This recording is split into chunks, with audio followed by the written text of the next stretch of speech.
this evening. All right, so I know you think that we all went out to breakfast this morning. We did not. As I described for you in the beginning of the trial, sometimes things come up. If you need to take care of legal issues, I usually try to do that when you're not waiting for us, but that's not always possible. So I appreciate your patience. And we are going to continue with cross-examination. Ms. Crumbley, could you raise your hand? Do you swear or affirm the testimony you're about to give is a true self you have? I do. Right, you can put your hand down, and could you state your name again for the record and spell your first and last name? My name is Jennifer Crumbley, Jennifer Crumbley.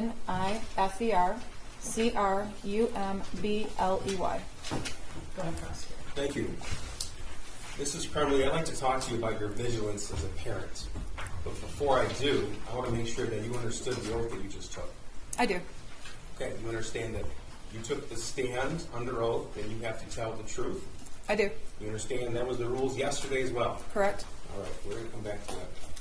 Now, you have been described by your attorney as a hyper-vigilant parent. Correct. Okay, do you agree with that? I do. In fact, you called yourself a helicopter parent before. Yes, I was. So you told us that you spent a lot of family time together. We did. Now, I'd like to talk to you about what your digital footprint shows. Okay. What the evidence on your phone shows. Okay. Now, it's true, you agree with me, that having horses is quite a time-consuming hobby. It can be. Okay? It was for you. It can be. And that's what you said yesterday? Yes. Okay. And you were at the barn for between 3 and 5 times a week?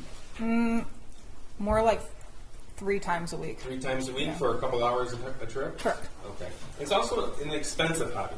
It is. So your banking records show that in the year 2021, you spent over $20,000 on the horses. Is that correct? Probably. Okay. And that's not including cash. That's just from Capital One and Flagstar Bank. Correct. In fact, you told a coworker that half of your salary basically goes to the horses. I might have, yes. Now, except on rare occasion, you didn't bring your son with you to the barn. He was not into horses. I would ask every time I went to the barn, but he didn't want to go. So the answer was no? No. Okay.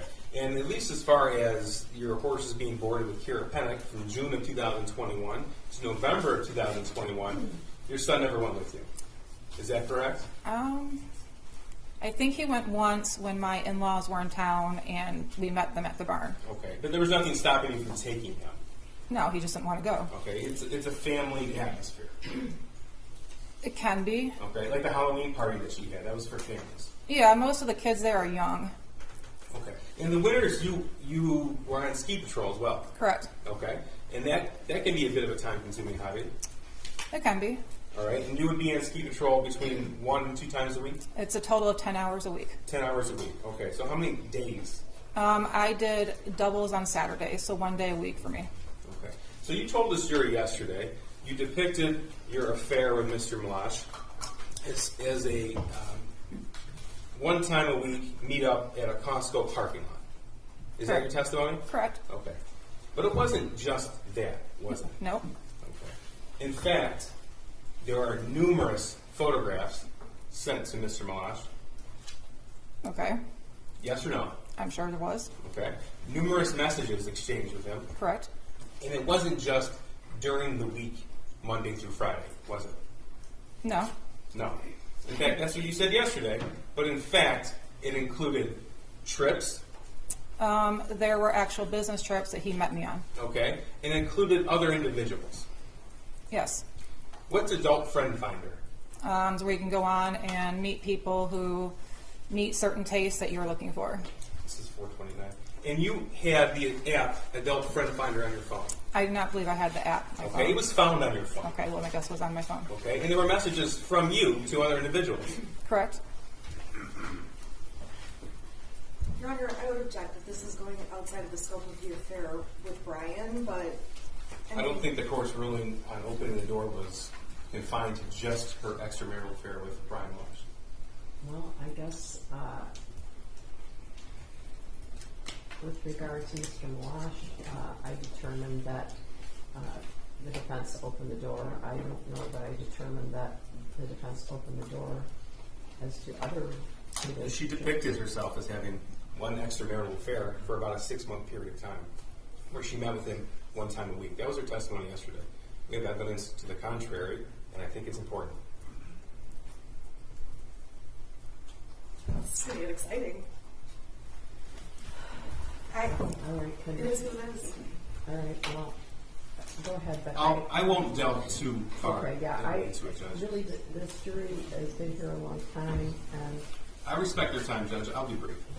You might have watched. So, Mrs. Crumbley, I'm sorry, this is not a laughing matter. Mrs. Crumbley, on Adult Friend Finder, we see messages from you in at least of August of 2021, August the 4th, 2021. Okay. Okay, and you don't dispute August the 10th of 2021, No. August the 11th of 2021, No. and more importantly, November 21st, 2021. No. Okay, and more important than that, November the 28th, 2021. No. Okay, you don't dispute that evidence was found on your phone. I don't dispute it. Okay, and you don't dispute that it wasn't just you and Mr. Malash meeting after work hours. It was with you and Mr. Malash arranged with other individuals to meet after work as well. No, I only met with Brian during work hours. The times that we were at the hotel, I was on business. We did arrange for other people to meet us there. So Sunday, November the 28th. You remember that day? It was the day after you took your son to the shooting range. I don't remember it. You don't remember that day? No. 2 days before the high school attack? No, I don't remember what I did that day. Okay. Well, you were pretty specific in what you did on November the 27th with the firearm. You remember that. Correct. All right. Now, on November the 28th, 2021, you spent your time arranging a meetup with somebody on Adult Friend Finder. I never met anybody with an adult friend finder that day. Arranging a meetup. Oh, okay. I'm not just talking about the time that you spent physically with somebody. I'm talking about the time that you spent and devoted your energy to setting that up.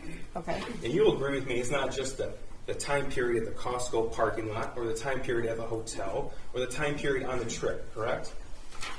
That's the only time I met with people. Right. But that's not the only time that you devoted your own personal time and energy and focus to that, is it? I guess I don't understand what you're asking. Okay. Well, these meetups didn't just happen by themselves. You had to set them up. Correct. You weren't driven there. You weren't dropped off there. You set them up with somebody else. Correct. And that took your time and your energy and your focus to do so. I don't believe it took too much time and energy, no.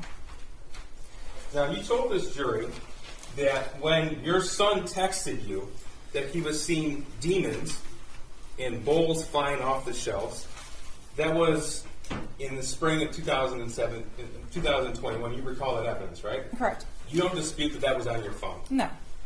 You don't dispute that at some point you read those messages. No. And you don't dispute that your son said at least one time, "Can you please text me back?" Correct. Okay. You don't dispute that when you're at the barn, your other messages show that you can take pictures, send pictures, and receive pictures. Usually I'm at the barn. If I take pictures and I try to send them, they don't go through right away, or I won't send them until I hit a spot where I actually have service. So in Exhibit 423, the Facebook message chat between you and James, the chat that you did, there are a number of pictures that James sent to you from the barn of a horse in a conversation about that particular horse. Do you Okay. dispute that? No. Okay. And in fact, dozens and dozens of pictures of the like. I'm sure, yes. You're sure, okay. And those pictures were sent to you with a timestamp on that Facebook message chat. Okay. Do you dispute that? No. No. Okay. And then you responded in that same time frame. Do you dispute that? No. No. So that conversation with that picture that was taken at the barn was occurring while one of you were at the barn. I'm sure it was. Okay. Now, you don't deny that your son wrote in his journal that he asked his parents for help. You don't deny that evidence that was admitted. No, I don't. Okay. And you don't deny that he wrote in his journal that he now had access to the 6-hour 9mm handgun. I do not deny that. And you don't deny that the 6-hour 9mm handgun was in fact a murder weapon. I don't deny that. And you also don't deny that that gun was gifted by you and your husband to your son on November the 26th. Describe gifted. How about when you posted on Instagram his new Christmas gift? Correct. And I explained yesterday that it was for him to use at the shooting range. We didn't just hand him a gun. as a here you go, son. It was something he could use when we went to the range as a family together. You don't deny that in April of 2021, you described your son as being depressed. I didn't describe him as being depressed. I noticed that he was acting You depressed. used the word depressed. Yes, he was acting sad. He was acting depressed. Okay. And you know what depressed means? It means a lot of different things. Well, to you, it meant depressed, and you wrote that. Right. You don't deny in April of 2021, the evidence shows, that your son told his only friend that he had asked you for help. No, I don't deny that. Okay. And you also don't deny that he told his only friend that you laughed at him. I do not deny that. Now, yesterday you told us that you took those messages in the spring of 2021, which, by the way, is at the same time you started your affair with Mr. Malash? Around that time. Okay. So, in the spring of 2021, when you sent those messages, or when you received those messages, you indicated it was messing around. It was. It was messing around. In your mind, messing around. That's what your testimony was. Yes. Okay. Even when he said, "Can you please text me back?" I didn't see his text message, so I didn't text him back. Even when your phone logs show missed calls. Can you ask it again? Even when your phone logs show missed calls from your son in that time period. No. Now, you said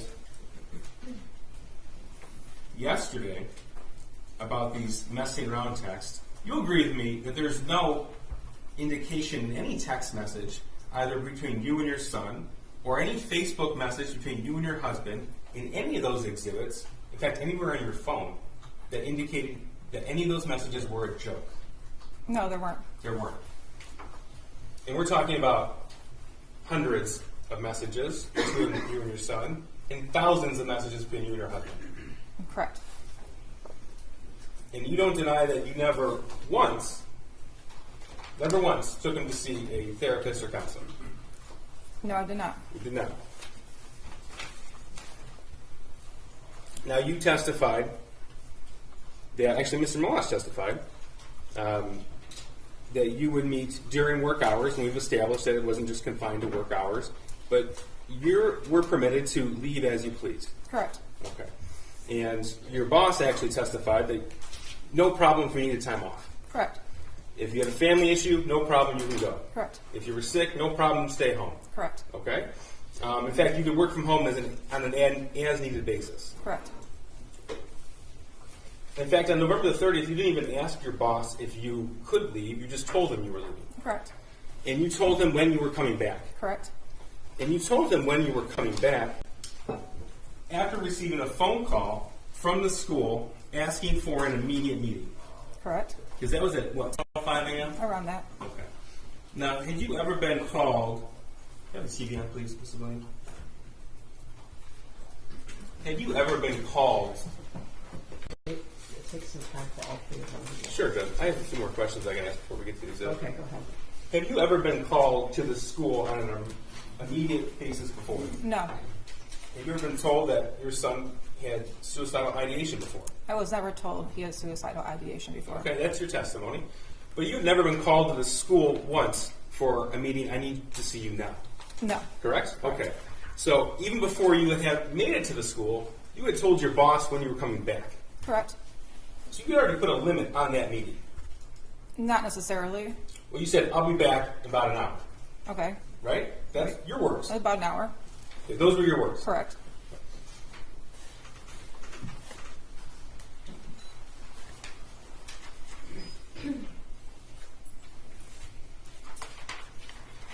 This is Exhibit 74. Do you see it? No, she doesn't. Oh. It's not on here. That's... Yeah, it takes a minute. Okay.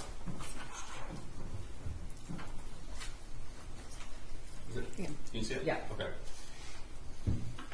This was sent to you. So Sean Hawkins called you at 9:24 in the morning, correct? Correct. Okay. You called him back at 9:27. Correct. You had a 5-minute phone call. Correct. And then in that phone call, he texted you the picture with it was drawn out, and he emailed you this original picture. Yeah, he texted me the modified one, and then later emailed me this one. Later is at 9:32. Yeah, like after I asked him for it. You looked at it. I did. Okay.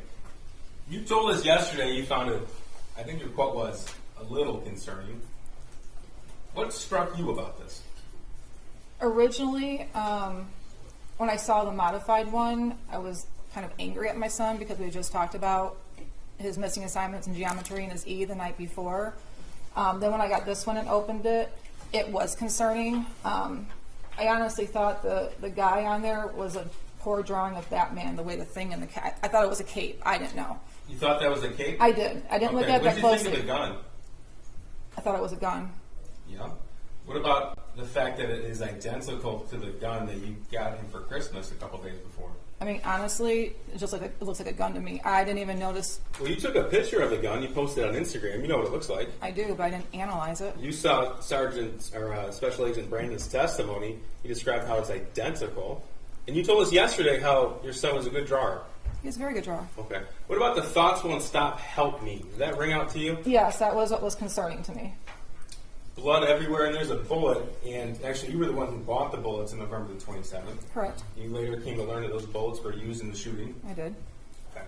So you said yesterday it was a little concerning, yet you told your husband emergency in all caps. Correct. That's why I left to go to the school, and I texted him. And he wrote back, "My God, WTF." Correct.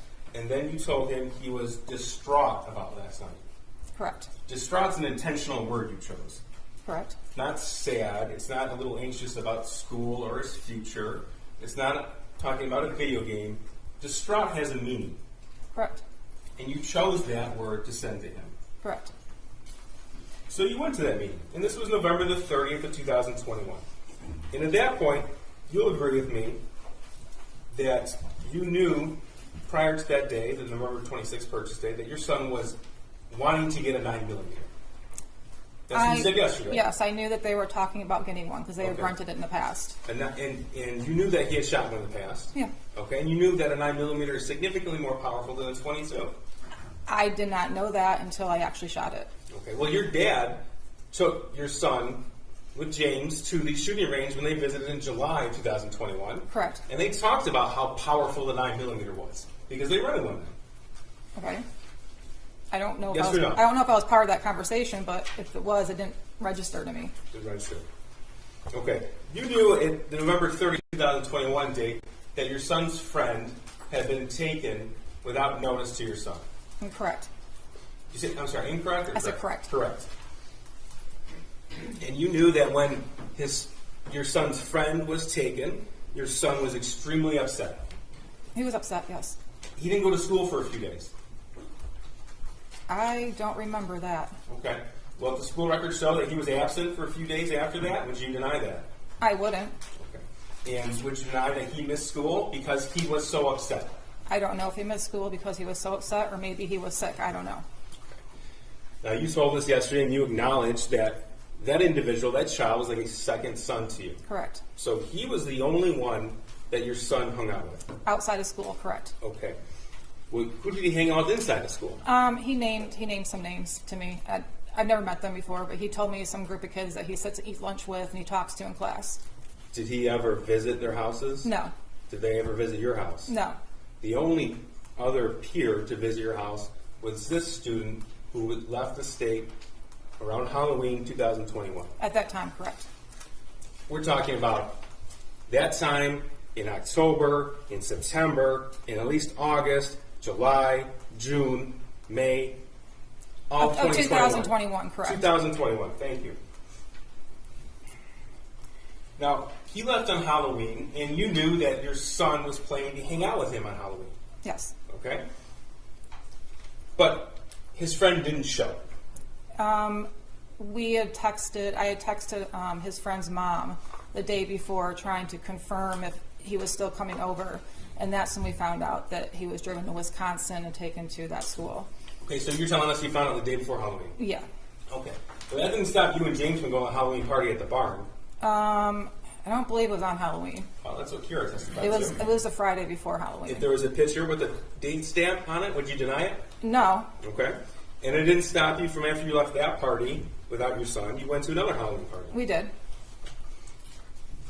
And your son was home alone at that point. Yes.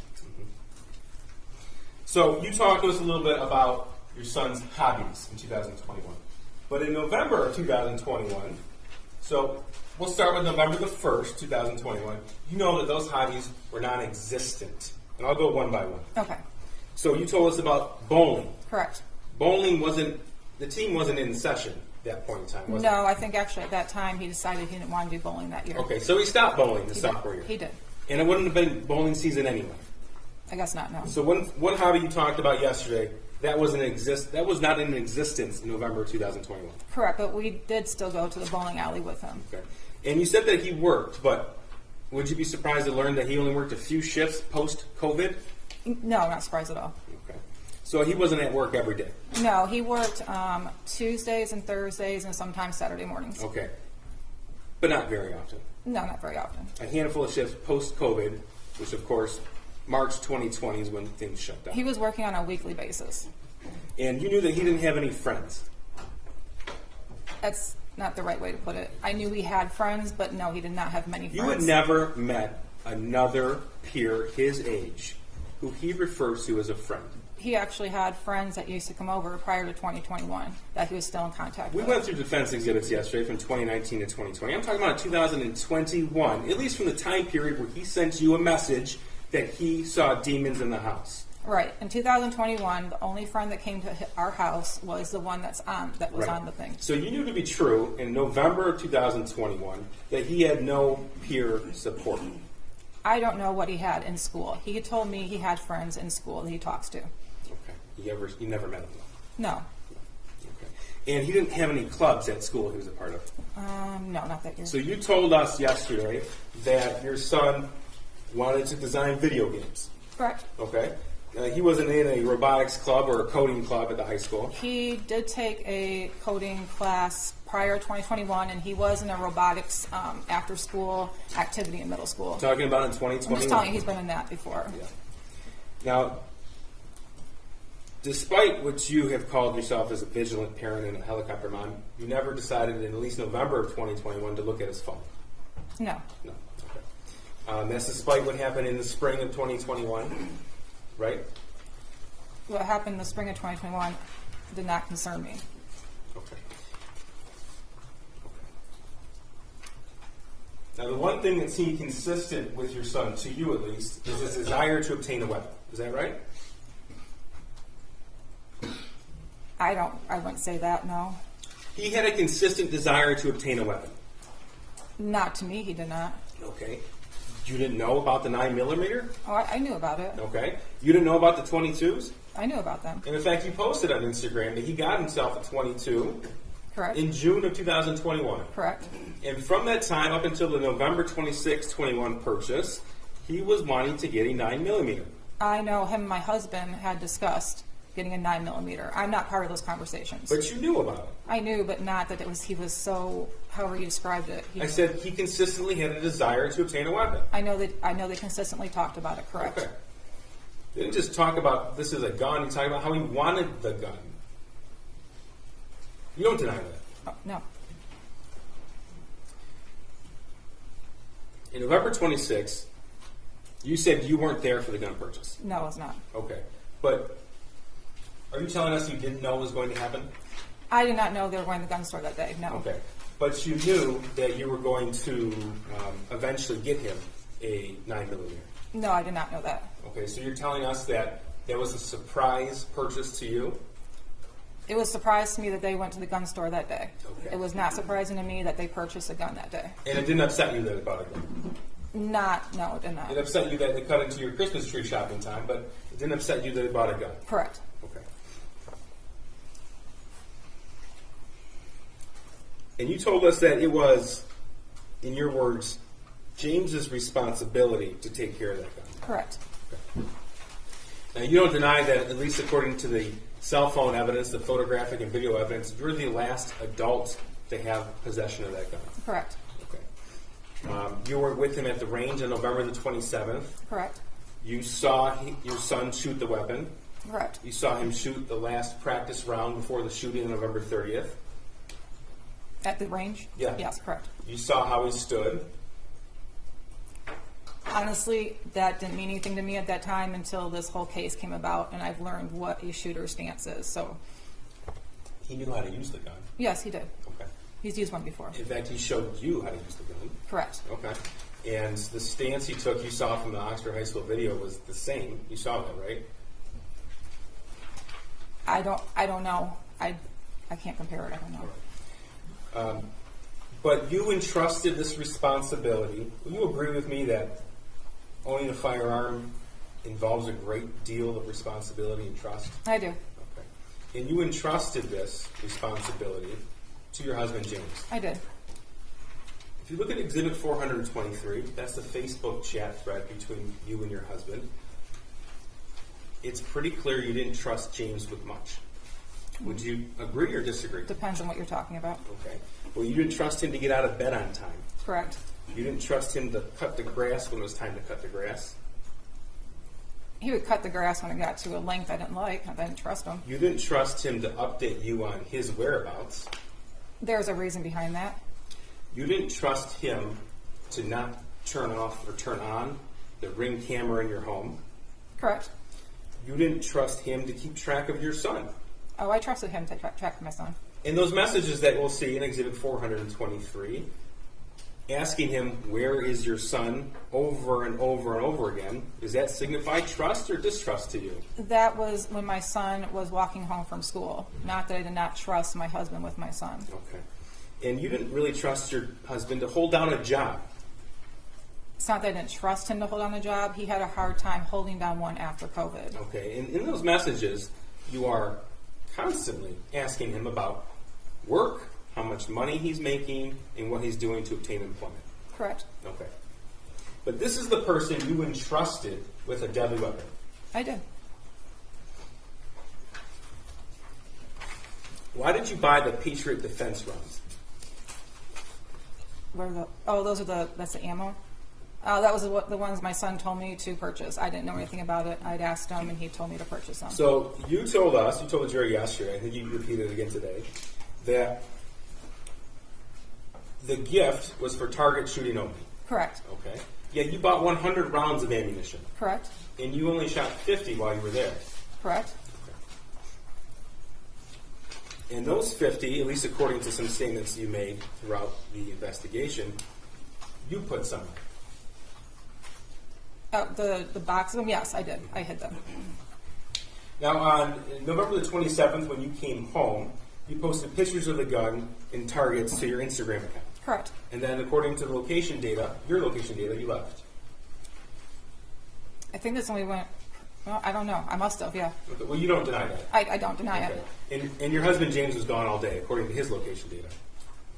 I think so, yeah. Okay. And you saw in the evidence that in the picture you posted, there's an ATF pamphlet on handgun safety for children. Correct. Did you read that?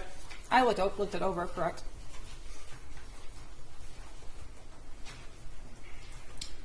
Now, on Exhibit 74, I want to get back to this meeting for now. Exhibit 74, you don't deny that you could have left work for the day. No, I don't deny that. Okay. And you don't deny that you didn't tell the school officials, Mr. Hopkins and EJAC, about the gun purchase on the 26th. No, we had stated that we went to the shooting range. I went to the shooting range with my son on Saturday. You didn't tell them that you had gotten him that Christmas gift. I didn't think it was relevant, no. You acknowledge that you never told Mr. Hopkins and EJAC that it wasn't just a friend, but it was the only peer that you had ever met and left. I had probably said his best friend.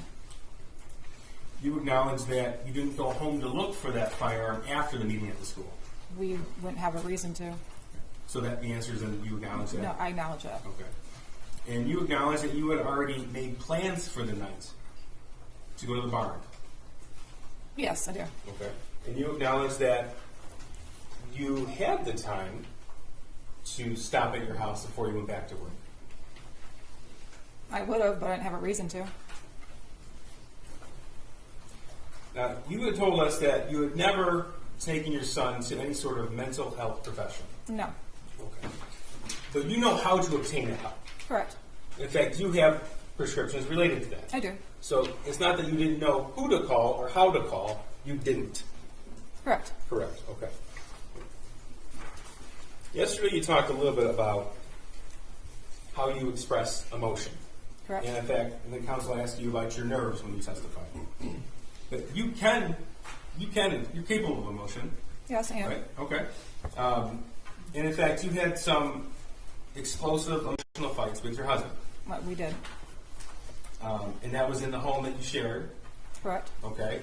And with your son. Correct. We saw pictures of that home. Correct. And you told us that your son was at an age where he wouldn't text you back, I love you. It wasn't a text me back, I love you. It's like in passing, like, hey, Ethan, good night, I love you. Well, yesterday you told us your son was at the age where he wouldn't text you back, I love you. Those were your words yesterday. Yeah, but more or Okay. less like just saying it in passing. He wouldn't say it back. I say good night, Ethan, love you, and he'd be good night. Okay. For him to text me that he loved me was abnormal. Abnormal. Correct. Okay. But you didn't respond to that text until 44 minutes later? No, I was in a meeting at work. Okay. And if you go through your entire text message thread between you two, the word love pops up how many times do you think? Between me and my son? Yeah. I have no idea. Okay. 3. Okay. The first is in reference to the game chess about a year before. Okay. And the other 2 times are right before your son committed this act and after the shooting when you responded. Does that surprise you? No. Your Honor, I would just ask if there could be a foundation for the dates of those texts, because I feel like we got just a few texts. Okay, well, I think he did you specify the date? I did, Judge. Two of the times were before and after the shooting, and the other time was when? About a year prior. I can pull the data if council will like it. And I'm also wondering if what the data he's relying on is coming from Jennifer's phone, where she deletes all their texts, or if it's coming from the shooter's phone. Because the prosecution's asking questions, I just want to know the foundation. Oh, sure. Let me clear that one up. It's from your son's phone. So all the messages would be contained there. You don't deny that information would be accurate. No, I don't deny it. Okay. Now, What time you period? told us that He asked if the chess one was a year earlier, and the other 2 were close in time to the shooting. the day of the shooting. Yeah, I know. I'm asking, Those have been admitted in evidence. do we know? Wait, what's the question? Okay, but he's asking about the texts overall, which have not been admitted into evidence, and I don't know that the text chain has all the texts. There is no foundation that what Mr. Heese is looking at. Judge, in cross-examination, All the texts. if the He's wit- asked if is that wrong? Would you argue with that? That's what he's asking. I mean, there are people. I know she just doesn't know what. Hold on, it is. counsel can't testify. Okay. Well, there are people that end every conversation with all of you. Yeah, right? I'm with that. Okay. So, and there are people who don't, right? So he is asking what's normal for them, and would she be surprised that how many times that appears? Yeah, I'm just asking. I get that, and I get that it's not common. I'm just asking.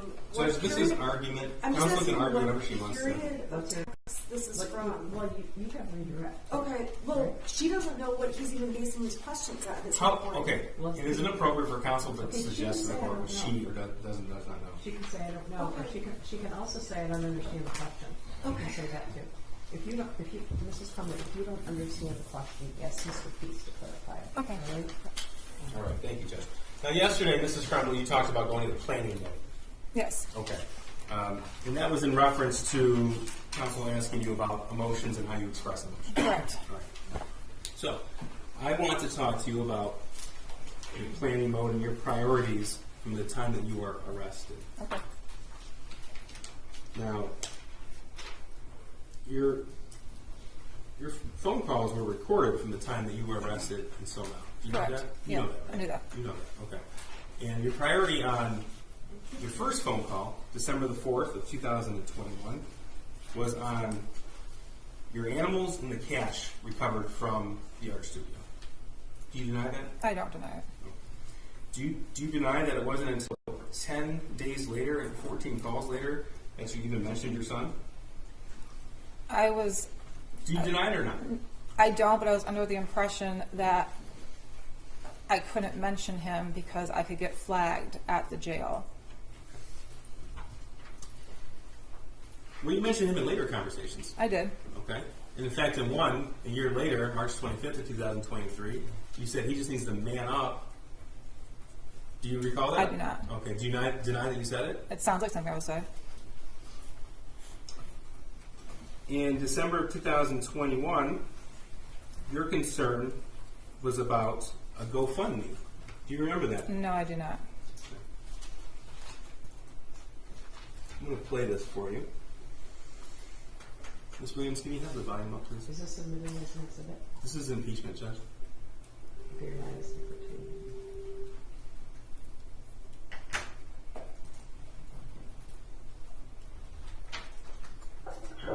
Hey, can we get a start with the GoFundMe to help, like, pay for my work at work? Well, there's no, Jennifer, I just know, like, he knows that for speaker base, but I know there's a lot of people that call the lawyer and ask them about their my horses. So, I mean, I'm just not, listen, I'm throwing shit against the wall to see what's fixed. what's that? I'm just throwing shit against the wall to see what's Oh, fixed. I know. Okay, that was between you and your dad. Correct. Okay. And you asked him to set up a GoFundMe to pay for the board of your horses. I did, yes. You were concerned about other things related to yourself around that time, weren't you? Is Yeah, this still planning mode? I believe so. Okay. And you were arrested December the 4th. This is going to be December the 22nd. Okay. Oh, I have a project for Mom. Yeah, okay. Can you have her Google how many calories are in a bologna sandwich with white bread? How many calories in a bologna sandwich with white bread? Yeah, American cheese. And what with American cheese? Yeah. You get some mayonnaise on it? No, just mustard. No, there's not beef mustard. And then peanut butter and jelly on white bread. And peanut butter and jelly white bread. Okay, so he's looking up bologna right now. Is that what your lunch and dinner is? For the most part, yeah, there's the other stuff, my cereals, now some of them are actual Well, sweet. there's American cheese, yeah, American cheese. And an apple and a banana. Because they like Okay. just carb loading me, and I want to make sure I stay at like 1,000 to 100 calories. No, I know bananas are 100 calories. And then, okay, what about an apple? Yeah. So the sandwich is 140 calories. Oh, 240. Okay, I got 300, so that is 60 calories a day. And then peanut butter and jelly and white bread. Yeah. Still planning mode? Well, I wasn't planning there, no. Okay. Now we're talking about how you describe planning mode. You described that in context to statements you made to the police on November the 30th, 2021. Right? That's the context you used the words planning mode in relation to. Correct. Okay. So you told us that the last phone call on December 31st, that was still you in planning mode. I want to make sure we can add a depiction of what that is. Now here's one from January 15th, 2022. No, it's not an issue of that. It's an issue of, that bank seemed to be always, they had issues with their online stuff, and they had issues with, just all kinds of stuff. I was like, how can they bank on these people? It's like, so, but. This is that child deposit thing. Yeah, what? Is I still getting a deposit of $300? That child thing the government does? I just got, because I lost access. For some reason, I'm not supposed to have Yeah. I had access. Well, I had access basically to view only, and it's hard to see everything on there. But then also I lost access, and then it took me. I lost access like a couple days before Christmas. Yeah. Okay.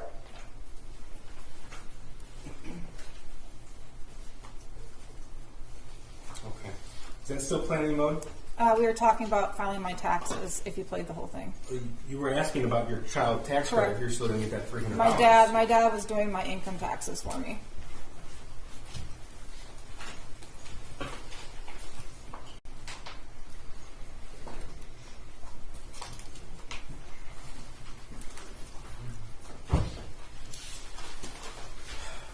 Now, when we started,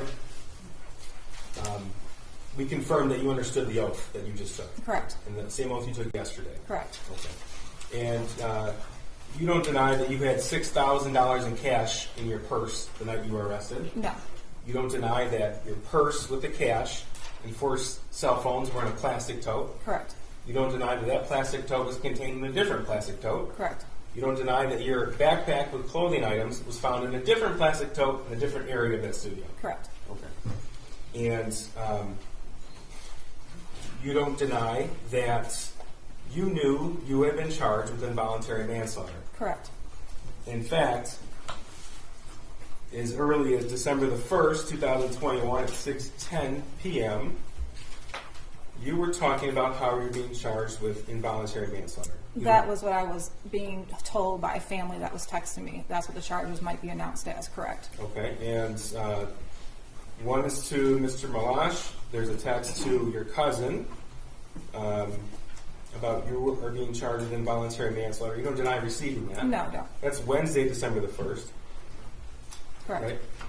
Right? And you sent your neighbor a message on Wednesday the 1st of 2021, 6:55 p.m., that you were reading, they may charge us. Correct. Okay? And December the 2nd, 2021, you wrote, they're saying involuntary manslaughter. Correct. You don't deny that? No. And of course, you looked at different news articles about that the next day Yeah. and later on that day. And then you texted, after all of these messages and news articles, on December the 2nd, 2021 at 2 p.m., we're fucked. You wrote that to Mr. Malash. Correct. Okay. And then you wrote announcing charges at noon on December the 3rd, 2021 at 8:17 a.m. Correct.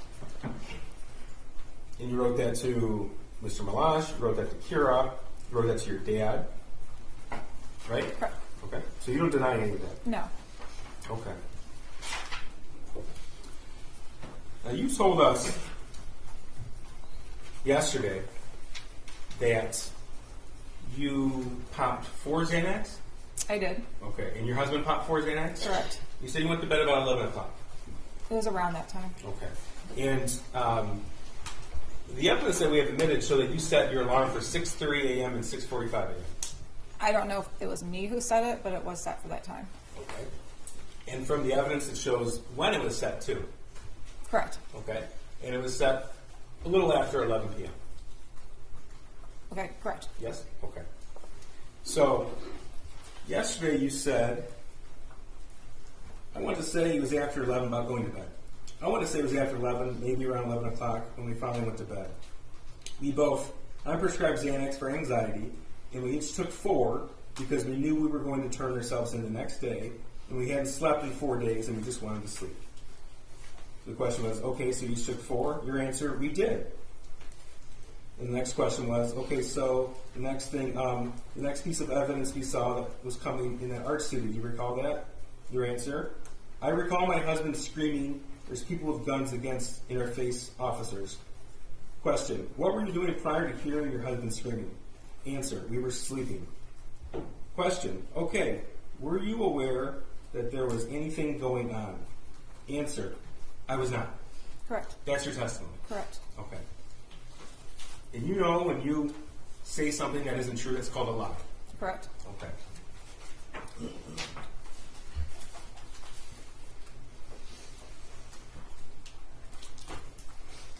It's going to be Exhibit 430. Council does have a copy. Is it The entire thread. perfect? No Here objection. you go. Oh, thank you. Judges of the court have a copy? Is this today's? Yes, Judge. Okay.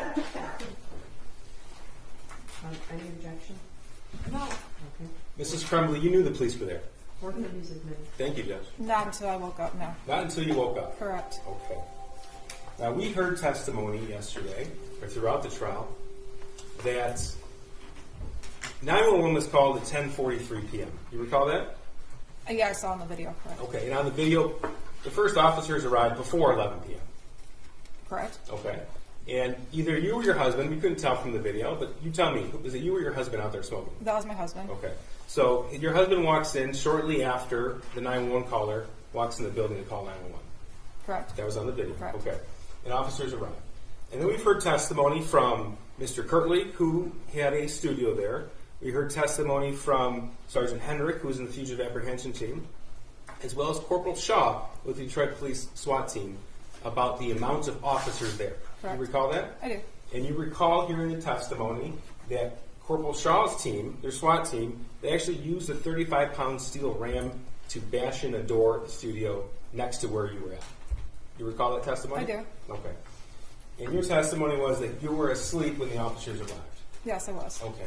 But you had an alarm set for 6:30 in the morning on your phone, and that phone was found powered off, hidden in a tote, contained in a different tote, in a place away from the bed. Correct. You don't deny that? No. All right. And there are certain messages in 430. I'm going to go through them with you. This is actually to your attorneys. At the time, you had 2 attorneys. Marielle, this is Jennifer's phone. James and Jennifer are using Jennifer's phone now. That's it. December the 3rd, 2021, 6:04 p.m. Do you recall that? I don't, but I don't deny it. Okay, you don't deny. No. Okay. Your next message, the other phone broke. That's December the 3rd, 2021 at 6:04 p.m. The response was, when you can, we would like for you to call us. That was from either Ms. Smith or, at the time, co-counsel Marielle Lane. Correct. Your response, I'm sorry, this is from Marielle. Thank you. Shannon is calling you both shortly. Okay. At the top it says to and from. I'll make sure I identify for the record. From Shannon, Marielle and I are going to come get you guys in the morning. We do not think it will help to make a statement that you're coming back now or that it will be tomorrow a.m. We can say that we told everyone you were coming back, and as of tomorrow a.m., you are back. That's Friday, December 3rd, 2021, 7:02 p.m. Correct. Right? Okay. So that's after James had already moved the car around and backed into that parking spot. I believe so. All right. From Shannon, we can show them that everything we said was going to happen did happen. That's Friday, December 3rd, 2021 at 7:02 p.m. Right? Right. Your response, okay, that's at 7:03 p.m. From Shannon, I'm going to drive home from my office right now and call you guys in about 40 to 45 minutes so I can get all the bond factor information written down for Marielle and me. That's Friday, December 3rd at 7:36 p.m. Correct. Okay? Your response, okay, we'll be waiting, 7:37 p.m. Shannon, I'm going to call in 1 minute. That's at 8:54 p.m. that Friday night. Your response was okay. You recall? I don't, but I don't deny it. But you don't dispute the records. Correct.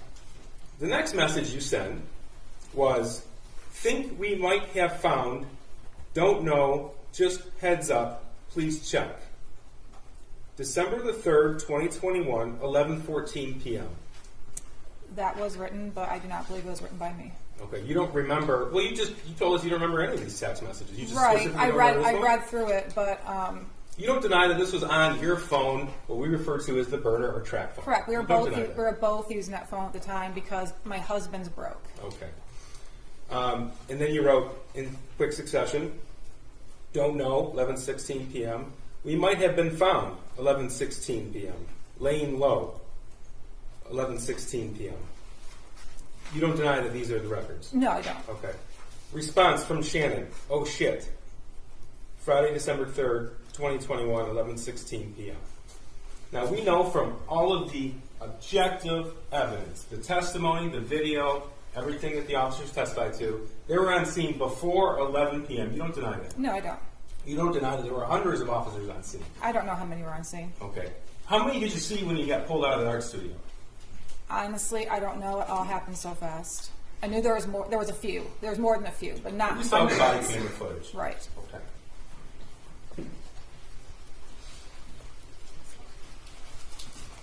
I do want to make a point so everyone's aware. This exhibit was just made admissible this morning. Correct. Okay. So we actually just received it this morning, and when you testified yesterday, you didn't know this exhibit was going to come into evidence. Correct. Okay. I want to talk to you now about the night before the shooting. Okay. November the 29th, 2021. You had testified that you got into a fight about grades with your son. Correct. Is that because you checked Power School? Yes. Okay.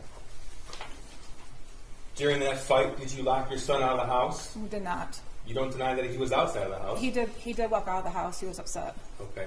You told us that you took his phone. We did. That's not true, is it? That is true. On We took November his, the 29th, 2021, your son filmed a 19-minute video while he was outside describing what he was going to do the next day. what time was that taken? 10 o'clock. I don't know if he got it back. I know we took the shooting range away and we took his gun away, so I don't know if he got it back. Okay. Now, all of the times that you were at the barn, there was nothing stopping you other than you told us he didn't want to go, right? Correct. There was nothing stopping you on November the 30th, 2021 from taking him home. Correct. Nothing stopping you. You know, actually, I want to go back to what you just said. You took his gun away. We took the shooting range away. You said you took his gun away. No, I said we took the shooting range away.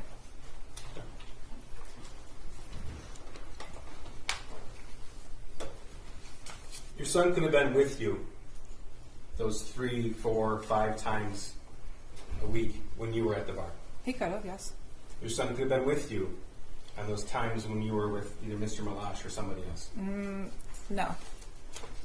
In the weeknights, he could have been with you after school, after work. I wasn't with Mr. Malash at those times. Okay, the other individuals then. I wasn't with them either at those times. According to the I friend finder, might have messaged people at those times, but I was not with anybody at those times. he could have been with you on the Halloween party. He did not want to go. It was a bunch of little kids. And on November the 30th of 2021 at 12:51 p.m., you could have been with him, I could have, yes. and you didn't. Nope. Nothing further. Read that. Thank you. Mrs. Crumbley, I just have two areas of questions for you. Mr. Keys played some recordings. Who were you on the phone with in those recordings? And my dad. Okay, so you asked a couple of questions about calories, and then what was the other one? The child tax credit. Okay. How often did you speak with your dad? During the summer, it was every day. They went back to work. It was just on the weekends. They're both teachers. And how many hours a day do you spend with other people? Sometimes it's none. Sometimes it's when they walk by my cell, I'll talk to them. But I'm locked down 23 hours a day. I get 1 hour out by myself. I talk to my clergy lady weekly, so I see her. Sometimes I talk to the church priest, or I'll talk to my attorney. But it's about the most human contact I get. So I guess one of my questions is, when you do talk to people, you talk about, are there more conversations than just those? Right, there are. Okay. And then that night on December 3rd, going into the 4th, after 11, there was one phone being used, is that right? Correct. Whose phone was being used? It was my burner phone. Who was using the phone? My husband was using the phone. Okay, were you also using it? No, I was using my other phone. So he started using my burner phone. I used the one with our regular phone number to do anything on. Okay, so these messages are from the burner phone Correct. to myself and Mario. Correct. So the ones after 11 o'clock, so at 11:17 or whenever these texts came in, what were you doing? When I saw the video of my husband going to the car and having a cigarette, I knew I was probably sleeping at that time, because I did not like us not being together after what happened to us on the 30th when the police came to our house. So if he went out to have a cigarette, it was without me, it was most likely because I was asleep. Okay, when guns were in your face and we saw that on the video, before that, had you been asleep? Yes, Are you absolutely sure about that? I'm positive. Okay, I have no further questions. Thank you. I'm going to excuse you for about 10 minutes and we'll see where we're headed. Okay? All rise for the jury.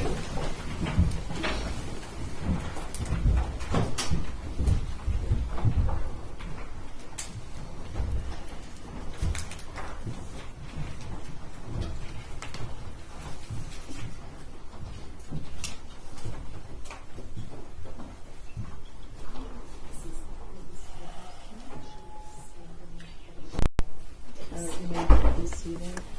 You can rejoin your attorney. Okay, so tell me what's happening now. Can I have just a moment to make my issue?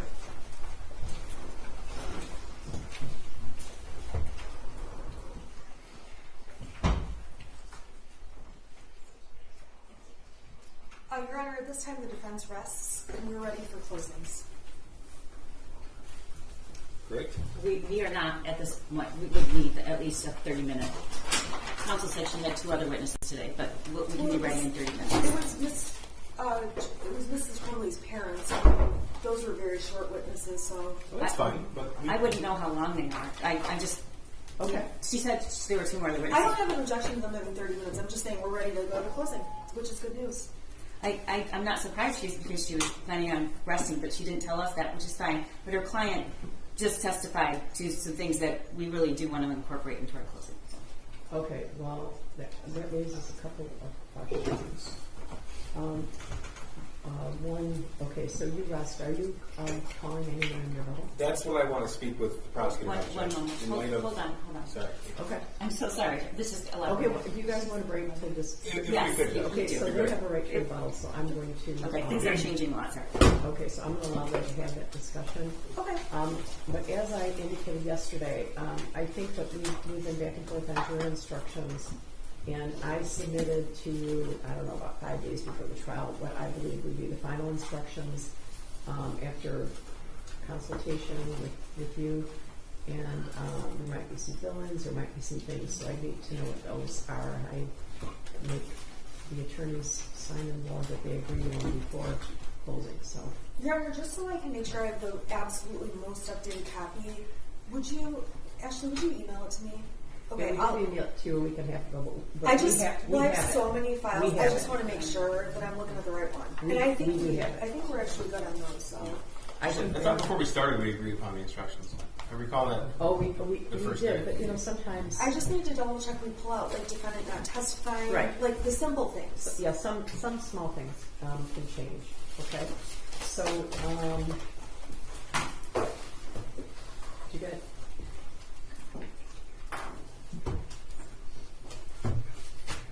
Do you want to get back to me shortly and let me know if you're going to have a rebuttal? Yes. Yes, sir. Okay, because that will determine what we do next and when we do it. Sounds good. Thanks, Ron. All right.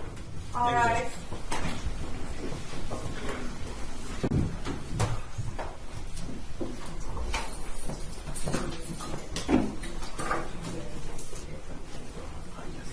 Can you please be seated?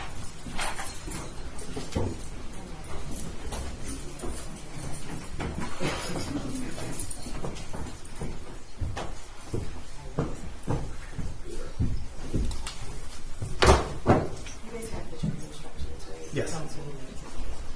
Oh, sorry. I thought you were doing it when I was talking to her.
Honor, calling people over Jennifer Crumbley, case number 2279990FH.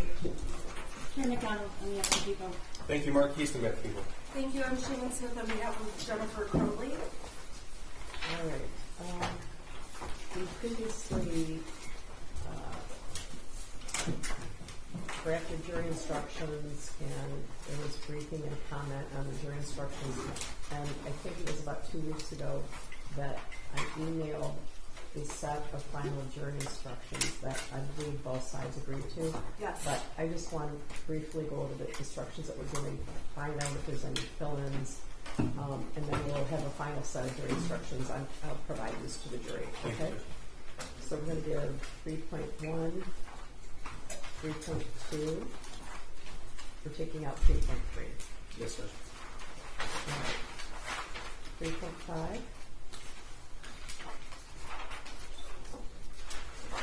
3.6. 3.7.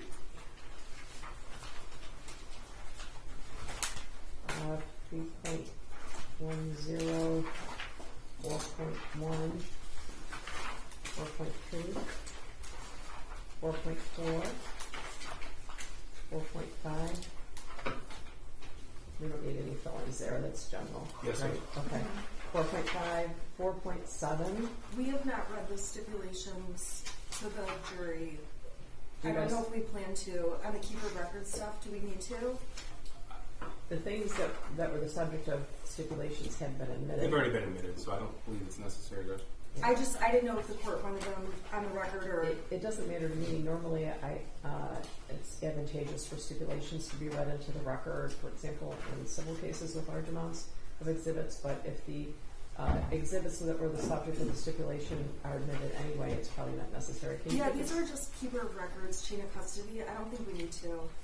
If there's anything that was not admitted as an exhibit, there's no stipulation that doesn't involve an unadmitted exhibit, right? Correct. Let me Actually, I'm confirm. not sure about Okay. that. Okay, so anyway, 4.7, 5.2, 5.3, what about 5.8A? I don't think that was No. used Out? at all. Out, right? Oh, Yeah. Thank you, Judge. Okay, 5.8A is out. 5.10 needs to be amended. Oh, okay.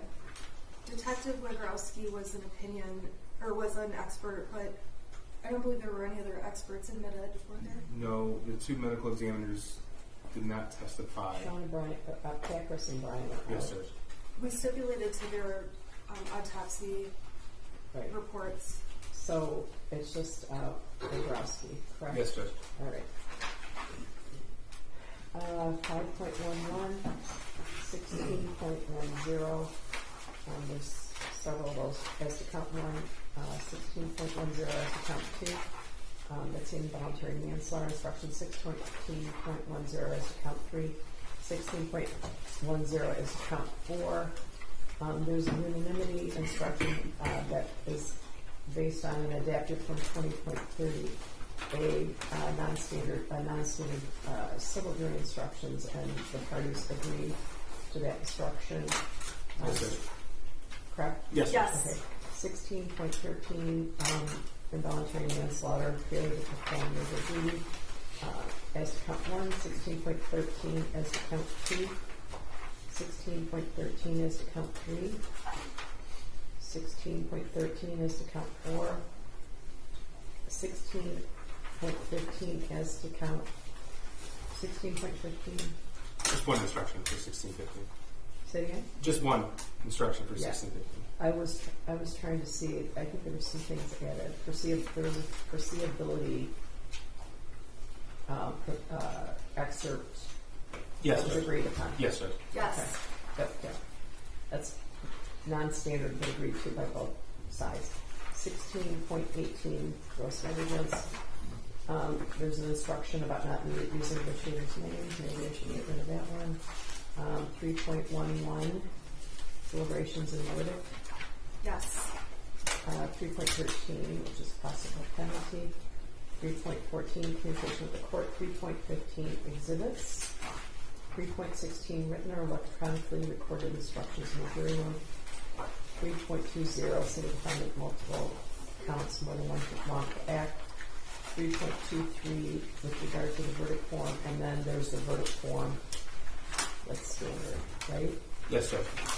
We have obtained a computer that would accommodate the thumb drives that's going to be in the jury room. Anything else you can think of? I don't think so. Your Honor, I don't have a thumb drive with mine. I just have mine. I just have a Okay. hard copy. Oh, that's good. We'll send it all in. Okay. Thanks. Anything else? We're going to make those minor amendments. Anything else at this time? No, Judge. I don't think so, Judge. Okay, so we'll be back in about. Well, they're going to take her back down, aren't they? Okay. You're going to take her back down, and I'm going to ask them to bring her right back up, right? They won't take her long. Okay, yeah, the jury instructions are ready. I think I'm going to give you each copy of the jury instructions just to be sure that we've done it accurately, all right? And these will be the instructions that go in with the jury as well. Thank you, Judge. Okay. At the moment, after closings, I'm going to eventually instruct them. I am going to have all 17 come back and play, right? Does that make sense to you? I think we'll get through closings and they could start deliberating. I'm concerned about that. Are you not concerned about that? No, Judge. For one approach?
Well, if you can. All right, do you want me to bring the jury in now? Sure. Yes, please. One moment, we're just waiting, having some. Just take 1 second to set things up, Judge. Miss Williams is going to print a copy of the jury instructions for you, just to be sure. Okay? What's that? We're going to print a set of the jury Oh, sure. instructions, and we can review those just to be sure that they're accurate before I send them in. 5.88 comes out. 3.3 comes out. Yeah. And then the expert witness is only one philosophy, the other two are not.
one moment, Laura.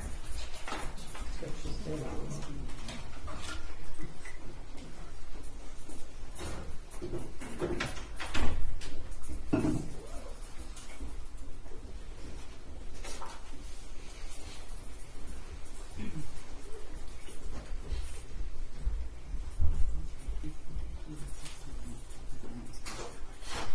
All rise for the jury.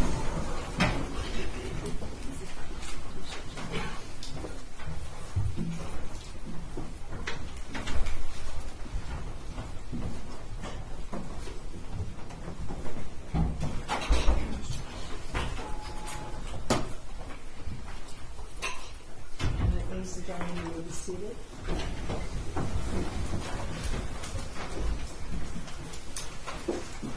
Ms. Smith, am I correct that you rest? Yes, thank you. Prosecutor, any rebuttal? No rebuttal. Ladies and gentlemen, the evidence in this matter has been concluded, and now you're going to hear closings. I want to remind you that closing arguments are just that. They are how each side sees the evidence in the case. The closings themselves are not evidence. Because the prosecutor has a burden of proof, the prosecutor also has a right to rebuttal after the defendant's closing. All right? I think you're going to hear certain elements, again, of the crime charged, the crimes charged, and I'm going to be giving you written jury instructions that list those, just so you know. All right? Prosecutor. Just 1 minute.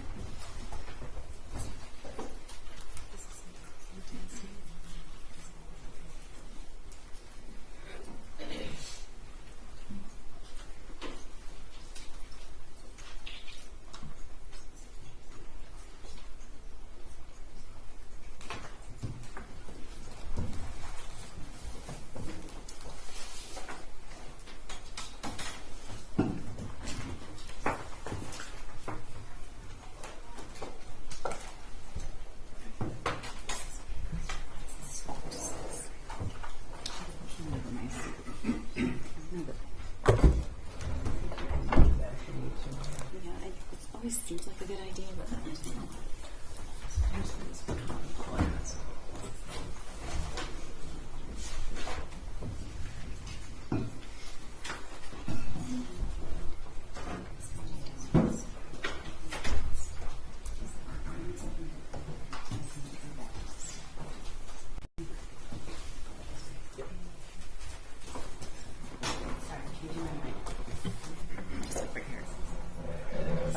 Go forward pretty far.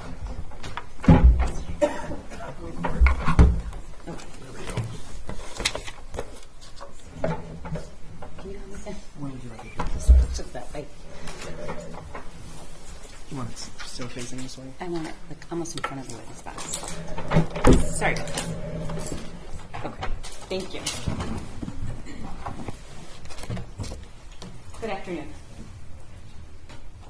We told you in jury selection it was going to be 3 weeks, and it's now been 2 weeks, so we're a little bit ahead of schedule. This is our time for our closing argument, and I'm going to spend some time going through the evidence, and I'm going to spend some time going through the elements of the crime. I want you to know that I have been watching you diligently, taking notes and listening. So what I'm not going to do is spend a lot of time repeating everything that was said from the witness stand, because I know that you all listened, and I also want you to know that I really appreciate that, and I know the court does too. I told you during jury selection that it wasn't going to be easy, and it was not easy. Listening and watching and thinking about 4 young kids being gunned down in their school is not easy. You listen to every witness, you examine the evidence, and I suspect that many of you feel the way that we do, that it's difficult. But we owe it to the victims and their families to say what really happened. And you've listened and you've done that. In our system of justice, we have different roles to play, and each role is different. There are people who think it's the prosecutor's job to convict people. I don't think that's the prosecutor's job. I think my job and our job is to present the evidence and the facts and tell you the truth. And telling the truth sometimes means showing you things none of us want to see, some of us don't agree with, some of us don't like. But I believe that that's my job.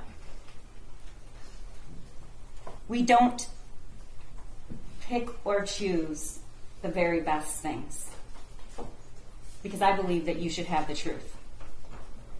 And I believe that it's not my job, nor is it right, to sanitize what happened in that school that day.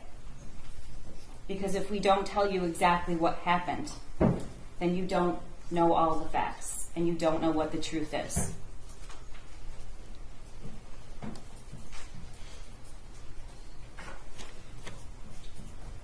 My job here, our job, that I believe we have done, is to meet our burden to prove that Jennifer Crumbley is guilty of 4 counts of involuntary manslaughter.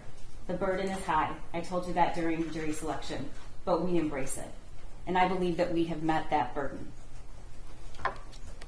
It means that you had to sit and listen to a lot of very emotional things, a lot of emotional people who sometimes aren't emotional, but we're emotional for this. Because what happened on that day,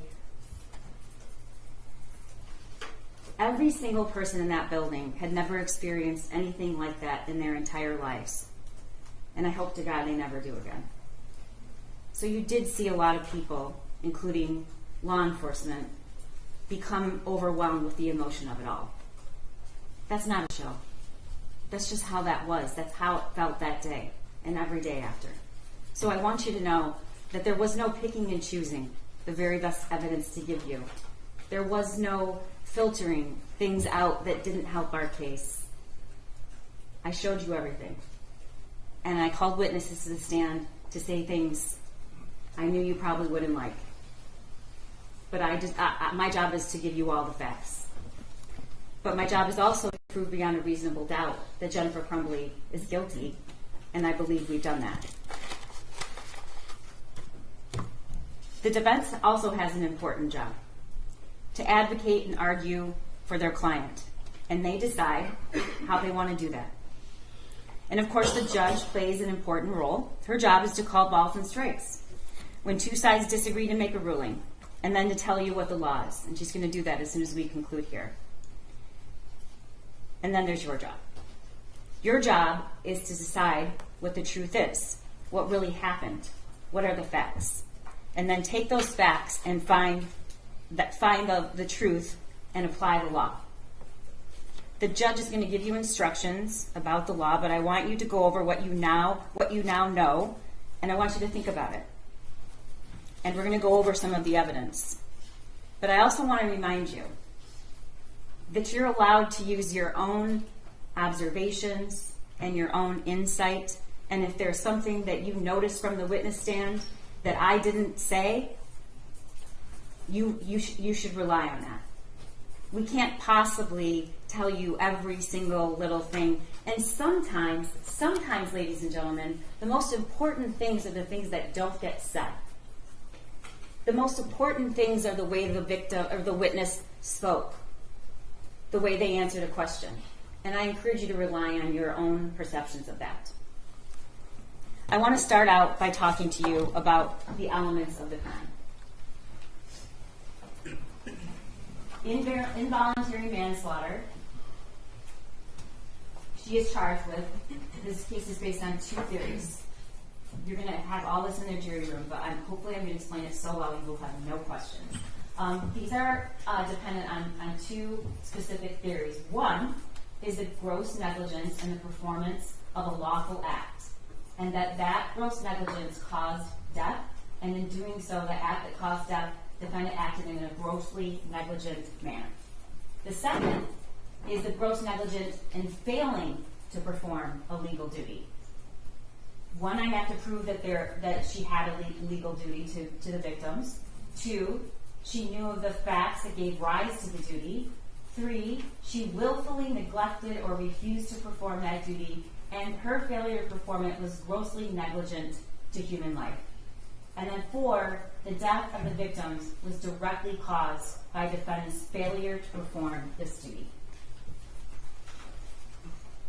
Causation.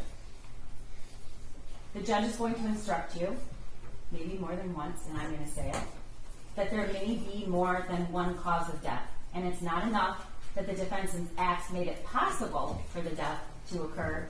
In order to find the deaths of Madison Baldwin, Tate Muir, Hannah St. Juliana, and Justin Schilling were caused by the defendant, you must find beyond a reasonable doubt that the deaths were the natural or necessary result of the defendant's actions.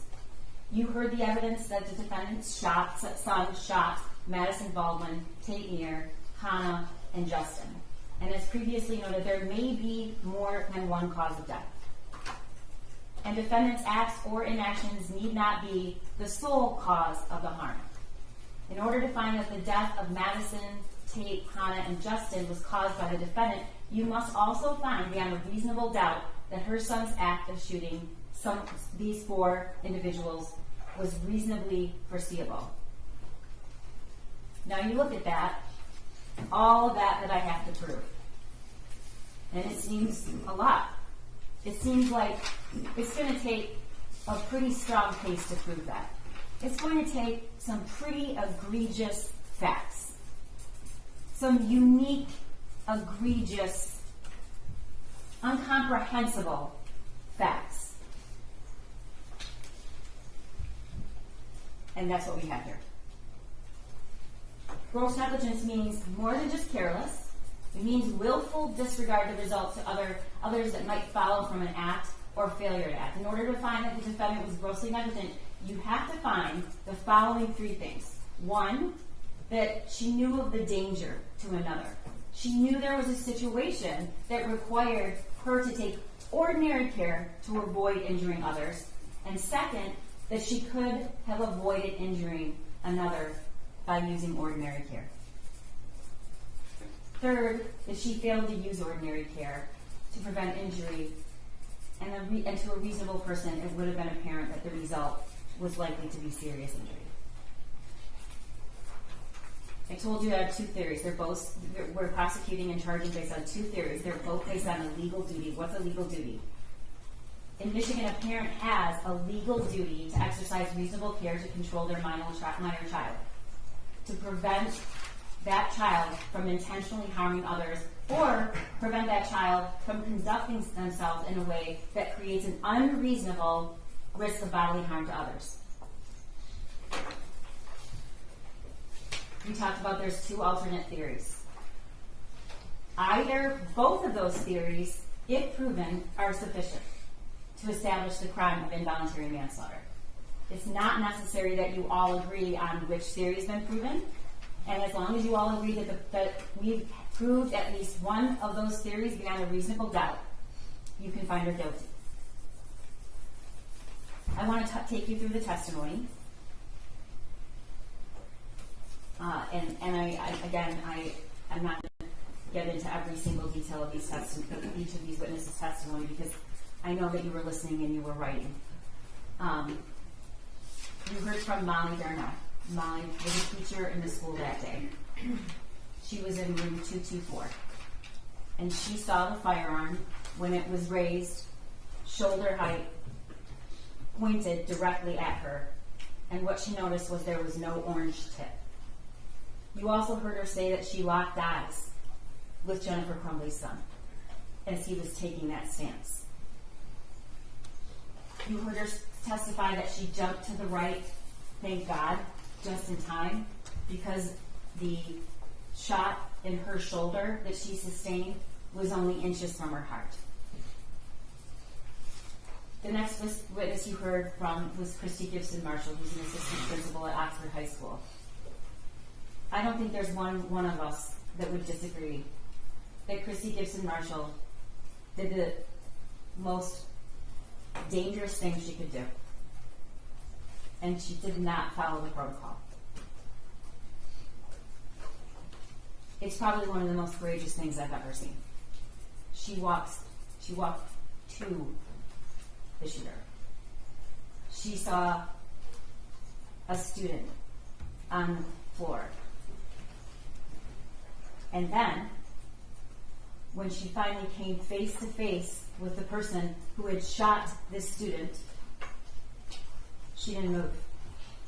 She just stared at him. And he didn't shoot her. She testified that she knew him. She was his principal in middle school. And she just couldn't believe that he would do something like that because she knew him when he was in middle school. You saw the video of that day and what happened. And he just kept going. And even after he left and she had no idea where he was going, she didn't go hide anywhere. She didn't keep herself safe. She bent down to render aid and assistance to that student. And when she rolled him over, she realized it was Taymir. We all know that she didn't and wasn't able to save Taymir. We heard from Tammy Batt, who sold the Caltech and the Derringer to James in June of 2021. She also sold the 9mm Sig Sauer to James with the shooter present on November 26th, the day after Thanksgiving. She testified that James came in and pointed right at the Sig and said, he's had his eye on it. She walked us through the process of purchasing a firearm. She talked about the trigger lock statement provided to James upon purchase and the cable lock provided with November 2021 on that gun purchase. Next, we heard from Special Agent Brett Brandon, who's sitting right here.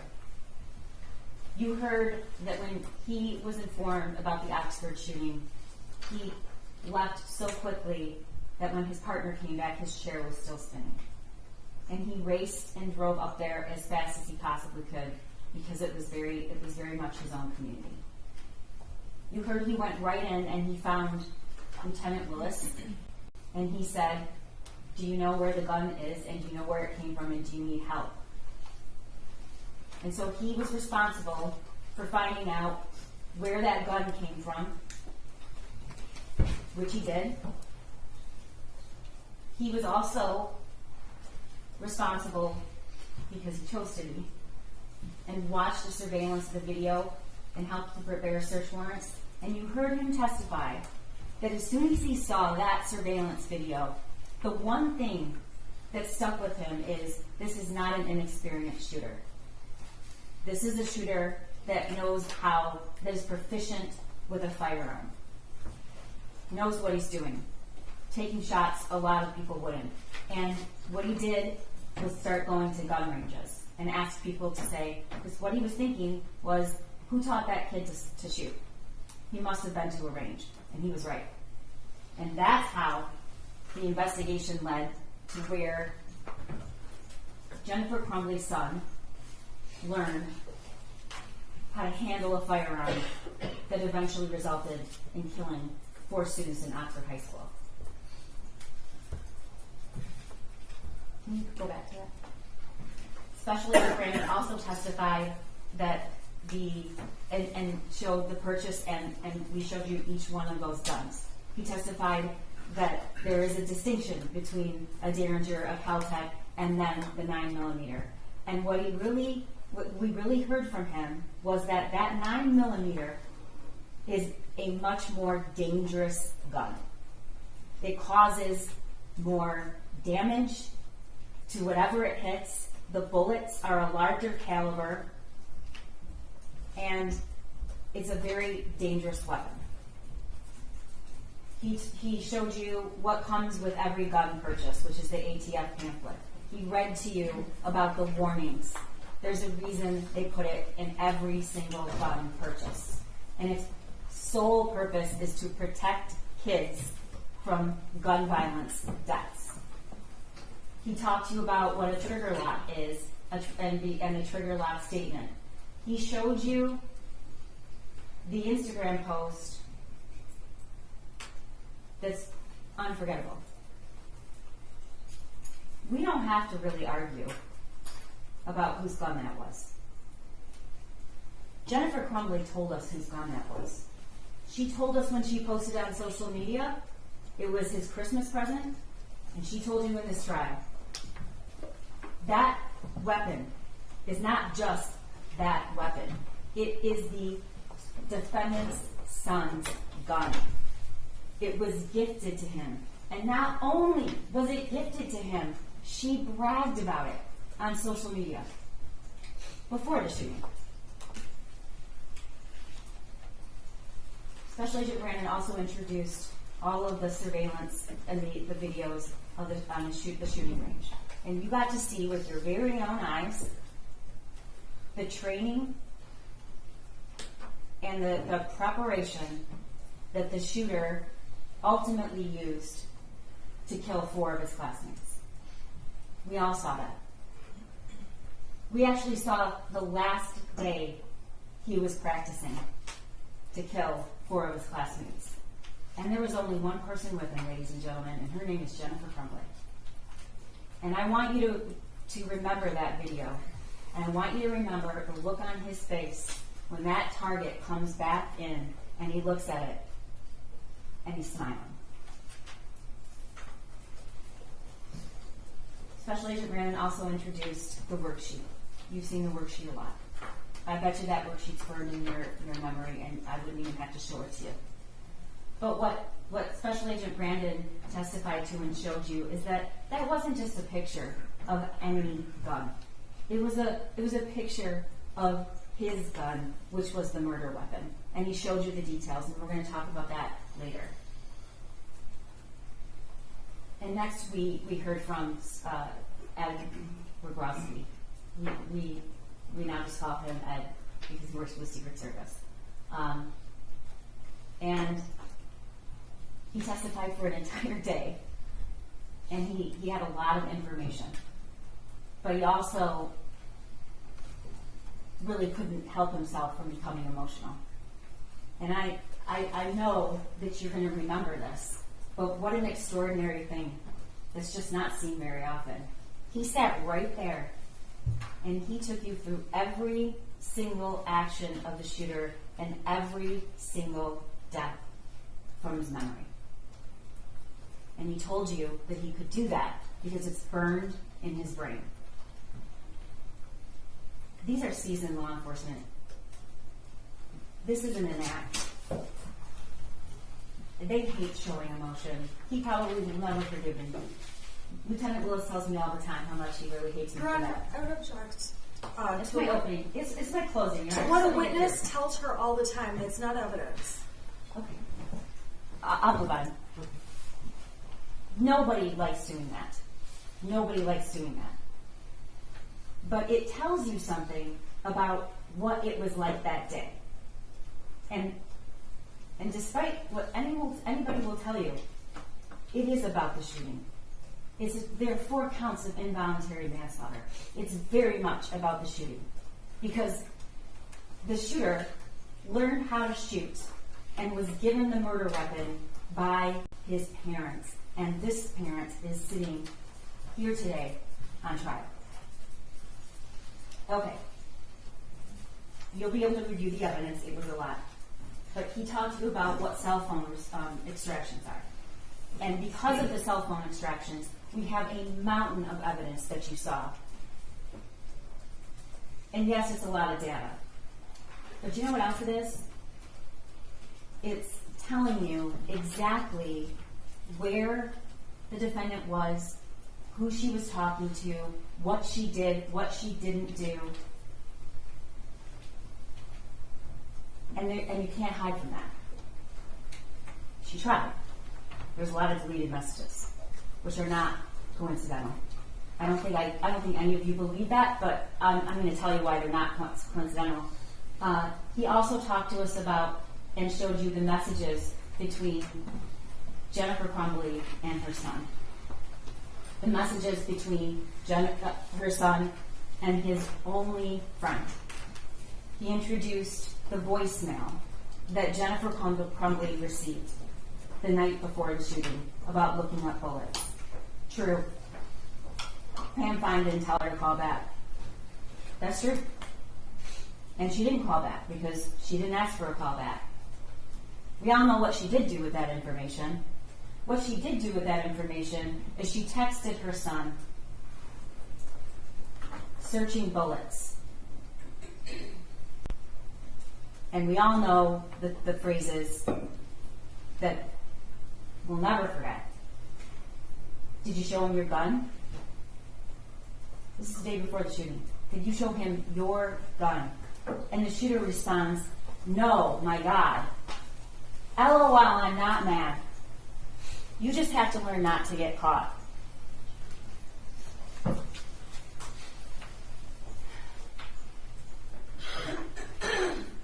Kira Kennett testified that she knew Jennifer Crumbley. She testified about the amount of time that Jennifer Crumbley and James Crumbley spent at the barn. She testified about all the money they spent at the barn. Why is this important, ladies and gentlemen? It's not to show you that somebody's a bad person for liking horses. They're spending a lot of money on horses. It isn't. And it's not to say that somebody should spend every waking hour that they're not at work at home with their teenager. That's not the purpose of this evidence. The purpose of this evidence is to show you what Jennifer Crumbley cared about the most and what she was doing and where she was when her son learned to be a killer. Kira will tell you that she referred to her son as an oopsie baby and said he was weird. She rarely saw him. And that even after the one friend was taken away abruptly with no notice, they still went to the barn, even at night, and left him by himself. Which is absolutely normal to leave teenagers at home by themselves. Unless that teenager is showing signs of mental crisis and that teenager has lost the only person in the world that he has. And then she told us that when she got the worksheet texted to her that day by Jennifer Crumbley, she was very concerned. She was alarmed. And in fact, she said, bring him to the barn. And you also saw from the text messages that Jennifer Crumbley said, he can't be alone. We know now that decision, that statement, she knew he couldn't be alone. She didn't decide to stay home with her son. That wasn't an option. She'd have to take him to the barn, where she herself testified he didn't want to go.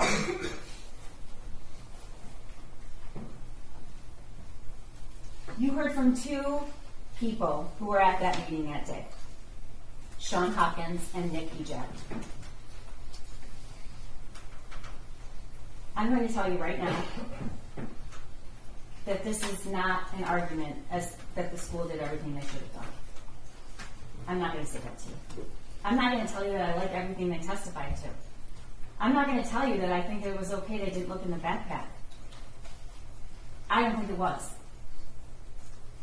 But this is about Jennifer Crumbley's actions. And any attempt to make it about what these two individuals did or didn't do, like it or not, who did not have any of the information that was so jarring, it's about what she knew and what she didn't say. Sean Hopkins testified that he was concerned enough that he called Jennifer Crumbley. And her first response is, can you call his dad? Eventually, he emails her both copies of the worksheet, the original worksheet and the worksheet that was scribbled on, and she eventually comes to the school.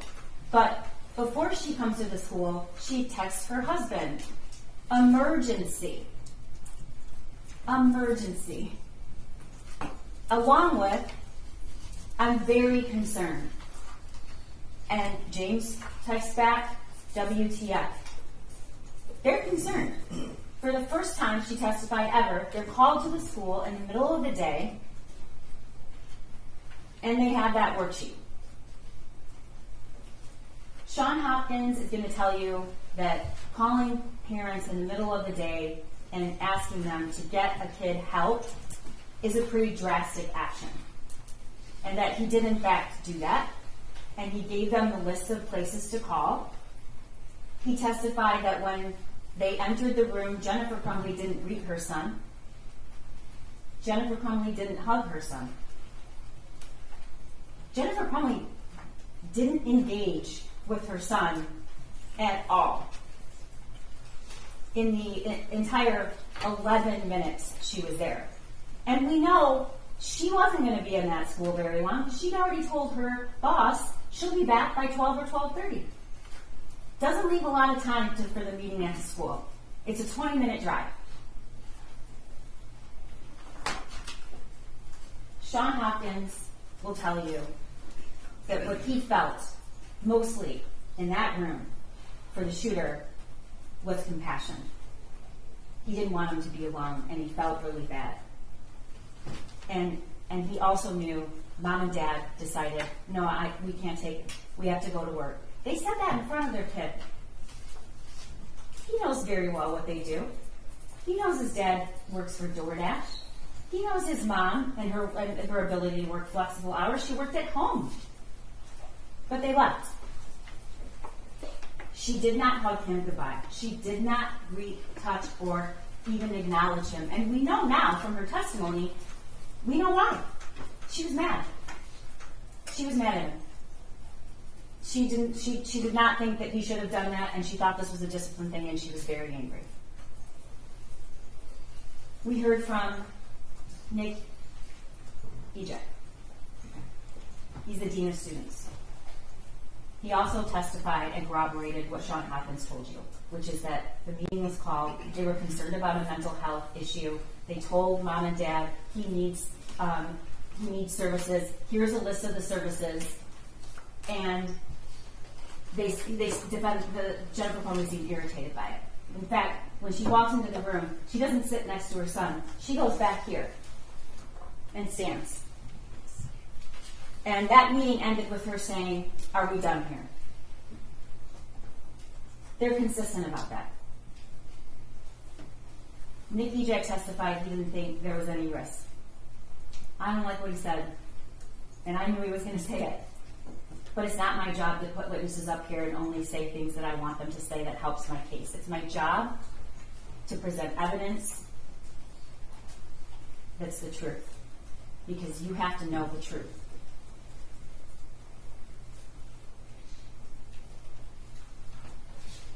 Sergeant Joseph Bryan is the first law enforcement that had contact with Jennifer Crumbley and her husband right after the shooting. And you saw the interview in the substation. And you saw the demeanor of the defendant. I want you to remember something. It wasn't even an hour. It was around an hour after the shooting took place. She's on her cell phone. She's looking to see if it's on the news, she said. We also know that there were deleted messages. We don't know when she deleted them, but we know there were messages deleted after the time of the shooting, from the time that the phones were seized later that night. He asked about the gun. And you heard what she said, what they both said.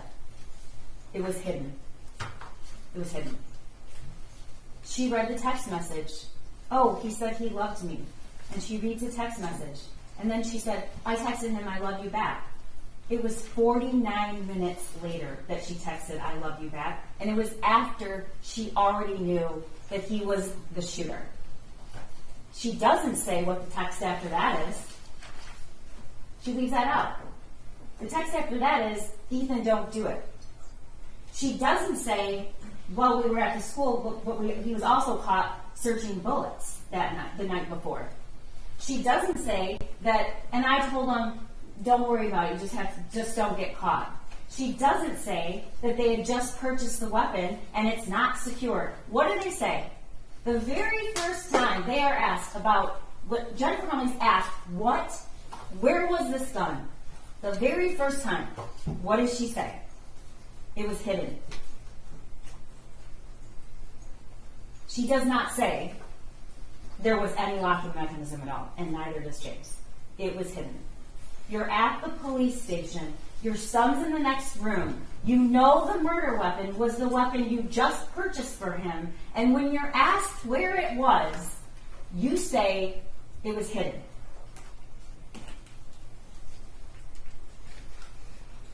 We also heard from Andy Smith, who was Jennifer's boss. He testified she could have absolutely gone home. She works from home and there's flexibility, that they have kids that come to work, that the meeting that she wanted to get to was not in any way mandatory, and he testified about some very bizarre communications.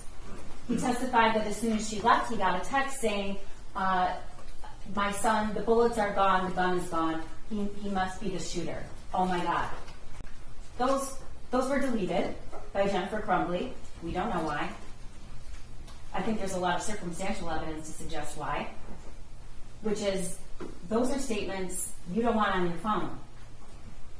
And then, not 3 hours after her son shot and killed 4 people, and he's already in custody, and it's already clear that he is probably never, ever, ever going to be out of prison for the rest of his life, she's texting, don't judge me based on what he did, I need my job. Her explanation for that, she was in planning mode. The next witness is Amanda Holland, who testified that she came back to the work that day. She had the worksheet. Andy Smith also said she before the shooting occurred, she was down, she was sad. I feel like a failure as a parent. I feel like a failure as a parent. This is before the shooting.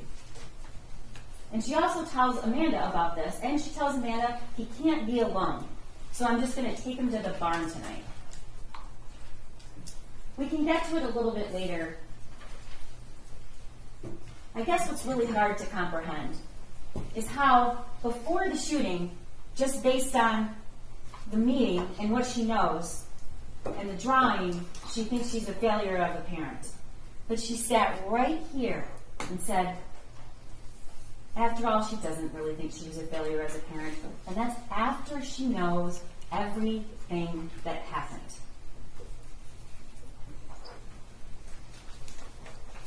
Detective Adam Stoyak executed the search warrant at the defendant's home. I want to make it really clear. Jennifer Crumbley is not being charged with involuntary manslaughter because she has a dirty house. That's absurd. And you can see pictures so we can prove that she didn't have her house clean. I don't care if her house is clean or not, and I don't think you do either. Those pictures are shown to you because that is where the shooter lived and it's where she lived. And you saw his 2 bedrooms. There was barely a place for him to sleep.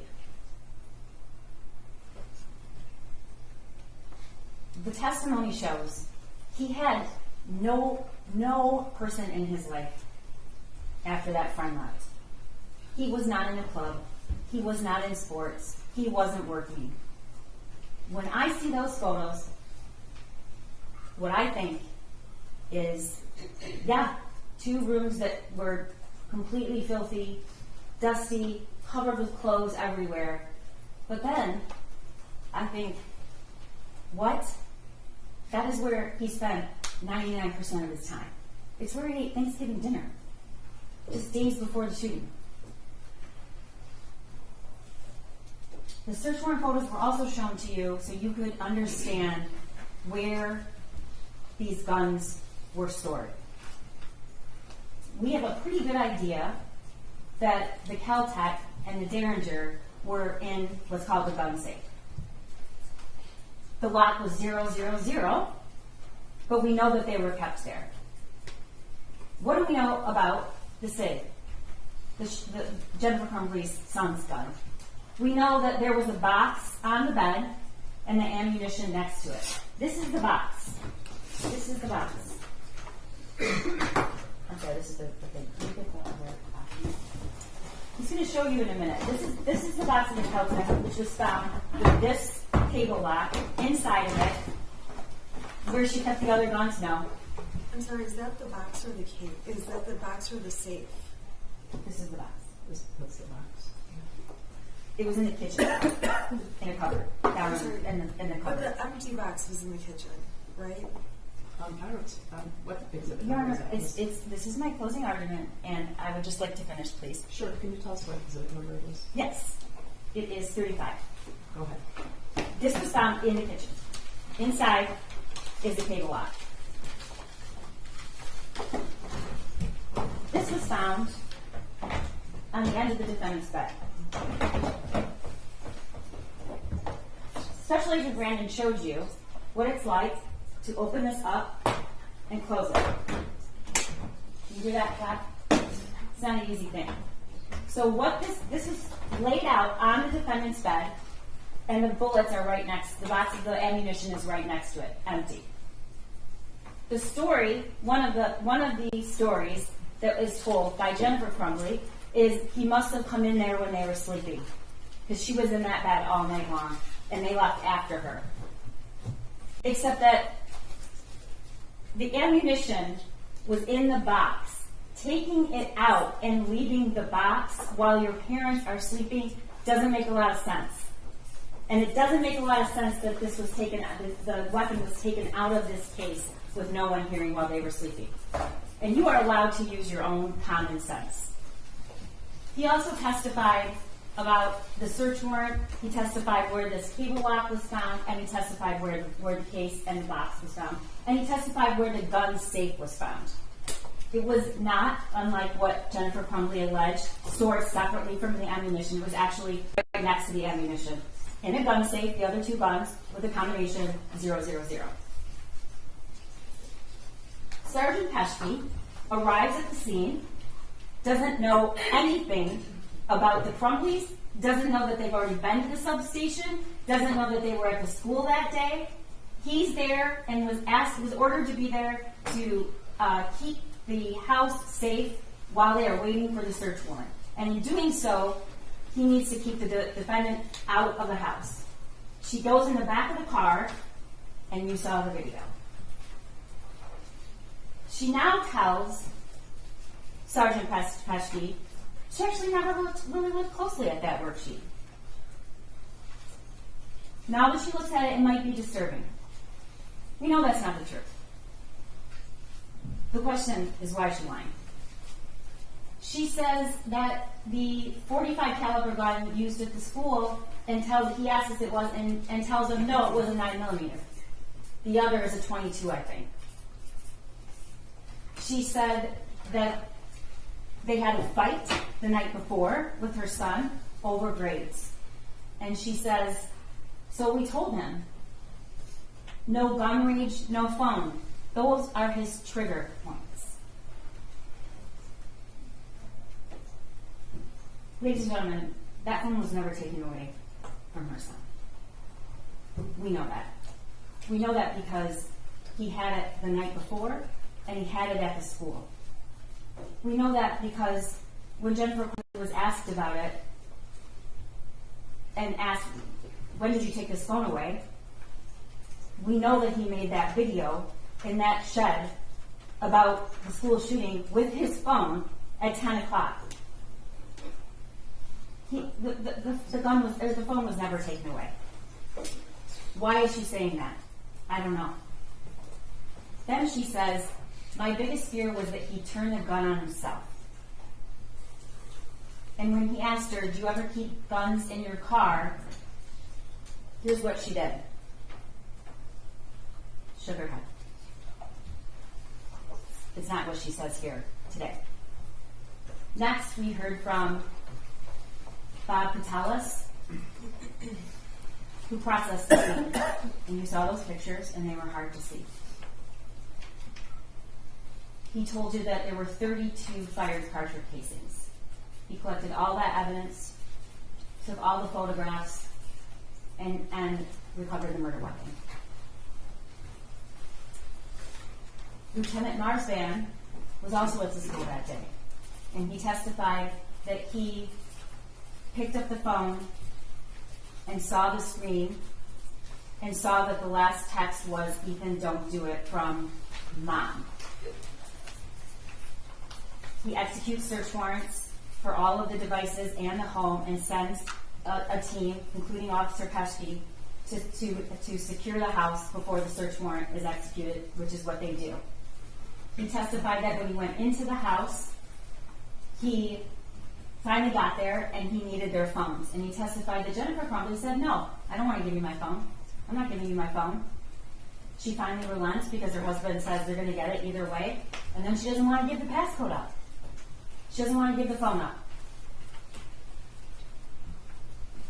But the most important thing that Lieutenant Marsman said is when he described how he had to identify the body of Hannah in Madison that day. Dave Hendrick is retired, but he's the former sergeant in charge of the fugitive apprehension team we call FAT. And his job, his only job, when he was doing that, is to find people who have felony warrants and haven't turned up. He has a lot of ways to figure that out. But he was asked to find Jennifer and James Crumbley to make sure they turn themselves in. But one of the other primary goals he has is that they turn themselves in safely. And she was given every opportunity to do that, and she did not. I want to talk to you about something. The judge is going to instruct you that you can consider flight. It's not an element to the crime. I don't have to prove that they fled. The reason we introduce this evidence is she's going to instruct you that you can use that as a sign of consciousness of guilt. What do you do if you know you've done something wrong? You can use that to show consciousness of guilt. And we're going to get to it, but I believe we have shown that beyond a reasonable doubt. He's going to tell you that the defendant, with her husband, immediately began to avoid detection because they're pulling cash out. They're pulling cash out of their son's bank account. They're pulling cash out of their bank account. Where's their son during this time? He's at Children's Village being arraigned with his court-appointed lawyer, where they had the opportunity to go see him, where they had the opportunity to go to that arraignment, and they did not. Because they never even went, they fled their house and went to a hotel, and then they ended up at an extended stay, and that is where they ultimately left one of the Kias, backed into a parking space. He's going to tell you that he eventually did apprehend the defendant. You've heard a lot about that. And he's going to tell you that there were hundreds of law enforcement officials on the scene when she was apprehended. Luke Kirtley, I know you will not forget him, coincidentally knew a lot about cars, and coincidentally pulled into that parking lot right about the time, and coincidentally had just seen the wanted poster, he called it, with a description of the cars and a photo of the defendant. And coincidentally thought, maybe that's the car. And you watch the video where he goes around and he sees the license plate and he plays it cool and slowly walks into the building and then makes the call to 911. He describes to you how within minutes police officers arrived, and then swarms of law enforcement arrived. SWAT, the marshals, ATF, the Sheriff's Department, Detroit PD, all sorts of law enforcement show up immediately. He also testified that the unit where Jennifer Crumbley was actually found was very close to his, and it faced the parking lot, and the whole wall was windows, and it was on the first floor. And he's going to tell you that the whole parking lot was lit up with law enforcement, lights, sirens, all kinds of things. Next, we heard from Corporal David Shaw, and he testified that once he got there, they took a 35-pound ram to breach the door, which was right outside the unit where the defendant was found.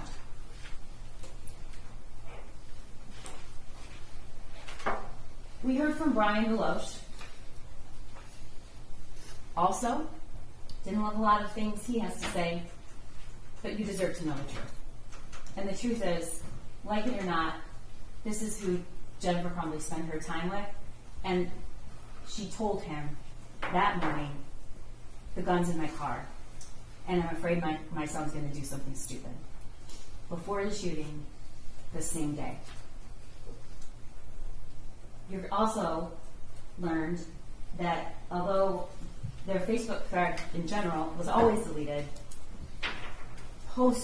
after the shooting, it remained, except she deleted, not unsent. Rely on your own memory about what that testimony was. Those were not unsent messages, they were deleted, and you heard Ed Rogowski tell you that. But these were the two that were deleted. On the run again, and were fucked. William Freer testified what was found in the building and the art studio where Jennifer Crumbley was found. You saw the photographs. You learned that there was a little over $6,000 in cash. You learned where the phones were found, and in cash, in the purse, in the plastic tub, in another plastic tub with a lid on it, feet away from where the mattress was, and there are other things where you learned all those phones were off. He also testified what else was found. Booze, orange juice, ice, and avocado, bananas, socks, blankets, and that is the room where Jennifer Crumbley was ultimately apprehended. You heard from Lieutenant Willis, who was the officer in charge. He told you what it was like in the school that day. He described the autopsy protocols that were done and how each of those kids died and where they were shot. He told you that both Justin Schilling and Madison Baldwin were shot in a contact wound, which means the gun was either very close or actually touching their head. He showed you the video of the shooting. And again, this is not to incite emotion. The video of the shooting shows Jennifer Crumbley's son taking a stance he clearly knew how to take and was trained to take. And you watched his demeanor and the calculated, cold way he proceeded through those hallways looking for people to shoot. You saw the surveillance of how he ultimately surrendered. Walked out after executing Justin Schilling, laid the gun on a wastepaper basket, made it safe, took the magazine out, and surrendered. He showed you and introduced the bank records that show you what they were doing after charges were either very soon coming and after they were announced. And he showed you an in-car video of Jennifer Crumbley and her husband, who just a few hours after the shooting embraced, kissed, whatever happens, I love you, don't say anything to the police.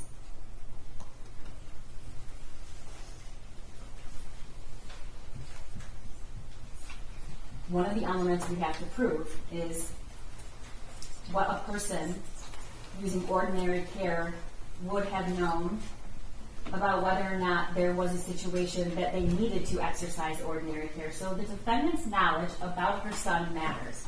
But it's two different stories. It's what she knew before the shooting, and it's what she said she knew after. Before the shooting, she tells Kira, my son's weird. She always refers to him as an oopsie baby. She tells Amanda Holland he's lonely. He's hearing things around the house sometimes. She says, I'm a failure as a parent.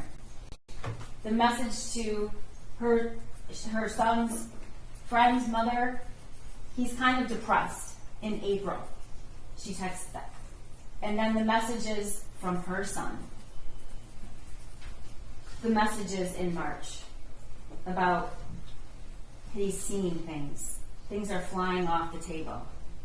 Now she wants to tell you that was just a joke, but I think you really need to consider whether a 15-year-old boy is going to text, could you at least answer me or reply to my text, as a joke.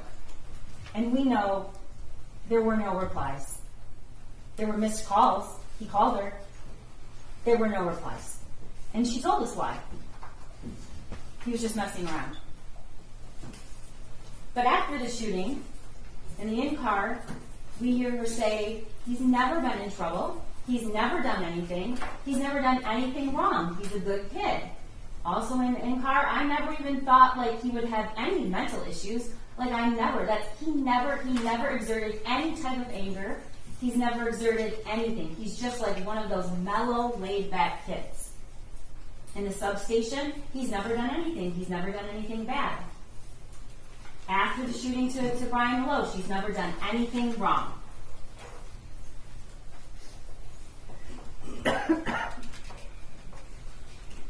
Jennifer Crumbley has said a lot of things about that drawing in that meeting at the school. She sent the drawing to James and Kira and Andrew, as I said before, with the call now, emergency. She told Kira he couldn't be left alone. She tells Andy she needs to get him counseling, and she tells Amanda that the drawing was really scary. She agrees. After, this is what she says in the substation. Nobody didn't seem worried about it, and he said that my son's more than welcome to stay at the school, or he could go home. And I really wish we had taken him home. In the in-car, she said, I didn't even look at that closely. Now that I do, when I was at the substation, I looked at it closely, which we know is not true. I looked at them closely, and they're a little disturbing. Well, they're very disturbing, because look what he just fucking did. And then to Loesch, she says, the school was very nonchalant, but the paper they showed me had all of the things scratched out. That's just not true. It's just not true. And you don't have to believe me, because we have evidence it's not true, and you heard it.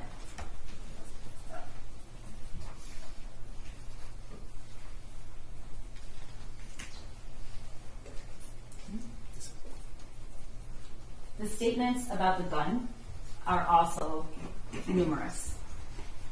She said, we've heard her testify the gun was in her car. We know that she's acknowledged that she drove to the gun range. There was no lock on the gun when she drove there. She returned with the gun. There was no lock on it, but she said James locked the gun when he got home. She didn't see him do it. She testifies at trial. James is responsible for the gun. In the substation, though, when asked where the gun was, hidden. In the in-car interview, James flew home and he's like, I had the gun hidden and I told him where I hid the bullets. He asked whether she kept the gun in her car. She shakes her head no. And she tells Loesch, after, the next day, we had the string lock on it that came with in the case. Everything was secured, not loaded, the bullets stored separately. Oh my God, oh my God, oh my God. That is not what she says in the substation. Jennifer Crumbley begins distancing herself from her own responsibility about the gun.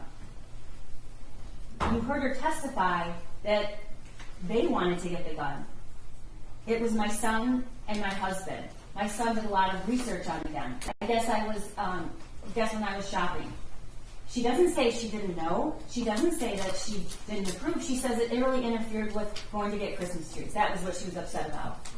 And she said, it's James's responsibility. However, as I've shown over and over, at the substation and in the car, it's we. It's we take him to the range. It's our hobby. We go to the gun range. That's what we do. We just got him this gun. Sitting here today, it's all James' fault. It's not hers.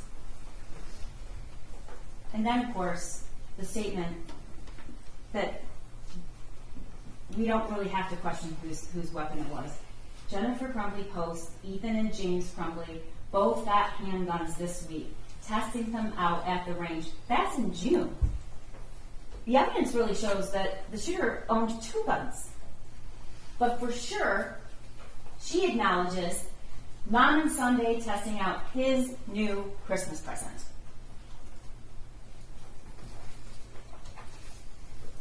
You heard evidence that was presented to you about the journal that was found in the bathroom by the shooter's backpack, right before the bathroom that he exited and started shooting.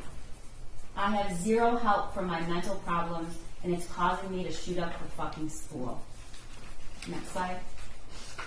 First off, I got my gun. It's an SP 2022 Sig Sauer 9mm. The shooting is tomorrow. I have access to the gun and the ammo. I am fully committed to this. So yeah, I'm going to prison for the rest of my life, and many people have about 1 day to live.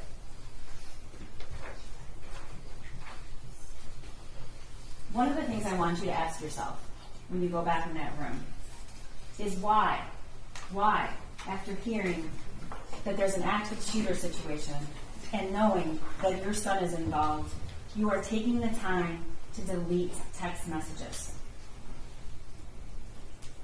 And look at the messages that were deleted. We're on the run again. Helicopters, not sure where to. I'll message you. And we're fucked. Delete. The gun is gone and so are the bullets. Oh my God, Andy, he's going to kill himself. He must be the shooter. Ethan did it. Those were deleted from her phone. She deletes all the things she says about the drawing to Kira, including making sure that she still was going to get her lesson that night. This is a timeline from when in March, which you've heard a lot of testimony starting in about March, was where we first have evidence that he was struggling, he was hallucinating, he was seeing things, and he wanted her to text back and she didn't. We know that he had some incident, and he said that the mental breakdown in April. You saw text messages between James and Jennifer saying, did he say anything about last night? He woke up in our bed, he didn't know where he was. We don't know what that was about, but we certainly know that that is not evidence of somebody who is completely fine and stable. In fact, lots of messages from Jennifer Crumbley saying, I'm worried. I'm worried he's going to do something stupid. In April, she texts her friend that she thinks he's depressed. The Caltech and the Derringer was purchased in June. They go to the shooting range in June. They go to the shooting range in August. They go to the shooting range in September. And then in November, they buy the Sig Sauer. And we see the shooting range that Jennifer Crumbley went to with her son, testing out his new Christmas present. Here's what we learned Jennifer Crumbley did after the shooting. As soon as they took her phone, they bought burner phones in Lapeer at 8 o'clock the night of the shooting. They checked into a Holiday Inn Express that night in Lapeer. They then left and went to an extended stay in Auburn Hills, which Lieutenant Willis testified was almost across the street from a police department. Upon learning that charges were possibly coming, and the same day charges were announced, they leave that hotel and drive to Detroit. They withdrew $2,000 from a Flagstar Bank on December 2nd. They drive to Owasso, an hour away, she says, because we just didn't want anyone to recognize us, to buy replacement phones. She texts that she's on the run again.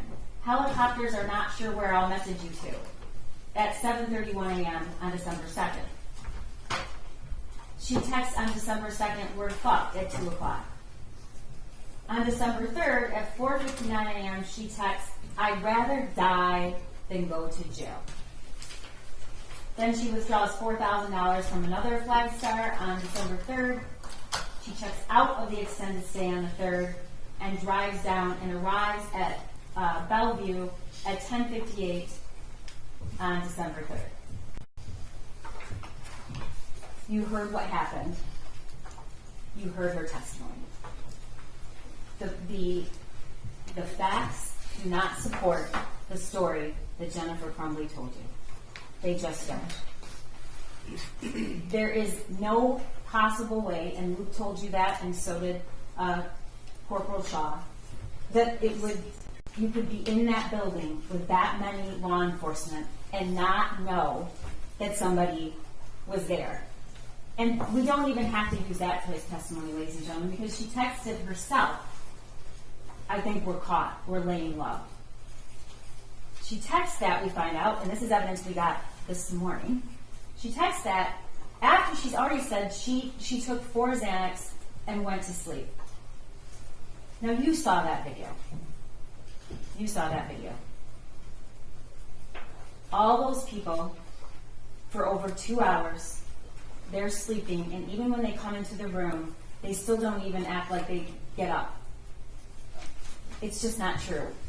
And we know it's not true because they'd already taken steps. She had hidden the phones, powered them down, separate from all the other things they had, with the cash.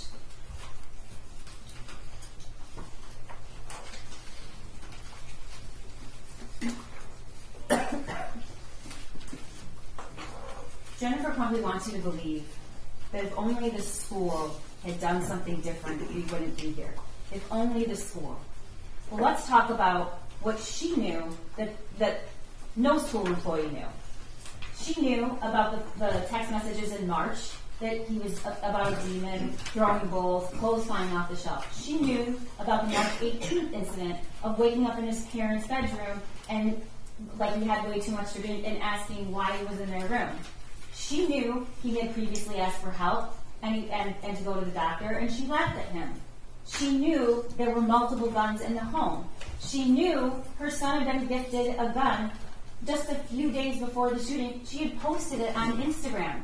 But apparently, it's absolutely fine for all your Instagram friends to know that you got him a Christmas present with a 9mm handgun, but it's not okay or relevant to the people sitting in that room with that drum.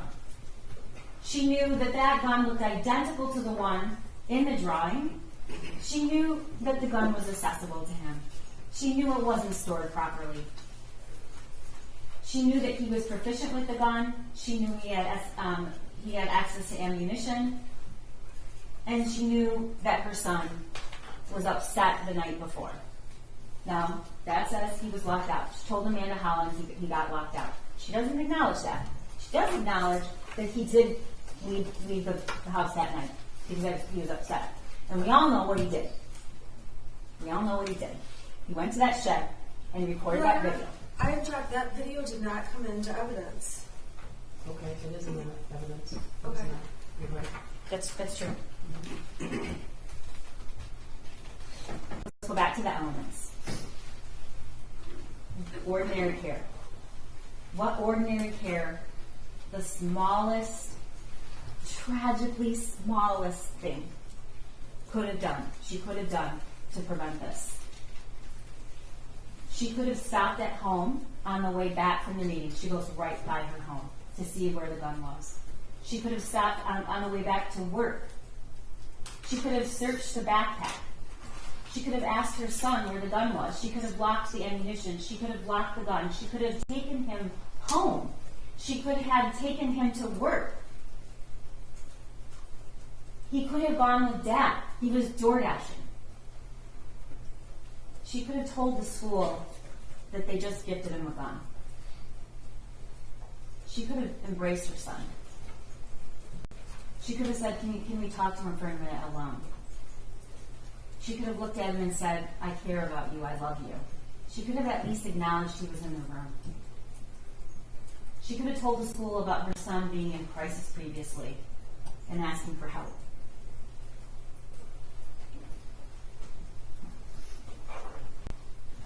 Ordinary care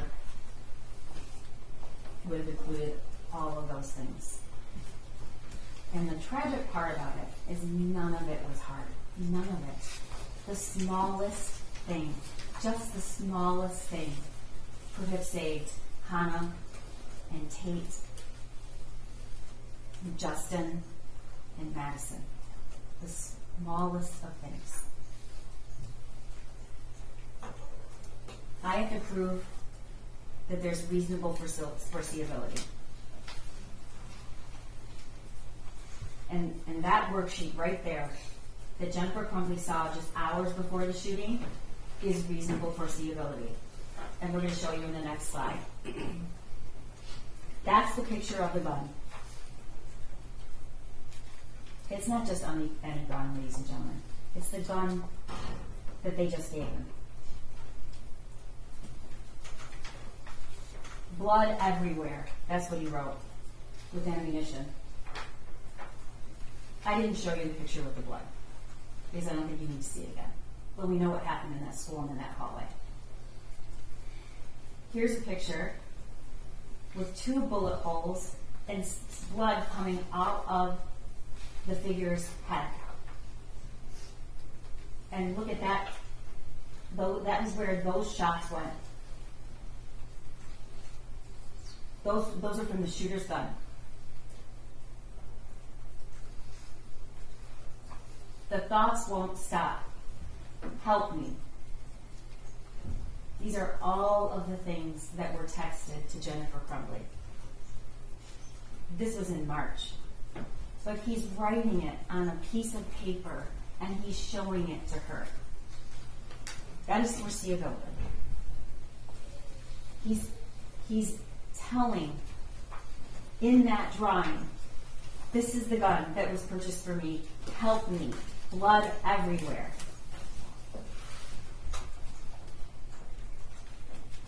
The world is dead.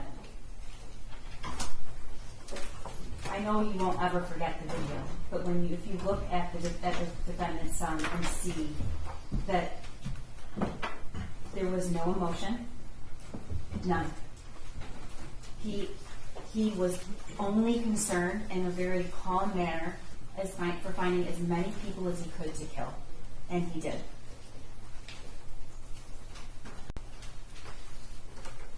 My life is useless. These statements from the defendant's son are just heartbreaking. I asked my dad to take me to the doctor yesterday, but he said, just give me some pills and told me to suck it up. Like, it's at the point that I'm asking to go to the doctor. My mom laughed when I told her, but I am having bad insomnia right now. I need help. I was thinking I could call 911 so I could go to the hospital, but then my parents would be really pissed. Like, I am mentally and physically dying.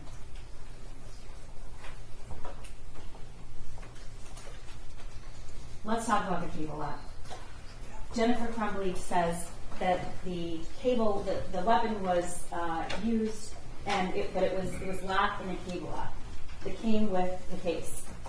This cable lock that came is the cable lock that came in that case with the SIG. It's never been opened and it's never been used.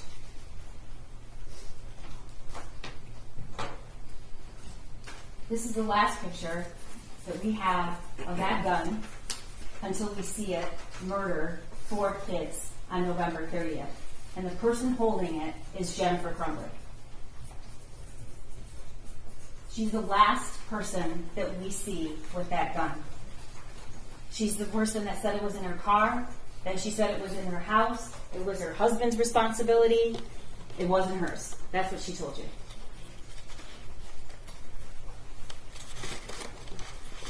She knew he was distraught the night before.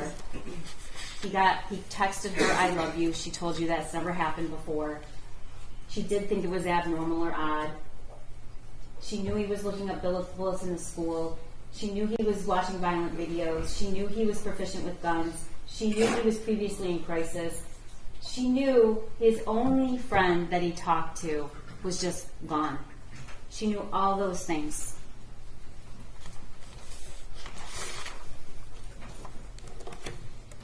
And then her own statements, ladies and gentlemen, when she took the stand.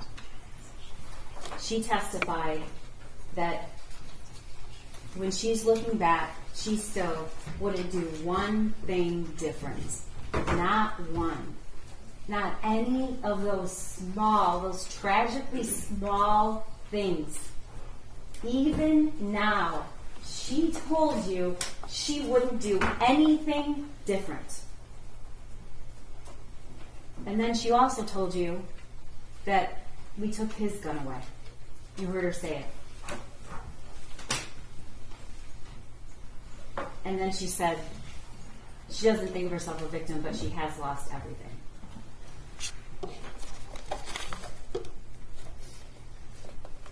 You're going to hear the instructions from the judge, and you're going to take the facts and the witnesses and the evidence and use what you promised to use, which is impartial, honest assessment, and find what you believe the facts are in this case.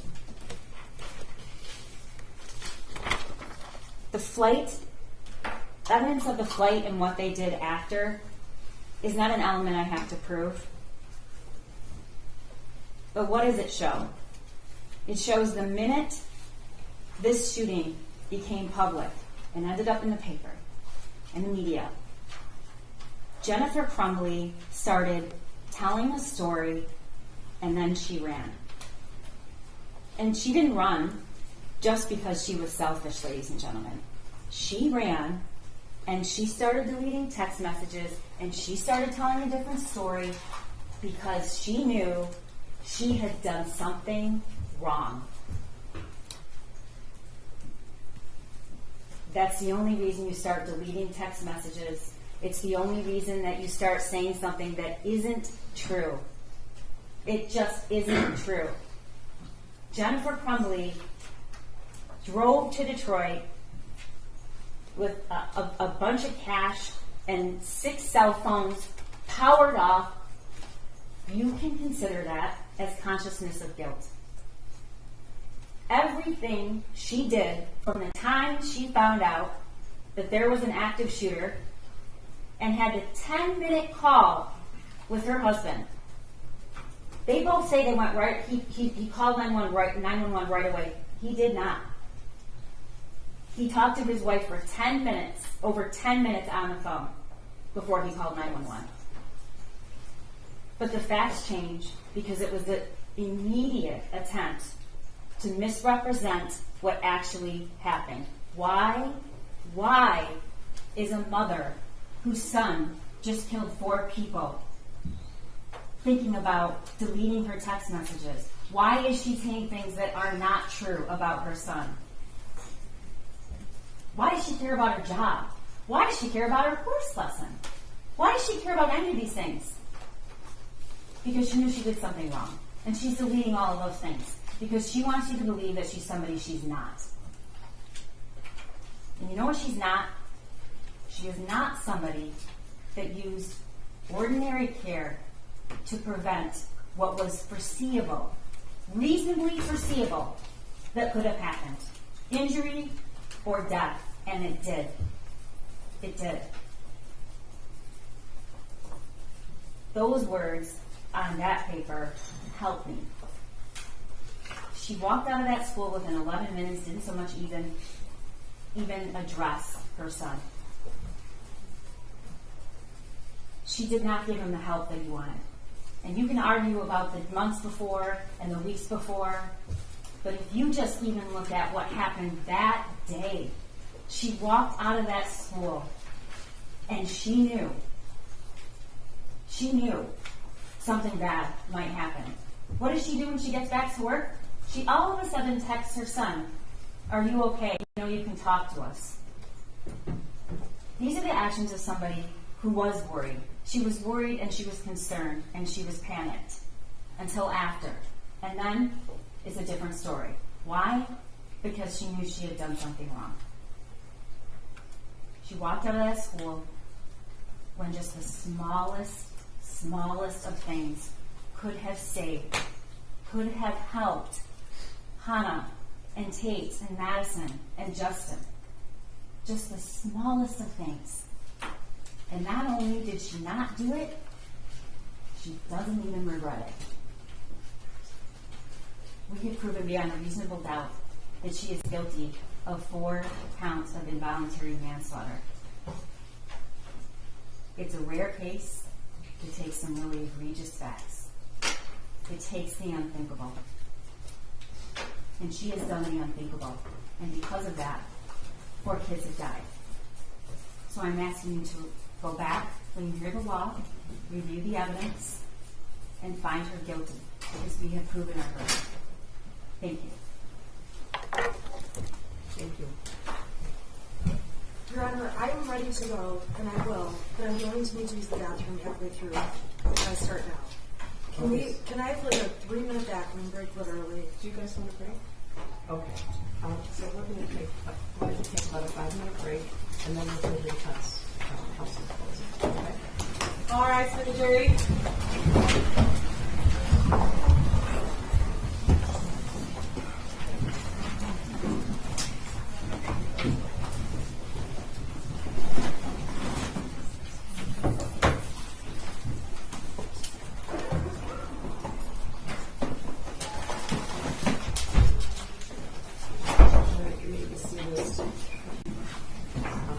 I don't want to pressure anyone to speed up their closing, but both sides have asked me for the jury delivery today.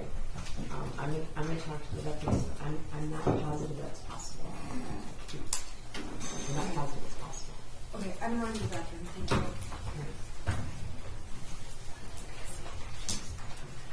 You have to take it next? Okay, you're going to take it out. Okay.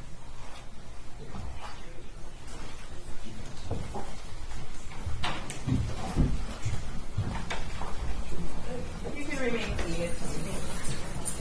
Everyone can remain seated.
Killing People vs. Jennifer Crumbley, case number 222799990F8. Sorry, one thing I wanted to tell you, I've been using up all my brownie points for Catherine, who has told me that we can stay later than we need to, if that's what you want to do. I'm concerned about sequestration and all that.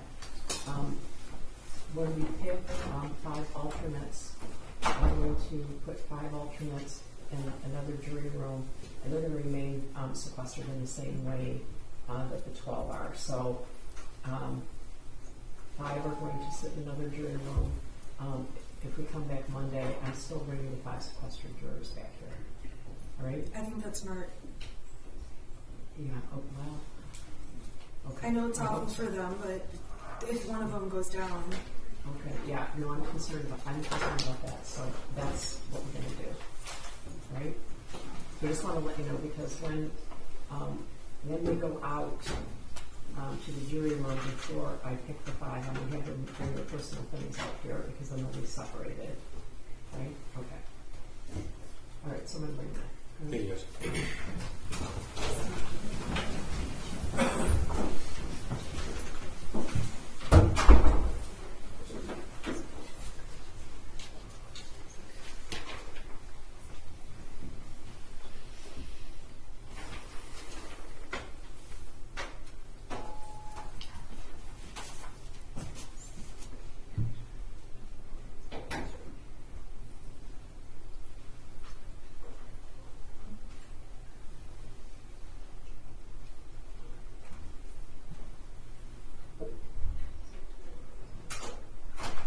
All rise for the jury. All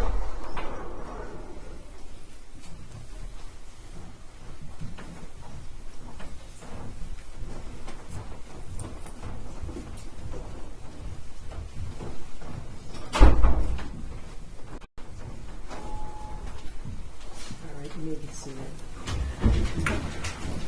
You're not going to hear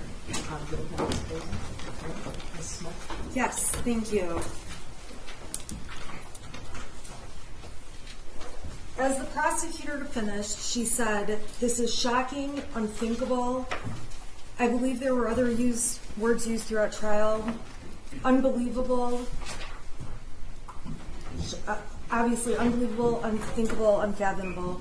And the reason that's the case is because it was unforeseeable. No one expected this. No one could have expected this, including Mrs. Crumbley. Now, the first thing I want to do very quickly is talk to you about the burden of proof. In the state of Michigan, there are different burden of proofs depending on what kind of a case it is. When people sue for money and say, "I've been injured," or "I was failed by the school even," there will be civil lawsuits, and the burden of proof is a preponderance of evidence. That means it's about a 50-50 standard. And if you have 50% of the evidence, that's the burden of proof for civil. When the state thinks it's important to take away a person's children, the burden goes up. And the burden has to prove more evidence, and that specifically is clear and convincing evidence that it's correct for the state to be taking away a person's children. Now, the highest burden in this country is in a criminal case, and that is beyond a reasonable doubt. And the reason I'm telling you about the differences in the burdens is because in a criminal case, if you have just one reasonable doubt about the case, you must vote not guilty. And so this is my poster just showing beyond a reasonable doubt is guilty, but there's many, many other options. If you think it's likely, probable, possible, not likely, those are all not guilties. You have to be sure beyond a reasonable doubt. And later, as I go through my closing, I am going to tell you the reasonable doubts that the defense believes exist in this case for you to look at.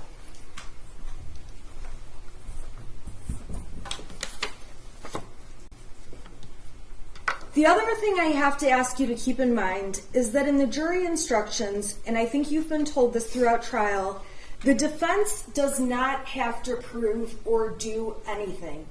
Like Judge Matthews said, we could sit at the table and play chess the whole time, call no witnesses, cross-examine no witnesses, provide no evidence, because we have no burden to prove a thing. However, in this case, you obviously saw the defense present Mrs. Crumbley, who took the stand, so that she could give you some context beyond parts of the evidence that were confusing when the prosecutor was introducing in bits and pieces. And the problem in this case is that we can all agree everything can be seen different in two ways. First of all, when you look back in hindsight with 20/20 vision, when you look back in hindsight, it is easy to say, this could have been different, that could have been different, this would have changed. And the other circumstance, the second one that makes a huge difference, is when you get full context around the evidence that is being used. And in this case, the prosecutor has cherry-picked little bits of evidence out of mountains of evidence to put in front of you with no context to explain what they're doing. And when you get cherry-picked bits of evidence, it's easy to reach wrong conclusions. Now, during jury selection, it felt like the prosecutor was asking you questions and giving more of a campaign speech than a jury selection proceeding.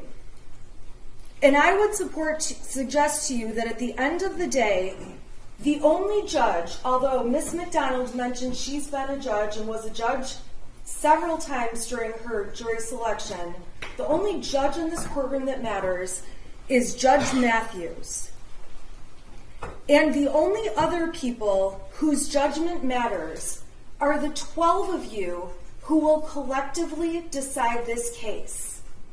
The rest of us don't matter. My opinion doesn't matter. Ms. McDonald's doesn't matter. The opinions of everyone in this audience doesn't matter.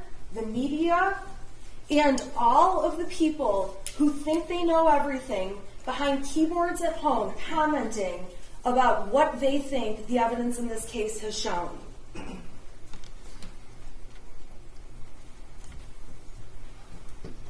So during this case, it's obvious real life is messy and complicated. And during this trial, I will openly admit that I'm a lawyer who messes up. I get thrown off when I'm surprised by something. I feel like I get overwhelmed when information is coming at me quickly. I say I'm sorry a lot. Evidently, there's a TikTok channel of me saying I'm sorry through this whole trial. And all I'm saying is that I'm human. I am a human being, and so is Mrs. Crumbley. And that's what this case is about. She's not a perfect person or a perfect parent. I'm certainly not a perfect person or a perfect parent, and I'm certainly, beyond a reasonable doubt, bad with technology, which is why you're not going to see me touch that laptop.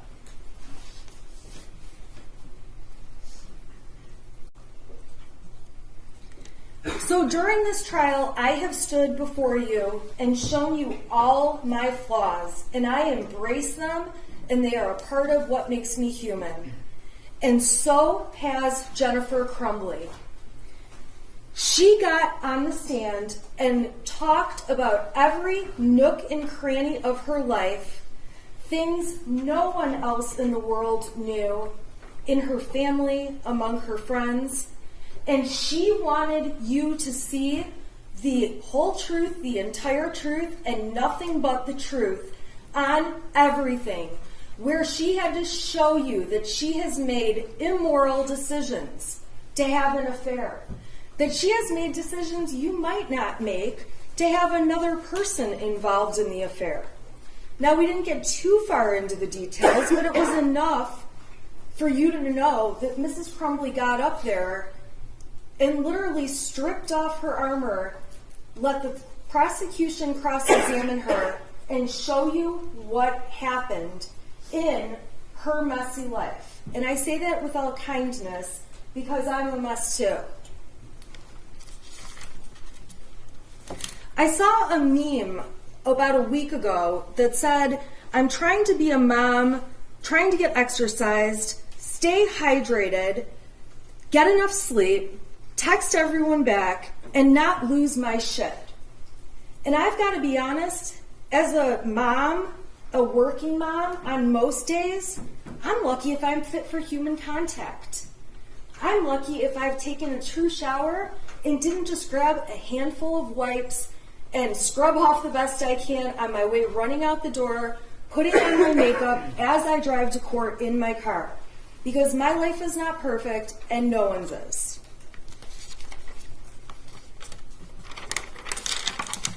And during this trial, you may have concluded that you don't like me, that you hate me. That's fine. I am just asking that your opinions about me as a person, and if you're one of the people who plans to make a TikTok about me, that you won't hold those opinions against Jennifer Crumbley and will judge Jennifer Crumbley's case based on the evidence about her and her family. And if you hate her or don't like her or agree with things she's done, that's okay too. You don't have to like her. You are not expected to go hang out with her when this is all over. After trial, you don't have to decide if you want to go to her house. You don't have to have Thanksgiving with her. But when you're looking at the evidence in this case, it's important to set aside your opinions of her or take your opinions of me and supplant them on Mrs. Crumbley. Now, when I took on this case pretty early on, I realized I am Jennifer Crumbley, and I could be here accused and sitting in her spot very easily. Now, in my house, we don't have guns. I don't have guns, but I do have children. And actually, I have an oopsie baby, my fourth one. I did not want 4 in 4 years, but that's what I was blessed with. I say I'm abundantly blessed. And I have kids that seem to have no issues. And at the end of the day, they're good kids. They go to school. We have no discipline problems. We have arguments here and there, just like every family does. I have a son that wants to hang out with me very rarely, but I have no belief that any of my 4 children would ever harm anyone else. And while I don't have a gun, I have a large butcher block on my counter with big knives that I use when I cook, and I enjoy cooking. And at the end of the day, my kids could just as easily grab a knife without me knowing it, and without me having it on my radar, and walk out the door of my house and go play with their kids, the other kids on my block. Granted, they live farther down my block because I'm in the middle of nowhere. And my son could kill somebody with my butcher block knife that I would have never expected to happen. And if you saw the text messages that my husband and I exchanged on a daily basis throughout this past year and even years before, it would be so easy for me to be in her seat. With my kids, I don't monitor assignments. I don't look at their phones. I have no reason to. My son plays a lot of video games. My son's online talking to a bunch of people as he's playing a lot of video games. Even though he has a cell phone, I don't go through it and look at his messages every day. And as he gets older, I do know he's interested in girls. If he starts receiving nude pictures of a girl on the cell phone I own but let him use and gave him for his birthday when he turned 11, should I be held accountable for receiving child pornography if a girl sexts him over some inappropriate pictures? If my son decides he's going to send some pictures back and takes a nude picture of his bits and pieces, that's a 20-year felony. Am I then responsible because he sent a picture of his penis over to some girl? So not only taking the picture, a 20-year felony, but then we've got a 7-year felony for sending it over. Can every parent really be responsible for everything their children do? Especially when it's not foreseeable, and this clearly was not foreseeable to Mrs. Crumbley. Because there's no one in the world, including Mrs. Crumbley, who would have let a school shooting happen and let what happened on November 30th take place. Not only ruining the lives of so many families and victims and taking the lives of 4 young people, but also ruining her own son's life and ripping his life right from her as well. She would be the first person on the planet who would have never let that happen in a million years.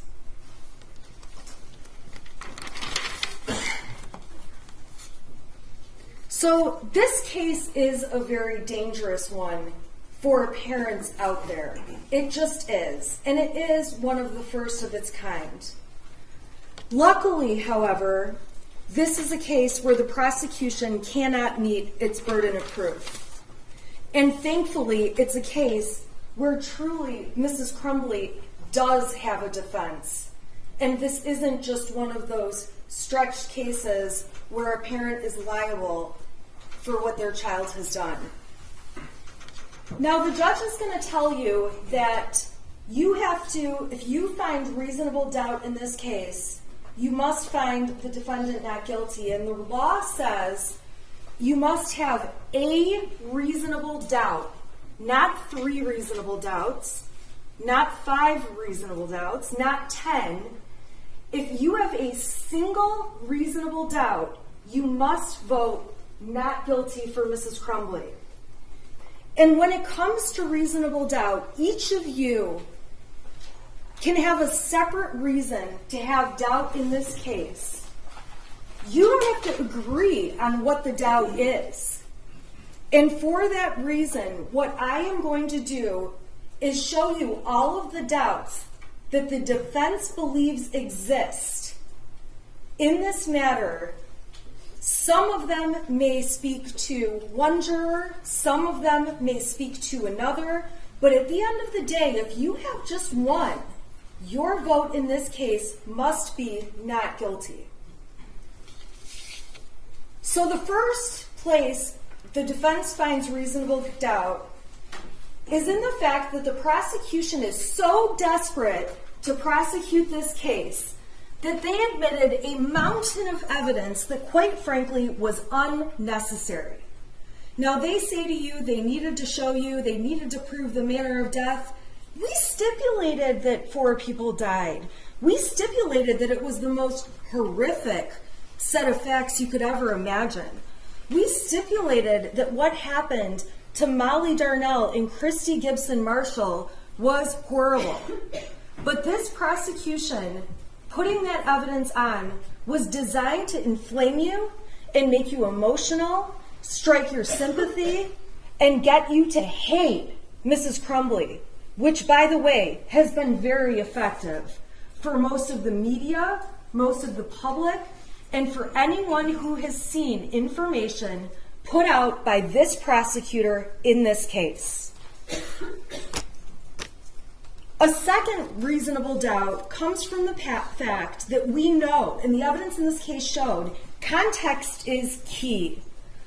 And that was clear when Detective Wagrowski took the stand and said, you get better decisions when you have more evidence, and testified that in a former hearing, he messed up because he didn't have the video from before the one he saw, so he believed the parents arrived at the school together, and subsequently, when given more context, showing more video from further beforehand, he could see they actually arrived in different cars, met, and walked in the building together. And at the end of the day, the more context you have, the more accurate you can be. When Brian Maloche testified, another example came about where the prosecution had him testify that Mrs. Crumbley said to delete his messages, clear your cache. And I'm so thankful that the rest of the world sent me emails that I don't know how to pronounce cache, because now I do. And when Brian ended up seeing the messages before clear your cache and after clear your cache, he realized, oh, she wasn't asking me to delete messages. She wanted me to refresh my web browser to see if the Facebook had actually deactivated. And so that was proof again that when you have more context, you're more accurate. And the problem the prosecutor has in this case is they have very little context for the very little evidence they've submitted. There's also no context around some of this little bits and pieces of useless evidence, like Jennifer Crumbley saying that her son was an oopsie baby. I call my son that, so what? Does that mean I hate my son? Does that mean I would be okay if he went and killed a bunch of people and or if he committed suicide? No! Calling your child an oopsie baby was designed to try to make her look bad with no context. Having Amanda Holland come in, a coworker who's not a friend to Jennifer Crumbley and has been interviewed by law enforcement to tell you her advice on she should go have a mother-son day with her teenager, so irrelevant when she's faced with raising toddlers every day. When I heard her advice, I thought, yeah, right. I have 3 teenagers. I almost have a 4th. And personally, not only would they rather do anything else than spend a day with me, I'd rather do anything else. And we do spend time together, but that's not their first priority when they get to pick what they're going to be doing.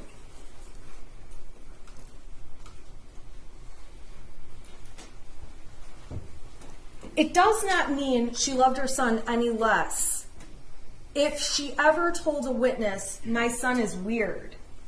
And part of what made me realize I could be in Mrs. Crumbley's shoes is I have sent texts to my husband saying, our daughter is a psycho today. On the way to school last week, she's crying she doesn't have people to sit with at lunch. I texted him, she's a nutcase. I don't know what to do. I don't know how to handle this. I don't have time for this. My other daughter is complaining about her lights flickering in her room. I texted my husband, this sounds like a case. The start of a case. My husband works for my office. He's actually my office manager, so he knows about the case.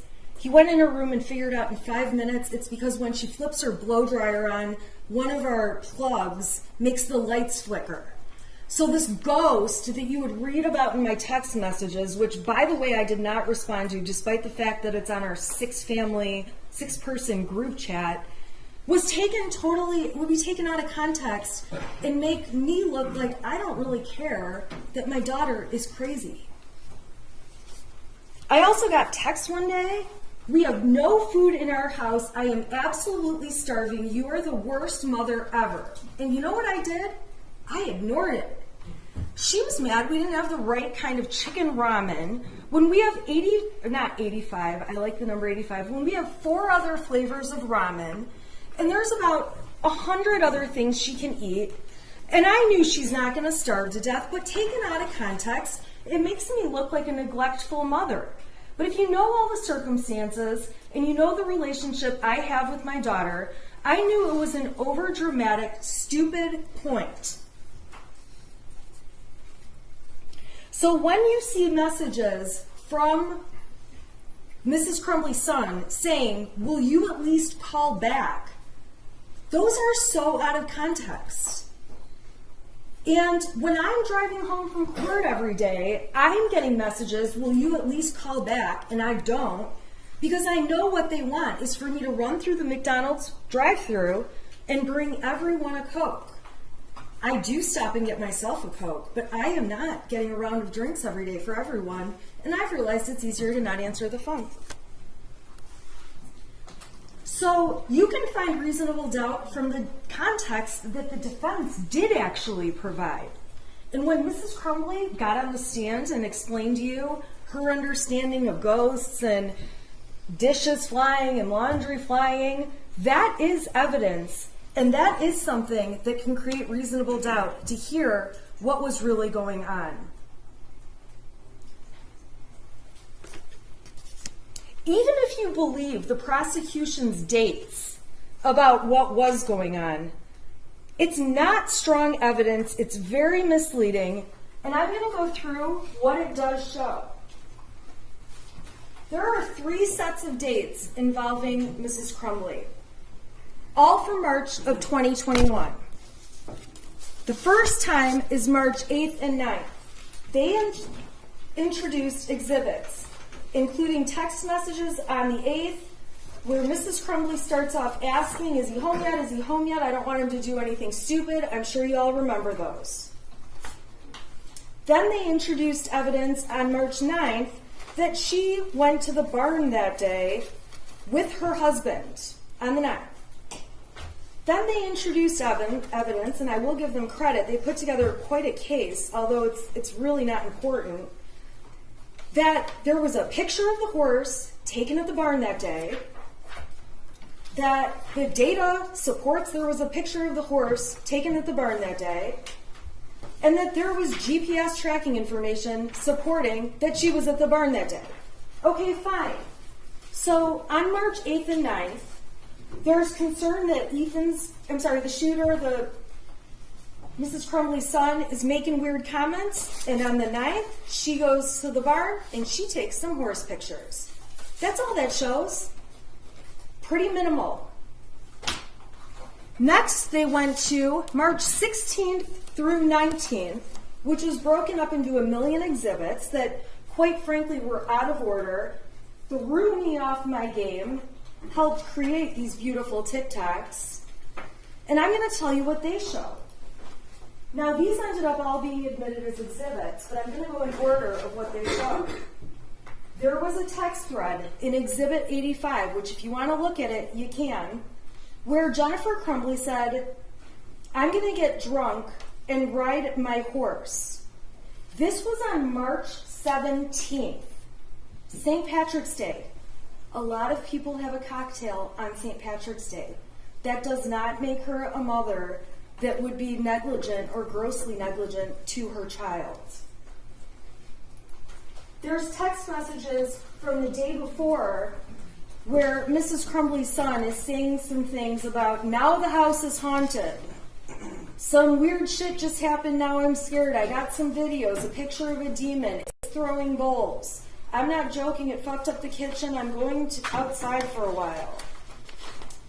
Can you at least text back?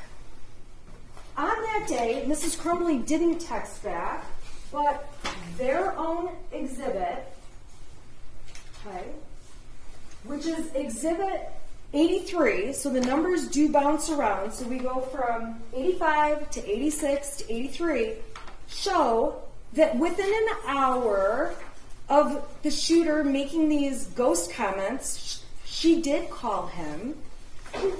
Specifically, she called him back at 7:24, and they had a 19-second phone call. If it was 19 seconds, it most likely was, I'm on my way home, we'll talk when I get home. So then, the state, in order to make it seem like they've really, really got some proof here, they admitted exhibits 87, which show on the 17th, on St. Patrick's Day, James was on a horse.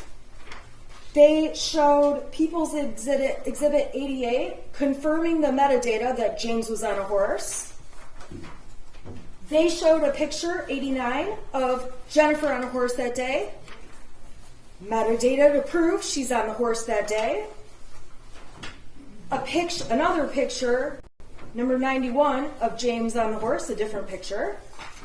The metadata to prove James is on the horse. A picture of Jennifer with her horse in Exhibit 93. And again, the metadata to support the picture was taken out at the barn and sent, and that these people talked about these horses. Okay, so fine. That's on the 17th of March. You're going to have access to all this evidence if you want to see it.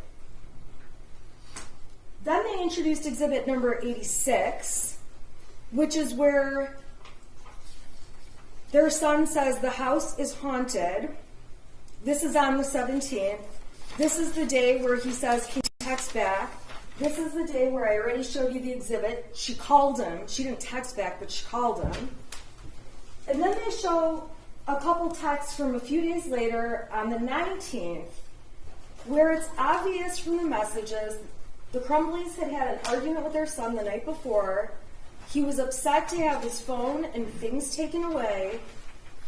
That Jennifer Crumbley gave him a melatonin to go to sleep. She should have only given him a half. It's in the messages, but she gave him the whole thing. And it knocked him out, and he slept in their bed that night. And when he woke up the next morning, James described him in the text messages as he woke up looking like he had way too much to drink last night, complaining about a headache. Jennifer says, well, he was really worked up and out of control, so I can see why, talking about his behavior during the fight. All I know, Jennifer says, he needs to eat, go to work hard, not complain, and he can get his stuff back. She testified that getting his stuff taken away is his trigger. It's what makes him get upset. She says, you respond, and I didn't get it.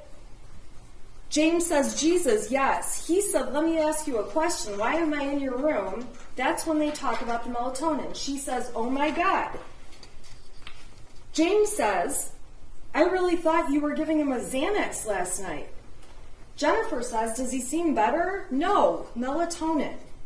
James says, I know. So obviously he's joking. Jennifer writes, but he hasn't had one before, so I should have only given him a half. James writes, well, he's doing his school, says his head's hurt, so he took Tylenol. Jennifer asks, is he okay to work?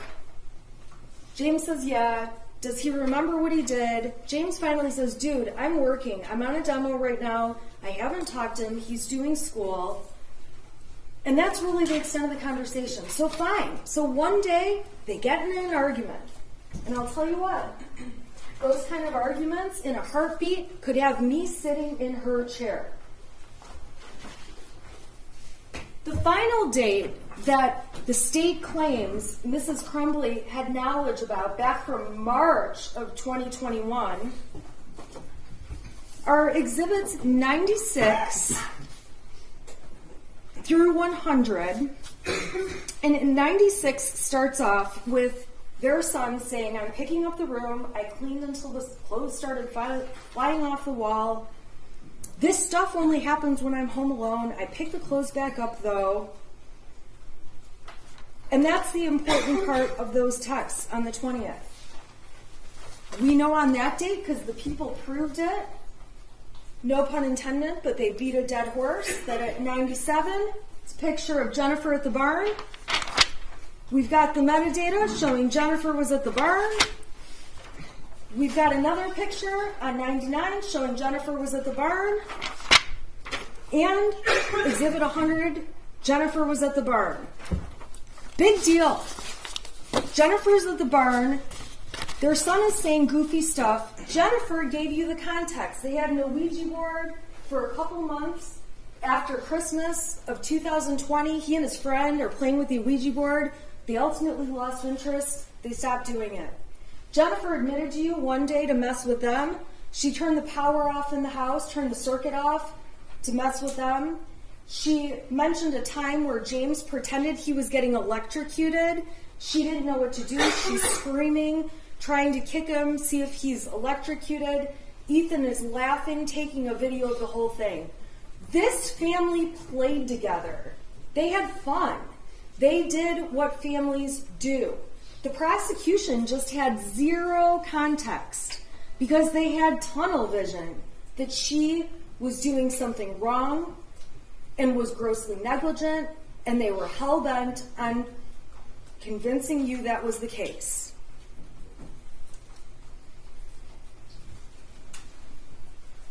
So the other thing that you can find as a reasonable doubt in the case is the lack of evidence in the case as a whole. The prosecution has made very serious claims.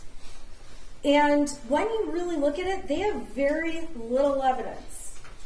So what they've shown to you, and I have it in these folders, are these dates in March 2021, which, by the way, are 10 months before the shooting even took place. They're before it would have... it's unreasonable to expect that things that happened in March of 2021 are an indicator that 10 months later their son's going to do something. It would be very different if every week there's something going on up until the shooting, but there's not. Because if there was, the prosecution would have brought that in and showed you every horrible thing that was happening to show you their son was being ignored, and they don't have the evidence. So what they did provide, and what was admitted, this is exhibit, I believe, 423. These are all the Facebook messages between James and Jennifer. So when you look at those Facebook messages and consider, and this includes the photographs and the GPS stuff, that they're using this much compared to this much over the period between January 2021 and the shooting. This is a very little bits in time compared to the grand scheme of things. And while the officer testified and played games with me that he's not sure this is the best evidence against Mother, you better believe if they had better evidence, they'd be up here showing stronger and better evidence. This is it, ladies and gentlemen. It's obvious from the evidence in trial, and you may find it to be a reasonable doubt, that the Crumbley son was a skilled manipulator, and they didn't realize it. He's not sick. He doesn't have a mental illness. He's had no history of hallucinations. He has never shown his parents signs of mental illness. He certainly never showed signs of mental illness wanting to get a gun. No parent would purchase a weapon if they believed their child had mental illnesses. And these are people that had 2 other guns in the house for months where nothing ever happened with those guns. They had no reason to believe that somehow this 3rd gun was the thing that was going to make the difference. The texts that the prosecution admitted as Exhibit 101 were texts between the shooter and his friend that we have not named. The extent of these text messages saying goofy things like, I told my dad to take me to the doctor, he gave me pills to suck it up, it's at the point I'm asking to go to the doctor, I'm having insomnia and paranoia, I'm calling 911, I thought about calling 911, but my parents would be pissed. I don't disagree with the prosecution that these are alarming messages, but clearly the shooter's friend isn't that alarmed because he's not texting back. The shooter's friend knows there must be more going on because he doesn't tell Mrs. Crumbley, who is like, and he's like a second child to her. And we have no other context about these messages, and if anything, the evidence does not show that Mrs. Crumbley ever saw these messages. Now, when she sees them now, she thinks, that's crazy. She'd like to know more context. But you also have to know, and another reasonable doubt you may find in this case, is created when you compare these text messages that were sent that have alarming things between Ethan and his friend to all of the messages between them, which are over 20,000. And what you would have to believe, and what I would believe, is that if the state had stronger evidence, they would have paraded it up and we would have been seeing a lot more of these. But instead, they were admitted, and you haven't heard the friend testify, you haven't heard any context about these, And all you can see, and really all the evidence shows, is that there's no reason to believe Mrs. Crumbley ever saw that.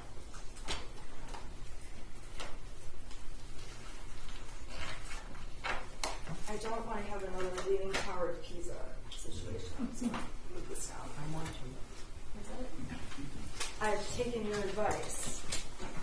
Now, the other evidence the state has shown are little bits and pieces from the shooter's journal that are quite alarming and disturbing. But again, Mrs. Crumbley says the information in there about my parents won't listen to me for help is not true.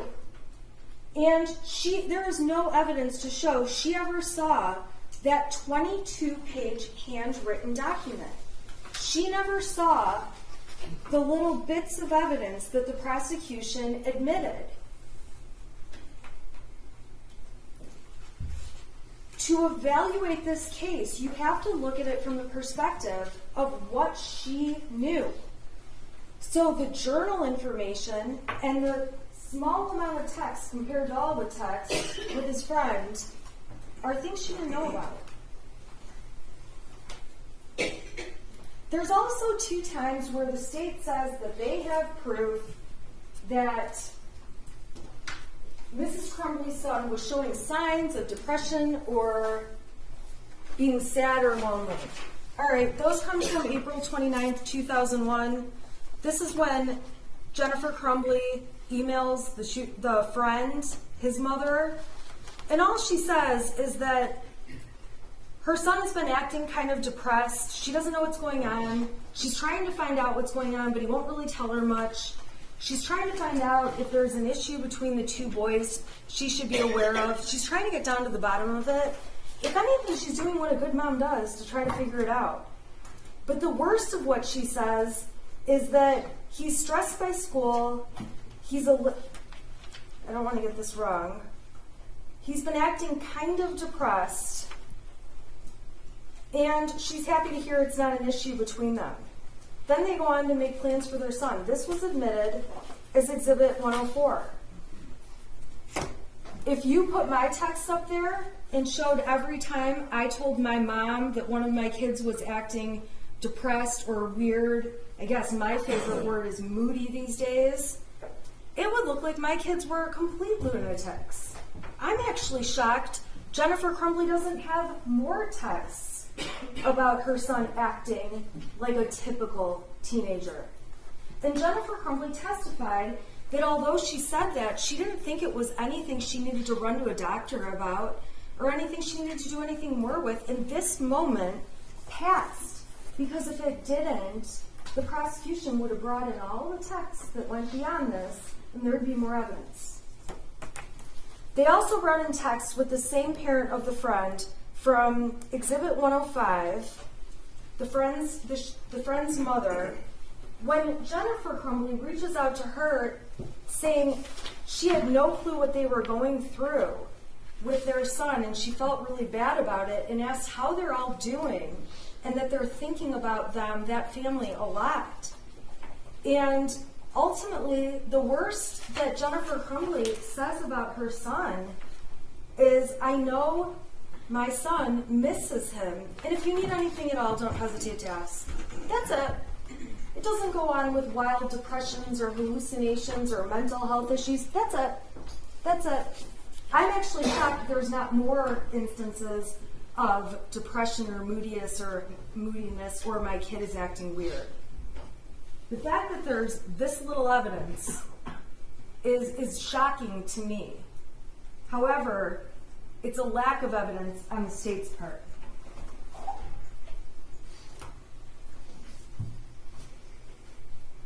There's also a lack of evidence in Mrs. Crumbley saying he's depressed to really anyone else. Even after the shooting, when she's talking to her friend Kira, to other people, to Brian, all she keeps saying over and over is, I wish there had been signs. I wish there had been something. He's a normal kid. There's a complete lack of evidence of mental health concerns specifically.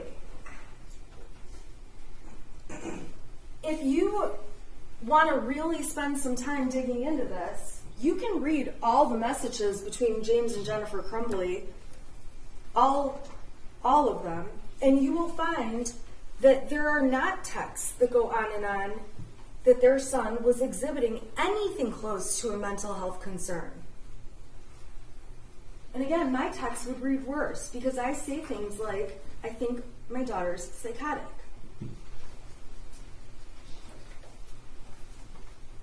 When Mrs. Crumbley did have to evaluate what's going on with her son and there was something alarming happening, she relied on people who spend day in and day out with kids, people she considers to have more expertise in kids than she does, including Pam Fine, who left her a very nonchalant voicemail that you've heard, that was Exhibit 115 if you want to hear it again, saying Ethan was looking up bullets in school today.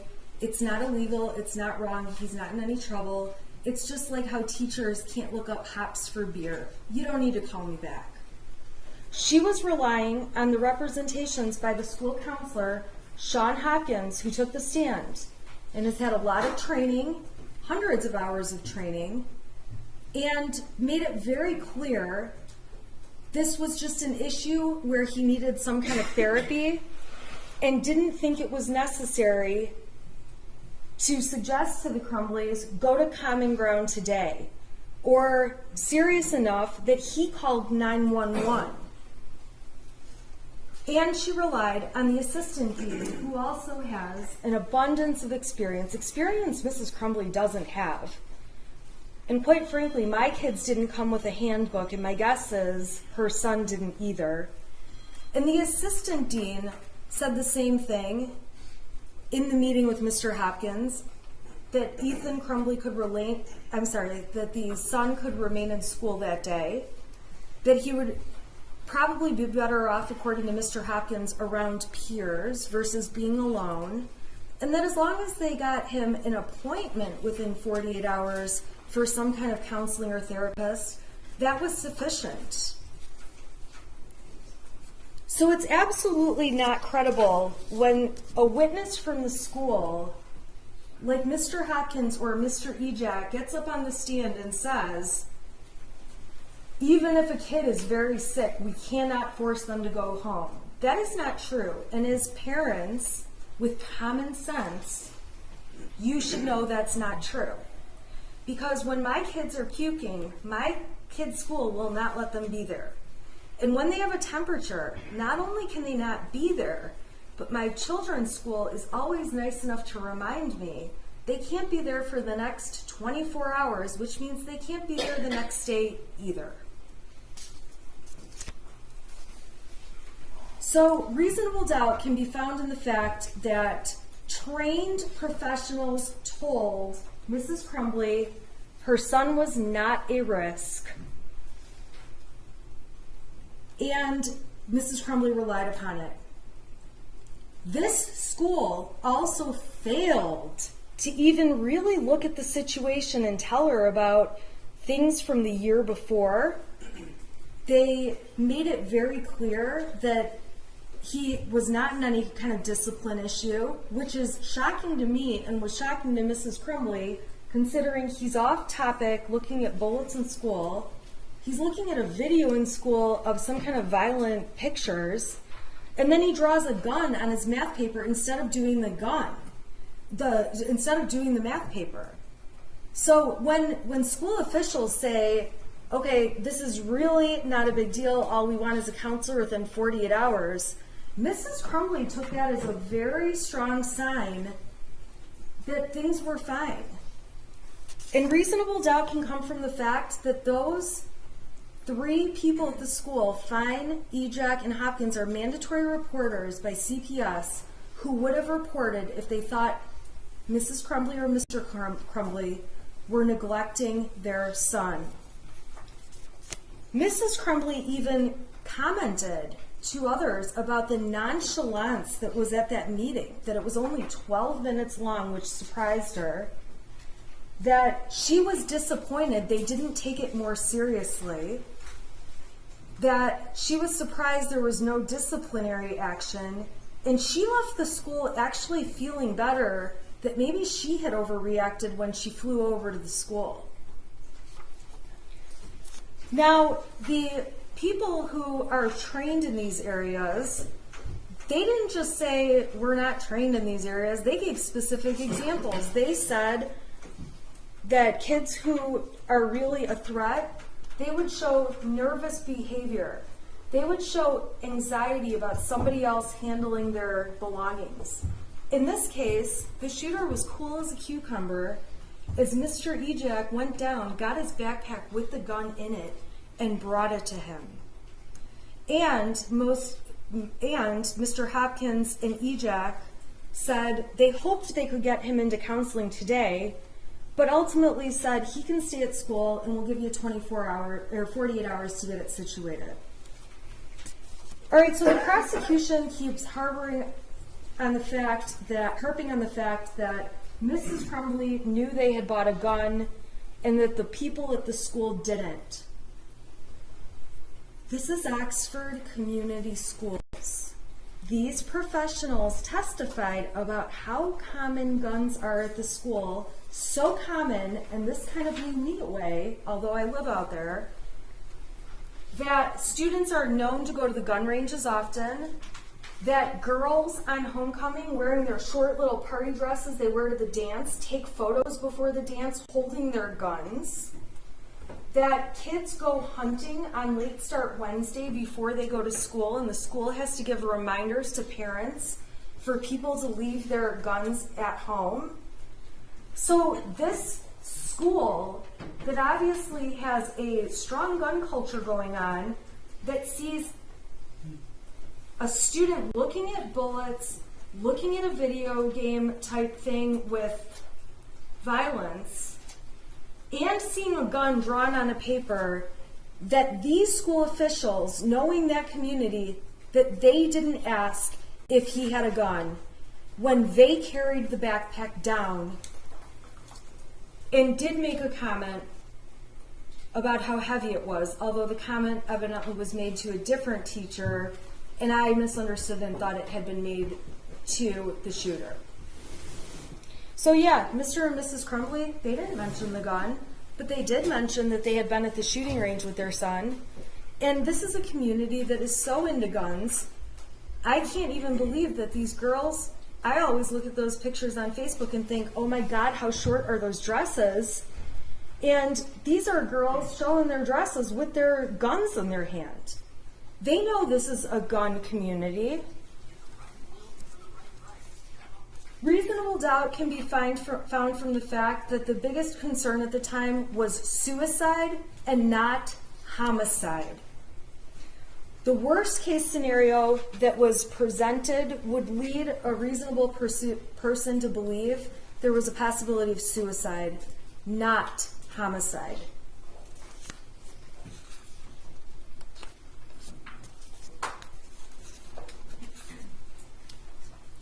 The prosecution seemed to also carry on about the amount of money and time that Mrs. Crumbley spent on horses. Just because she spends money and time on horses doesn't mean she doesn't love her son. And the fact that they have to stretch so much can create reasonable doubt. And if you actually look at the exhibits the defense submitted, you'll see that Mrs. Crumbley said she has to get a second job to pay for the braces, which are very expensive, to put on her child's teeth. She paid for her son to be a part of a bowling team. She paid for him to do other sports. She cared about her son. Just because she cared about horses and bought medication from them and had a horse hobby, that's not any different than a dad who likes golf and buys new golf clubs and has a membership to a country club and spends time there and spends money at the bar there on days they go golfing. It's not any different. To try to suggest that it shows the priorities were on horses and not their son is just garbage. This is a son who had everything he needed and all kinds of opportunities in life. A son they take camping and on vacation to Cedar Point. Not only do they take him, they take a friend with them. These are parents that clearly love their child. They're sitting there playing board games with him, spending time doing that. That's all in the Facebook pictures that were admitted. Those are submitted to you as exhibits, and you can take a look at them if you want to. Brian's testimony in this case absolutely creates reasonable doubt. When Brian Meloche testified, there's no question he was inconsistent. And I would submit to you that after, there was no reason law enforcement needed to interview him for 2 hours, 1 hour, and then 3 hours. But over time, the police certainly caught on to the fact that the more you ask Brian the same question over and over, and he realizes he's not giving the answer you like, he changes it. And while the prosecution tries to make it sound like, well, he didn't want his affair outed, from the very beginning, he told them he was having the affair with Mrs. Crumbley. That was not something that ever changed.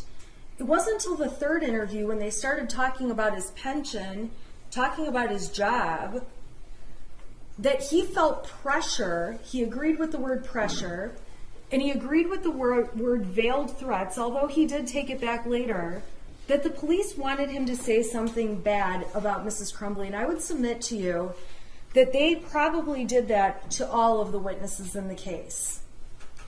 But Brian Meloche was the one who admitted to it. And when Mr. Keast got back up there and asked him more questions and asked him more questions, Brian got right back in line like he was supposed to and told them exactly what he knew they wanted to hear. Brian is a terrible witness. He said he had memory problems. And quite frankly, when he's testifying that he knows that the gun was in the car that day of the shooting, we all know no one thinks that's true. Mrs. Crumbley testified and explained the day the gun was in the car. Brian's just wrong. And when Brian testified that Brady was gone and he believed Brady died or committed suicide, I would submit to the jury that Brian is just an idiot and has no clue. And that the truth is, he didn't know the details about where the shooter's friend went.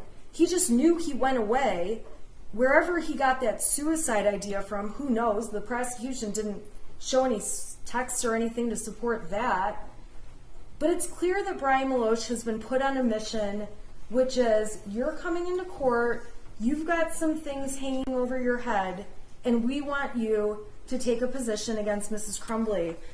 And I would submit to you that if you read the 77-page exhibit that I got yesterday and went through in painstaking detail with you, you can see that Brian Meloche did not think of Mrs. Crumbley that way when he knew her and when he dealt with her. And he testified the only places he got new information about her that made him think differently about his answers were from law enforcement and were from the media.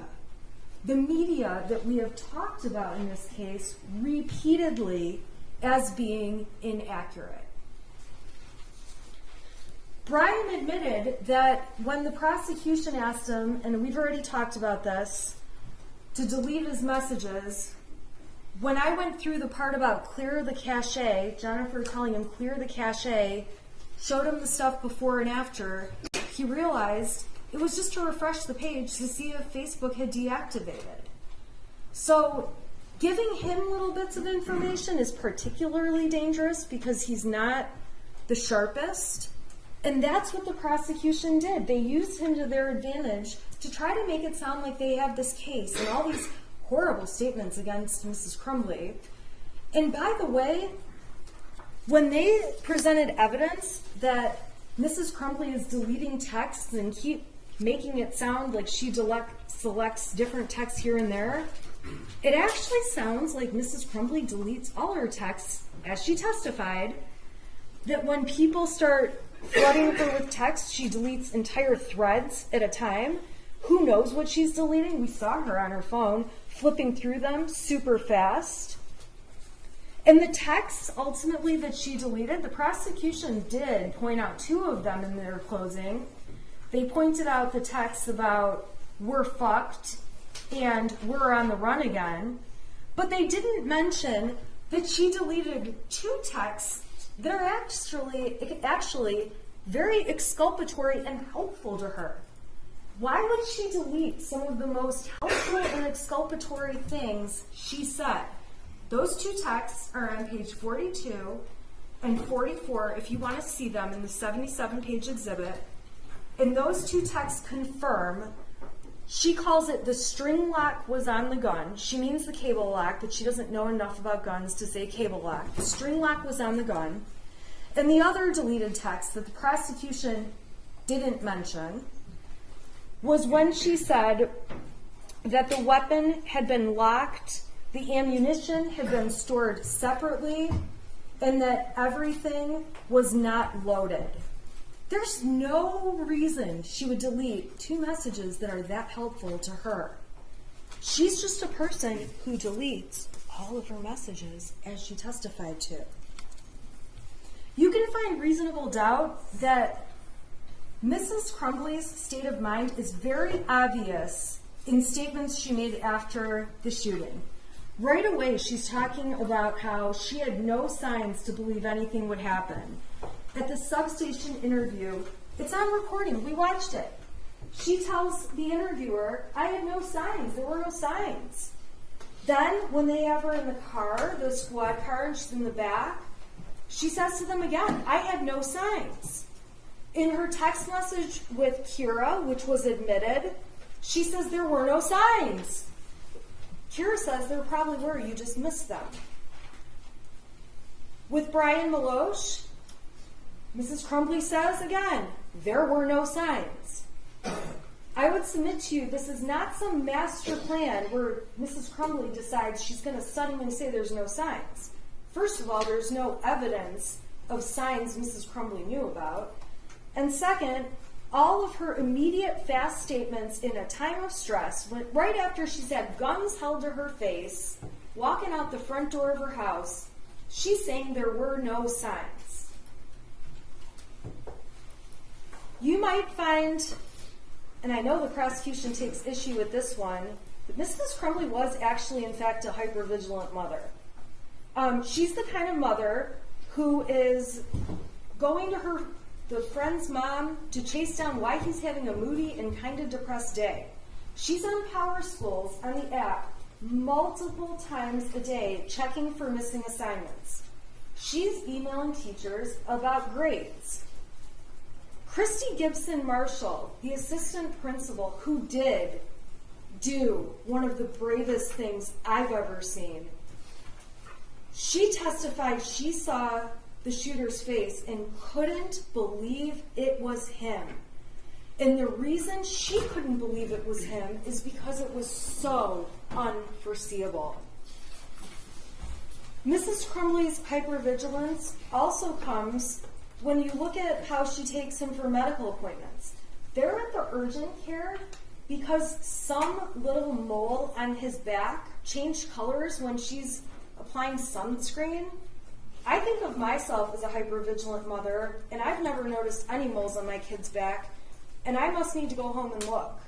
Because when I look at the actions of Mrs. Crumbley, she actually pays far more attention to that kind of thing and other things than I do. I could easily be sitting in her chair. When her son's experiencing headaches and medical issues, she's at the doctor or doing virtual visits. There's no reason to believe that's not true. With the headaches, they go through a whole process. She gets a whole x-ray done of his head. She takes him to the eye doctor to see if that's causing the issue. Ultimately, she pays and puts braces on his teeth. Then, he's a bad brusher, so she's going to the extent of getting the braces off his teeth so he can get the cavities fixed, 13 cavities. I would go crazy on my kid. And she's just doing each thing she needs to do as a hypervigilant mother. And yes, a hypervigilant mother can have a drink once in a while. I'm a hypervigilant mother, and I not only have a drink once in a while, but sometimes I've been known to have 2 or 3 or maybe a bottle. Reasonable doubt can be found from the fact that Jennifer Crumbley did her best as a mother. While going to the shooting range is not her thing, she's trying to find a way to bond with her son, who has just had his best friend move away. She took him camping, took him on trips, brought the second son along like I've already talked about. She let him have pets. He has the cutest little kitten you've ever seen in these Facebook pictures. Board game nights with him. She's not neglecting him in any way. And if anything, she's going to the gun range for him, not because she enjoys it. You can tell how much she loves it when she gets up there, shoots a couple shots, and then just stands there letting him enjoy the activity he likes. And I do the same thing for my kid. He likes to go to skate parks. I would rather do anything but go to the skate park. But I sit there and watch and say, oh, that was amazing. And all I hear is, Mom, watch this. Mom, watch this. Mom, watch this. And I would rather do anything else. But Mrs. Crumbley on that day is trying her best to bond with her child and have a relationship. Showing the pictures of the messy house was just not necessary. And the prosecution explained to you they weren't trying to prove she had a messy house, but much of it was just so unnecessary that I would suggest they are trying to make her look bad. They do kind of make her look a little bit like a hoarder. But if you saw pictures of my house right now, like a snapshot in time, you'd be just as horrified. I've been so busy getting ready for this trial, ready for all the fun we've had in the court and through these last few weeks. I still have my Christmas trees up. I was complaining to my husband the other day, oh my God, we still have our Christmas trees up. This is embarrassing. And he said, hey Shannon, we still have ceramic pumpkins up. And I realized, oh yeah, all of our fall decorations are out too. And right now, I have piles of laundry all over. My kids over Christmas break put together stacks of stuff I need to take to the Salvation Army. I have donations of my own that need to go. My house right now, if they did a search warrant today, would look just as bad as Mrs. Crumbley's, and it says nothing about me parenting my child. If anything, when I come home from work, I make a deliberate decision. All right, listen, I can run around this house for 3 hours and try to get as much as I can done, or I can sit on my couch and watch old episodes of the Kardashians with my daughter. And I believe my time is better spent hanging out with her watching trashy TV than cleaning up my house because I get a chance to spend time with her. And Mrs. Crumbley was the same kind of mom. She was waiting until the holidays to have more time. She said she was going to clean her son's room. I would be screaming that I would make my son clean his room, but regardless, the project coming up was going to be to get those rooms in order. But at that point in the year when the holidays are coming up and you're getting ready for all of it and going through Thanksgiving, it does get to a point where you do have boxes piling up and you're just trying to get through those last days of school to get to Christmas break. There's reasonable doubt when you look at what Mrs. Crumbley thought after the meeting with Mr. Hopkins and Mr. Ejak. The state of mind she was in and her thoughts and what she was thinking come in through her statements. She thought everything was way less of a big deal when she left that meeting. She thought leaving him in school with his friends was the better decision based on Hopkins saying peer support is a good thing. She thought making him an appointment was sufficient. An appointment within 48 hours was sufficient. That doesn't even mean the appointment was going to be within 48 hours. Reasonable doubt can be seen in the video when Mrs. Crumbley first sees her son at the substation. Her reaction to seeing him in this complete state of disbelief as to what's going on is to look at him and say, why? Why? She doesn't look at him and say, I knew you were going to do this. She doesn't look at him and say, see, I knew we shouldn't have bought that gun. She says, why? Why? And when he says, take care of Dexter, She cannot believe that's her son and goes back into the other room with her husband and says, what the fuck? He didn't even care.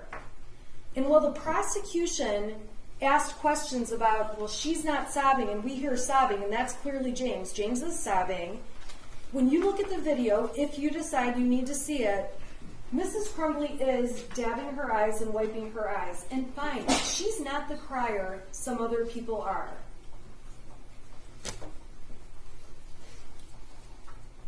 Reasonable doubts can come from the statements in the heat of the moment at the substation when Jennifer Crumbley is in a state of shock trying to answer their questions. She says, he's never done anything bad. This is after she already has somebody saying you really should have a lawyer there. She's still just talking about what the truth is. He's never done anything bad.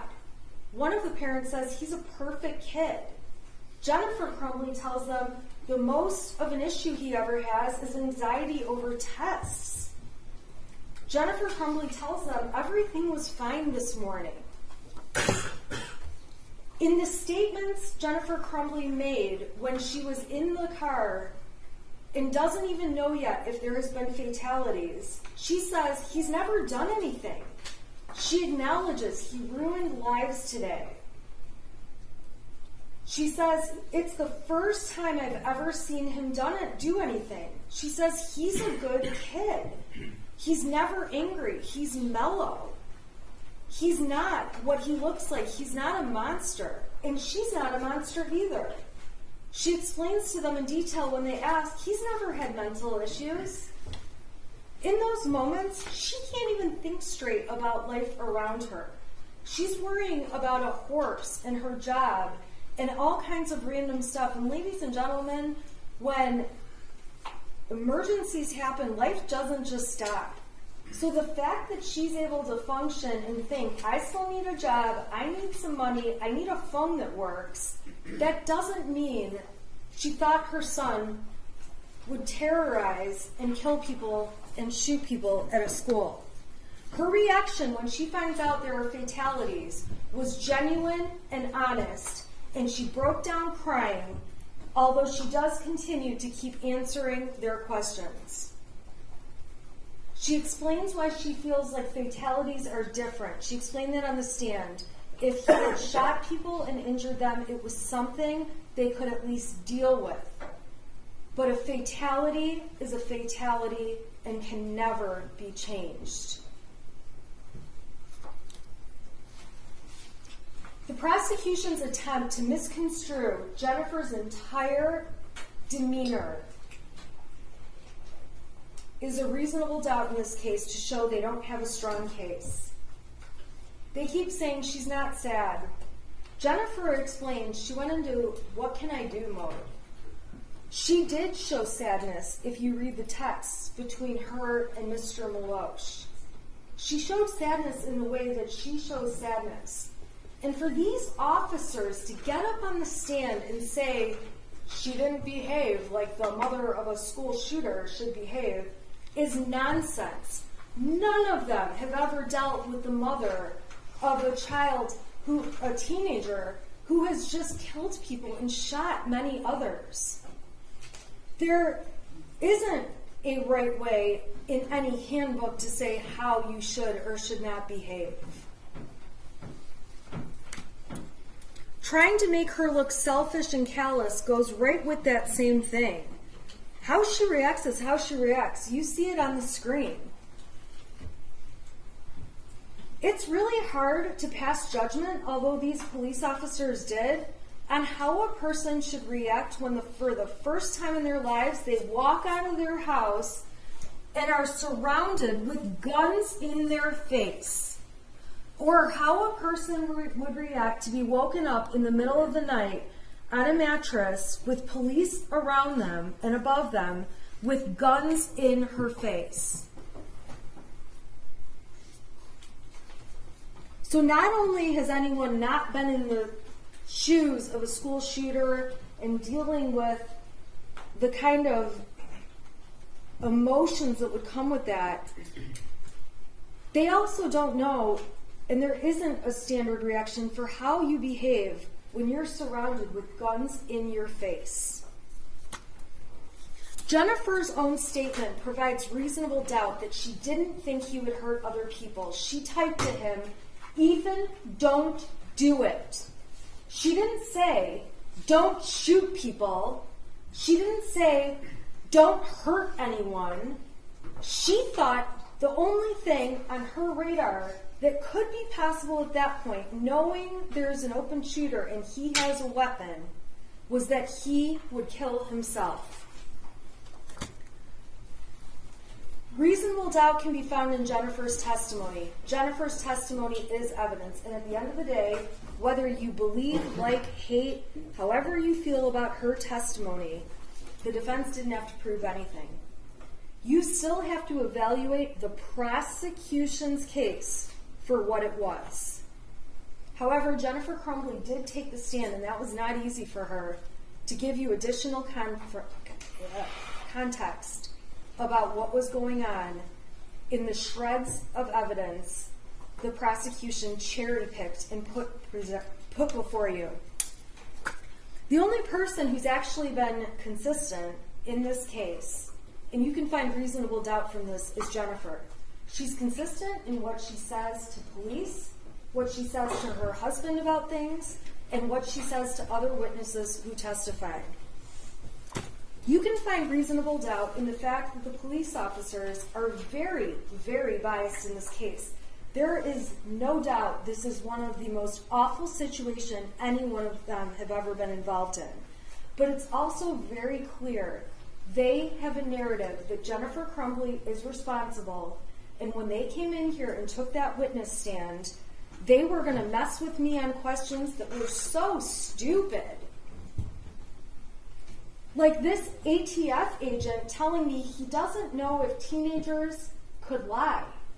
Everyone in the room knows a teenager could lie. That was a low ball. Just answer the question. When you have an ATF agent that can't even get on the stand and answer a question that's common sense, that should speak volumes. That there's a narrative they've been directed to get out, and they have an agenda. And that agenda, ladies and gentlemen, is not positive for Jennifer Crumbley. Making this big deal about money and cash that Mrs. Crumbley took out is another reasonable doubt in this case. Mrs. Crumbley explained her dad had accounts frozen. She didn't want her accounts to be frozen. Her dad put money in that day so she could take it out. Getting money out of the account that had her son's name on it wasn't done in any way to steal money from her son or show she doesn't care about him. She's the one that contributes every week from her paycheck into that account. And at the end of the day, she wants cash because everyone in the world absolutely hates her. She can't walk in places and hand them a credit card. Hey, Jennifer Crumbley's on that credit card. The only option she had was cash. She can't go in and start showing identification and things to get hotel rooms, and the more cash she can use, the better. The less she has to risk that people are going to figure out who she is. And remember, the world was essentially showing its colors against her as she was receiving threatening messages in the days that followed that shooting. On Facebook, from other people, in her emails, in her Instagram, everywhere. They're so threatening, her employer is making her shut down accounts. Her friends, people that have been her people for years, don't want anything to do with her and don't want to be by her because she's that dangerous at that point in time. So for her to want to have cash makes absolute perfect sense. That's not a sign she's trying to flee. And also, if you're trying to flee, you don't go around local Oakland County and areas surrounding it and carry around a syringe of horse medicine. If you're going to flee, you abort mission on the horses. At that point, you're fleeing. It's very obvious Jennifer Crumbley, her intent was not to flee. Her intent is to stay safe. Her intent is to avoid threats. Her intent is to get this horse medicine to this horse. which obviously can't happen if she flees. It's clear when she's at the art studio that she's not hidden very well. She's outside smoking, her husband's outside smoking. We saw the evidence of the cigarette butts in the snow. There's commercials, the commercial buildings around, and businesses within that studio. She's walking around taking a tour of the studio with her friend who owns it, and there's cameras all over the building. Obviously, she's not trying to hide if she's going into a building where you can see security cameras right on the outside that would document everything that's happening that we ultimately got to see in this trial. It's clear she's trying to stay the night in Detroit on November 3rd and didn't know where to go. It's clear from the video she's dead asleep at 1 o'clock in the morning when they're ultimately found and woken up to guns in their face. She testified she took 4 Xanax, and so did her husband. We also saw evidence there was a liquor bottle in the garbage, and presumably she had a drink. After 4 days of no sleep and not really eating, one can only imagine how hard 4 Xanax and a cocktail might hit you. So they make this big deal that there's text messages after 11 o'clock saying we might have been found. Well, earlier in those text messages that were admitted by the prosecution as Exhibit 430, the first text says, Marielle, this is Jennifer's phone. And Marielle was the other attorney at the time. Marielle, this is Jennifer's phone. James and Jennifer are using Jennifer's phone now. Next message. The other phone broke. And then there's a message to the Crumbleys, when you can, we'd like for you to call us. That's at 6:19. Then at 6:21, thank you, Shannon's calling you both shortly. Then at 7:02, I text, Marielle and I are going to come get you in the morning. We do not think it will help to make a statement that you're coming in or that it will be tomorrow morning. All we can say, as we've told everyone, is that you're coming back, and as of tomorrow, you'll be back. My next message says, we can show them that everything we've said was going to happen did happen. Because the Crumbleys weren't running. They just wanted to turn themselves into a court. And law enforcement got on the stand and told you that's something people commonly do. It just didn't happen in this case. At 7:03, the Crumbleys write back, and we don't know if it's Jennifer or James because they're sharing his phone. Okay. Text to the lawyers that say Marielle Shannon lawyers. Who knows why they sent that? I text, I am going to drive home from my office right now. I'll give you a call in about 40-45 minutes so I can get all of the bond factor information written down for you for Marielle and me.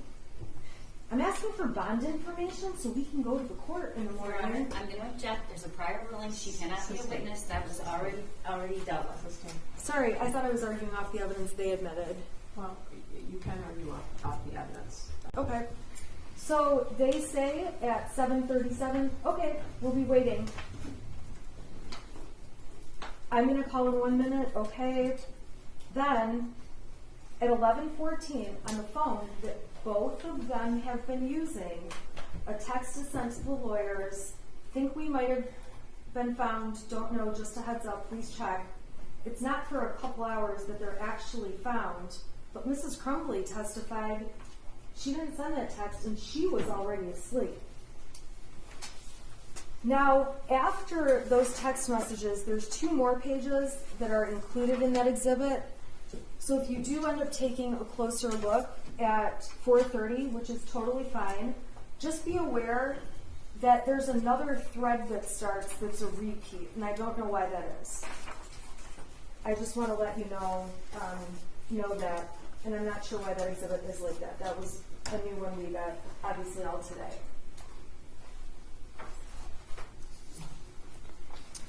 In the days after Mrs. Crumbley and Mr. Crumbley are planning to turn themselves in, we know they're planning to turn themselves in because Exhibit A was admitted, which showed they were trying to find a hotel in Auburn Hills on Priceline for December 4th and 5th, in case they needed it for the weekend. There's no doubts, and I don't need to go on and on about this, they were getting threats. That was so clear at trial. They were afraid to go turn themselves into a police station. A police station where if they went, there would likely be other inmates or bad people there, and their faces would be up on a TV because it was all over the state at that point. They were terrified. They wanted to go in through a lawyer. Reasonable doubt can be inferred from the fact that they set an alarm clock, which was admitted by the prosecution, showing that on Saturday they were getting up at 6:30 or 6:45, completely consistent with their plan to go to Novi for an 8:30 hearing. This is also not James's trial. I am not standing here suggesting that James is guilty of involuntary manslaughter in any way, but it is important to point out that James was the parent responsible for all of the storage of the guns.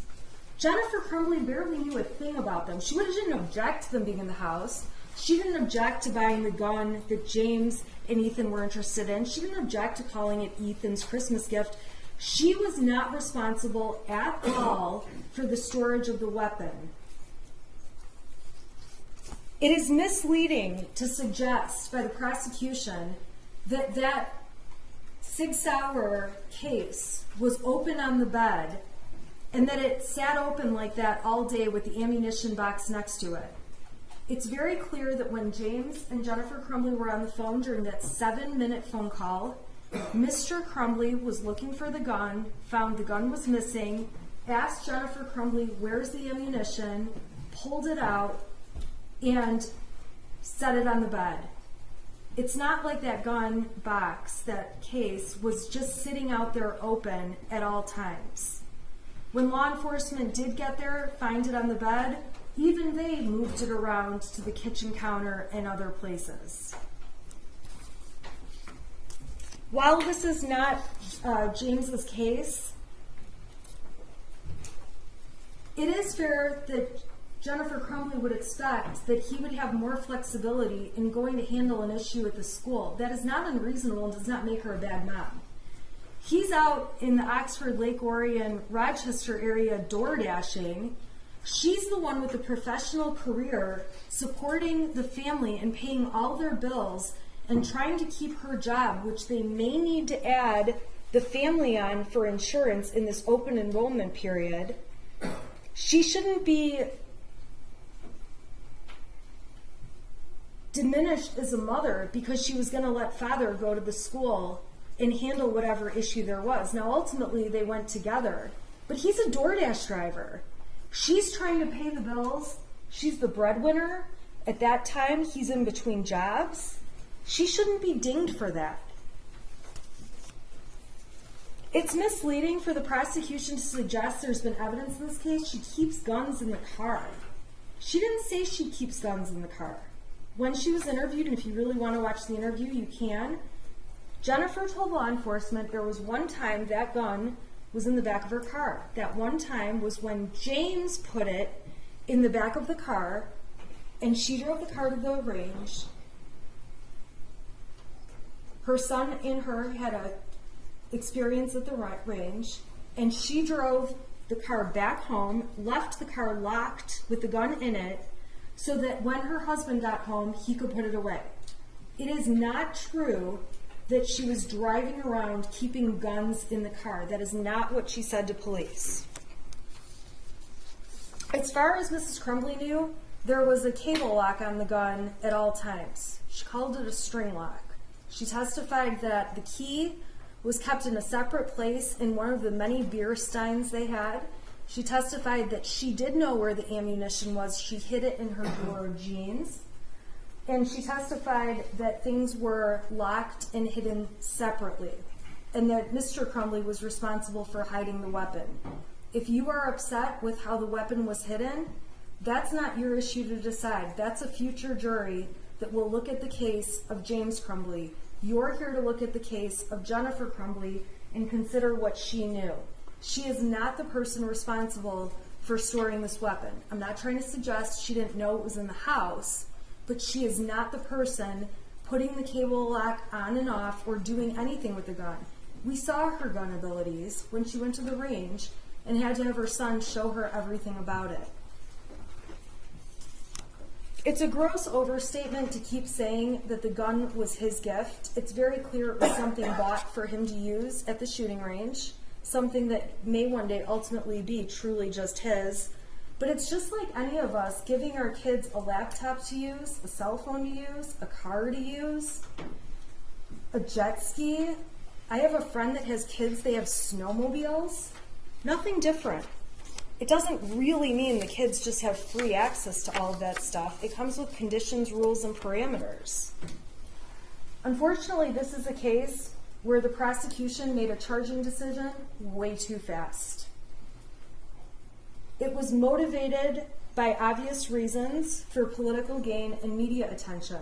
And we know that because on 11/1, when the shooter was arraigned, the shooter was on Zoom, and so were the parents, and the media was aware. And when Mr. and Mrs. Crumbley were charged, and there was a swear-to at the court, the media was all there, but guess who wasn't? Mr. and Mrs. Crumbley.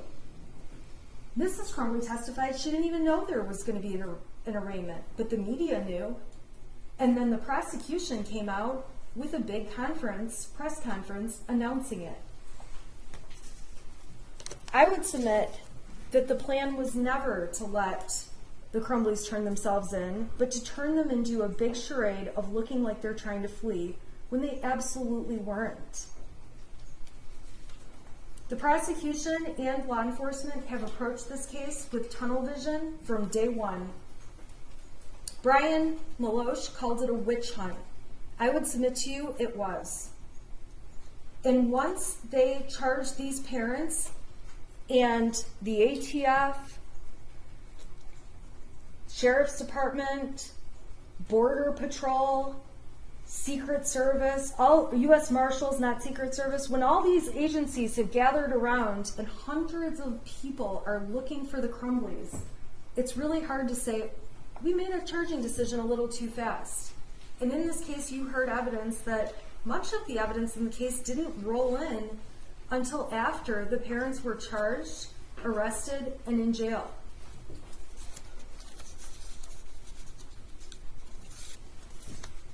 To try to suggest having multiple phones as a sign of fleeing is just garbage. I think everyone here clearly understands why they bought burner phones and why they went and bought replacement phones with their phone numbers so they could use two-factor authentication to get into their accounts. Jennifer Crumbley is seen in the police interview at the substation handing her phone to law enforcement when they're asking questions. When the police tell her they want to take her phone for a search warrant, she doesn't want to hand it over right away, but it's not because she's trying to hide things. It's because it's her only line of communication. She doesn't really understand how a search warrant works until her husband explains it. All of her contacts are in the phone. She doesn't carry around a little diary of all the numbers, although police do let her get the numbers out. And it's the only way people can get a hold of her, and she's been in touch with them nonstop, as we can see when she's in the police vehicles.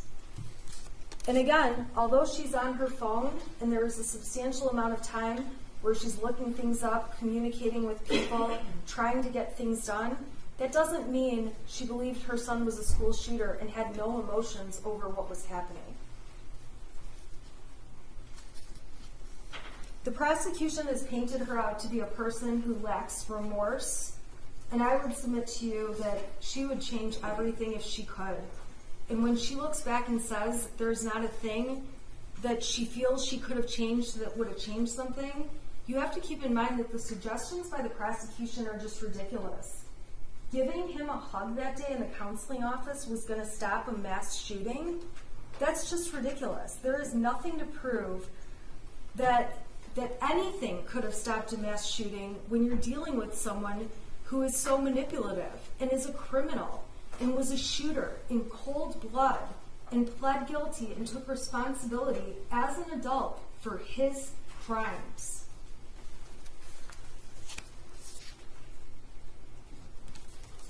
Finally, my last reasonable doubt card is blank, because I've tried my hardest to come up with all the reasonable doubts the defense sees in this case.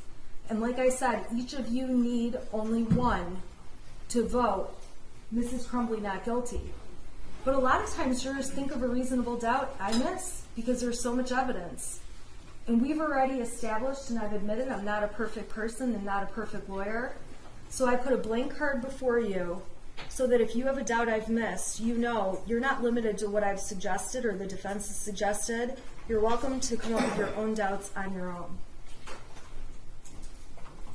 And if you decide you want to dive in and read the truth between Mr. and Mrs. Crumbley and everything they talk about, you're totally more than welcome to. Those exhibits are all going back with you. And what I'll tell you is that you're going to find a lot of instances where Mrs. Crumbley is anxious, asking where her son is, where her husband is. You're going to see a lot of horse talk. You're going to see arguments between a married couple.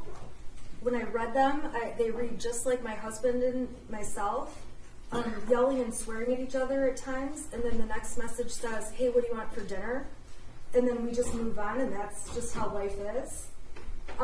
You'll see messages in here that will certainly make you blush when you read what Mr. and Mrs. Crumbley intend to do in bed that night. You will read a variety of messages that show real life, and real life between two married people that have a child. And it should make no difference that they may use their horse's name more often than their son's. And I'd also submit that every time you see them talk about when is he going to be home and what are we going to eat for dinner, even if they don't use the words spelled E-T-H-A-N, that's who they're talking about, because there are only 3 of them in that house. At this point in the trial,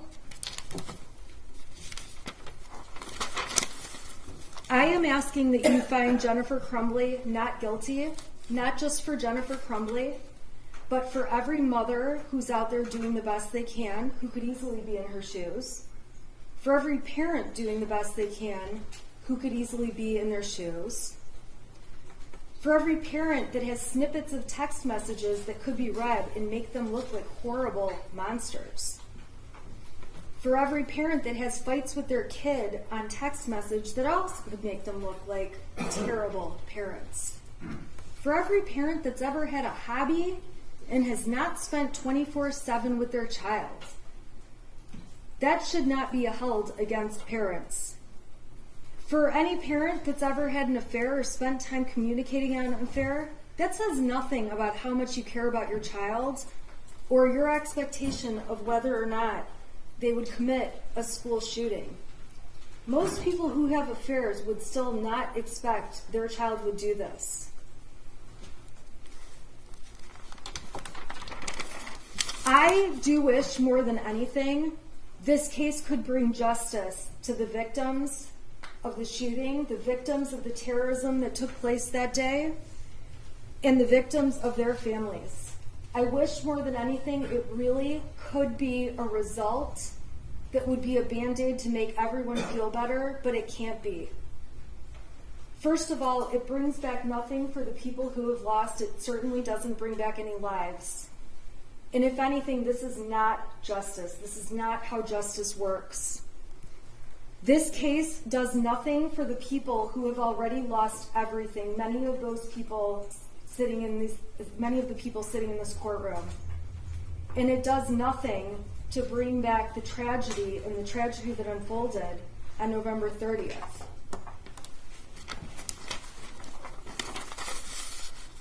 At this point in time, the prosecution cannot prove that Mrs. Crumbley avoided exercising ordinary care that would have saved lives. The prosecution cannot prove that Mrs. Crumbley was aware there was a danger that existed by her son that required her to exercise reasonable care. They cannot prove that she was grossly negligent and that there was any way she could foresee that this would happen, as awful as it is, and we all stipulate it is. At this point in trial, I always have to sit down. This is how the court rules work. Prosecution gives a closing, I give a closing, they have an opportunity for rebuttal, and then I don't get to say anything else. And I'm sure you can see from my demeanor in trial, when the prosecution says something that I know I have an argument against, I get anxious, you can see a reaction, and I'm not going to do that. But I am going to tell you that as they argue, I will have many things that I wish I could get up and say, that's not true, and argue again. So what I would ask is that when you go back in the jury room and begin to deliberate, you think about and ask yourselves, what would Shannon Smith have said in response to the rebuttal where they get the last word? I would just ask that you consider that in your deliberations, because I guarantee you I'll have a very hard time sitting here knowing that the prosecution gets the last word when I know the defense would disagree with it. And I am asking each of you to vote that Mrs. Crumbley is not guilty because she is not guilty, and because a not guilty verdict is the only fair and just result in this case. Thank you. Yes. Briefly. We do get the last word. I get the last word. The people do. Because it's our burden. And that's why we get the last word. And it's a burden I embrace. It's the burden to prove beyond a reasonable doubt that Jennifer Crumbley is guilty of involuntary manslaughter. It's not a burden that I have to prove every single fact about the case beyond a reasonable doubt. That's not the law. That's what she told you the law was. It's not the law. The law is I have to prove every element beyond a reasonable doubt. Beyond a reasonable doubt. Not any doubt. Beyond a reasonable doubt. The defense gets to decide how they present their case. They get to decide that. She gets to stand up and say what she said. But your job is to listen to the facts of the case. Your job is to listen to what the judge tells you the law is. Your job is to tell you to look at the evidence, the people sitting here. Not what somebody else wants to have said that they said, but what they actually said. Your job is to consider not what lawyers say about their own life and their own circumstances and their opinion. Your job is to consider the facts and the evidence in this case. I have to address a couple things, and I'm going to be quick. There was absolutely no evidence at all presented to you that anybody at that meeting told Jennifer Crumbley it was no big deal. There was no evidence of that.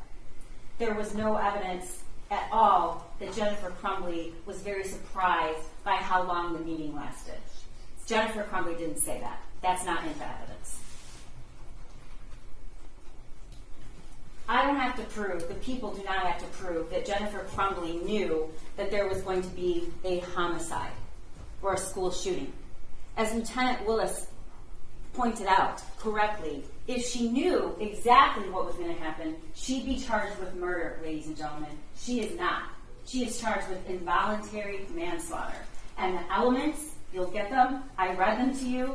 The standard and what I have to prove is not that she knew that her son would go shoot up the school and kill 4 kids. I have to prove that she had a legal duty. She negligently performed that legal duty. She negligently did not take steps to take care and protect the other children in that school when there was a reasonable foreseeability that ordinary care was required. The smallest of things. The smallest of things.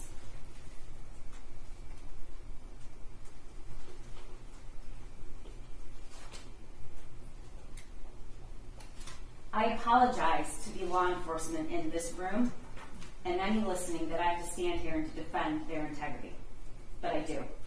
Because if you believe that Special Agent Brandon and Lieutenant Willis and the other law enforcement that took the stand Your Honor, here, objection. including I'm objecting because I'm allowed to argue based on what's in evidence, and Ms. McDonald is trying to make me sound like I've done something wrong. And I didn't. My argument was proper. she's arguing. It's my rebuttal. Yeah, and overruled. You commented on the statements of the police officers. You argued about the statements of the police officers. She gets to argue about the statements. The exact quote was, they probably did that to all the witnesses in the case. If you believe that, then you believe that the Sheriff's Office, Lieutenant Willis, Special Agent Brandon, the ATF, the Federal Marshals, the Detroit Police Department, anyone who the evidence tech, they were all in some sort of conspiracy. That's what you'd have to believe, and I know that that's not what you're going to find. Look at the evidence, apply the law, and decide what the truth is. That's all I've ever asked you to do. That's all the judge is going to ask you to do. Nothing here was designed. Nothing here was made up. And I don't have to convince you of that, because I know that you're going to use your hearts and your minds and your sense of reason, and you're going to look at the evidence.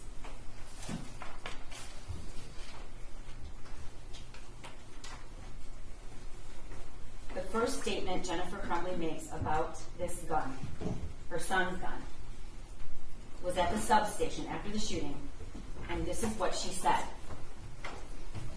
It was hidden. It was hidden. That's what she said. It was hidden, ammunition separately. It was hidden in a dresser. It was hidden. That's all she said about it. The school's actions or inactions do not excuse the culpable behavior by defendant. Ladies and gentlemen, he literally drew a picture of what he was going to do. He drew a picture. It says, "Help me." It has the drawing of the gun that she bought him, posted, and bragged about. Blood everywhere. The thoughts won't stop. The world is dead. He drew her a picture. Pretty egregious and unique circumstances. And in fact, it is absolutely not true that we have to worry that we'll all be sitting here. We agree on one thing. Her testimony is evidence. Jennifer Crumbley's testimony is evidence, and you should consider it. And when you consider it, I'm confident that you will agree it is not consistent at all. It wasn't even consistent from her direct examination to her cross-examination. She acknowledged, sitting here, when Mr. Keys asked her about, "Where's the phone? You said you took the phone." You heard what she said. We took his gun away. We took his gun away. I don't have to prove flight beyond a reasonable doubt. I already told you that. You can infer consciousness of mind. And what does that mean? You run, you delete text messages, and you lie because you know she knew she did something wrong. The question about why Jennifer Crumbley didn't take one of these small actions, secure the gun, find out where the gun is, it looms large in this courtroom. There is no one it looms larger for than the victims and the family members of those kids who were killed on that day. We don't have to prove why. But remember what she said. I wouldn't change a thing. Just hours ago, she said, I wouldn't change a thing.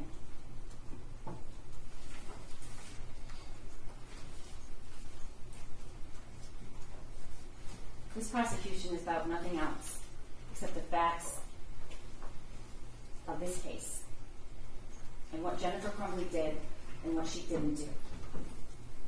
If only I could look at the faces of these parents who are dealing with unspeakable darkness and grief. If only I could make that better. I could appease them, as defense counsel suggests, by charging Jennifer Crumbley. These are the parents of Hannah St. Juliana. These are the parents of Madison Baldwin. These are the parents of Tate Meir. These are the parents of Justin Schilling. And not just their parents. They are mothers and they are fathers and they are sisters and their brothers. And do not think for 1 second that this prosecution takes any of that pain away, because it doesn't. This isn't an effort to appease anybody. Your verdict means one thing. It means Jennifer Crumbley is guilty of 4 counts of involuntary manslaughter beyond a reasonable doubt. And I am not going to stand here and tell you that that's going to take away this pain that these families feel, because it will not. I won't stand here and say that the pain will be gone for Molly Darnell, or Christy Gibson Marshall, or Special Agent Brandon, who ran out of that office so quickly that his chair was spinning, or Ed Rogrowski, who viewed the surveillance video to identify the path of the shooter, and it was burned in his brain forever. Or for Lieutenant Tim Willis, who answered the call to lead, and maybe the biggest ask of his entire career, but one he did not back away from. Don't render this verdict for the hundreds of kids in that school. It will not appease them. Nothing will. But you are now called upon. You are called upon. You are called upon to do your part as jurors, to keep the oath that you took, to be fair, to be honest, to be impartial. You are the ultimate fact finder. But what happened that day? You are the ultimate fact finder of the truth. We have met our burden. We have proven beyond a reasonable doubt that Jennifer Crumbley is guilty of 4 counts of involuntary manslaughter for failing to exercise ordinary care when the smallest, tragically simple thing could have prevented it. It could have saved Hannah.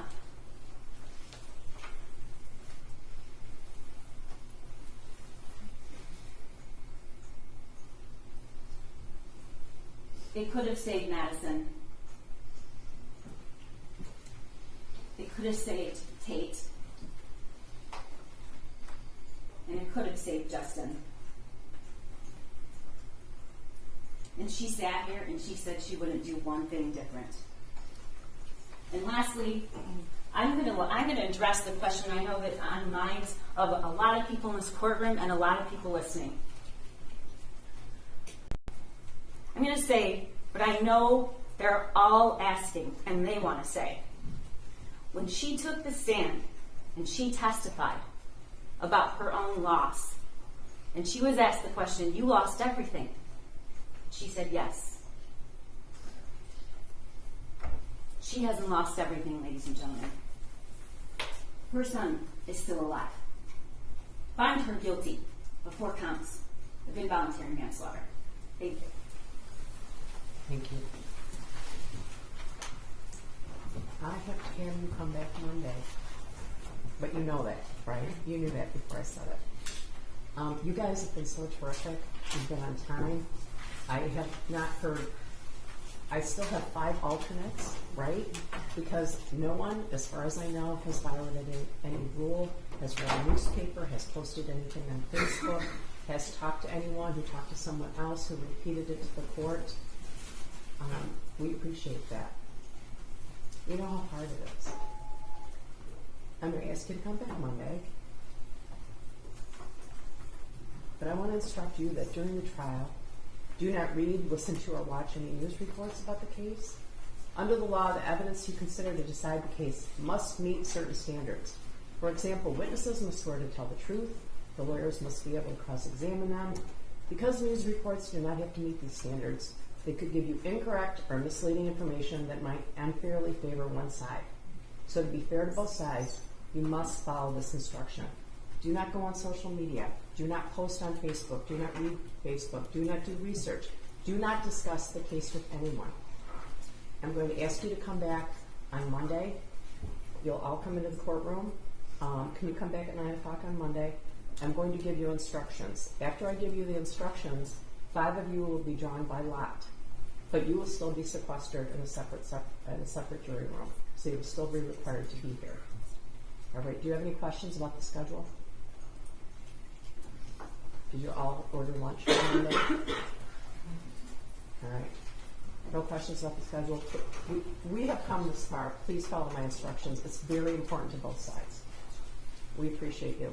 Have a good weekend and stay healthy. All right? All rise for the jury.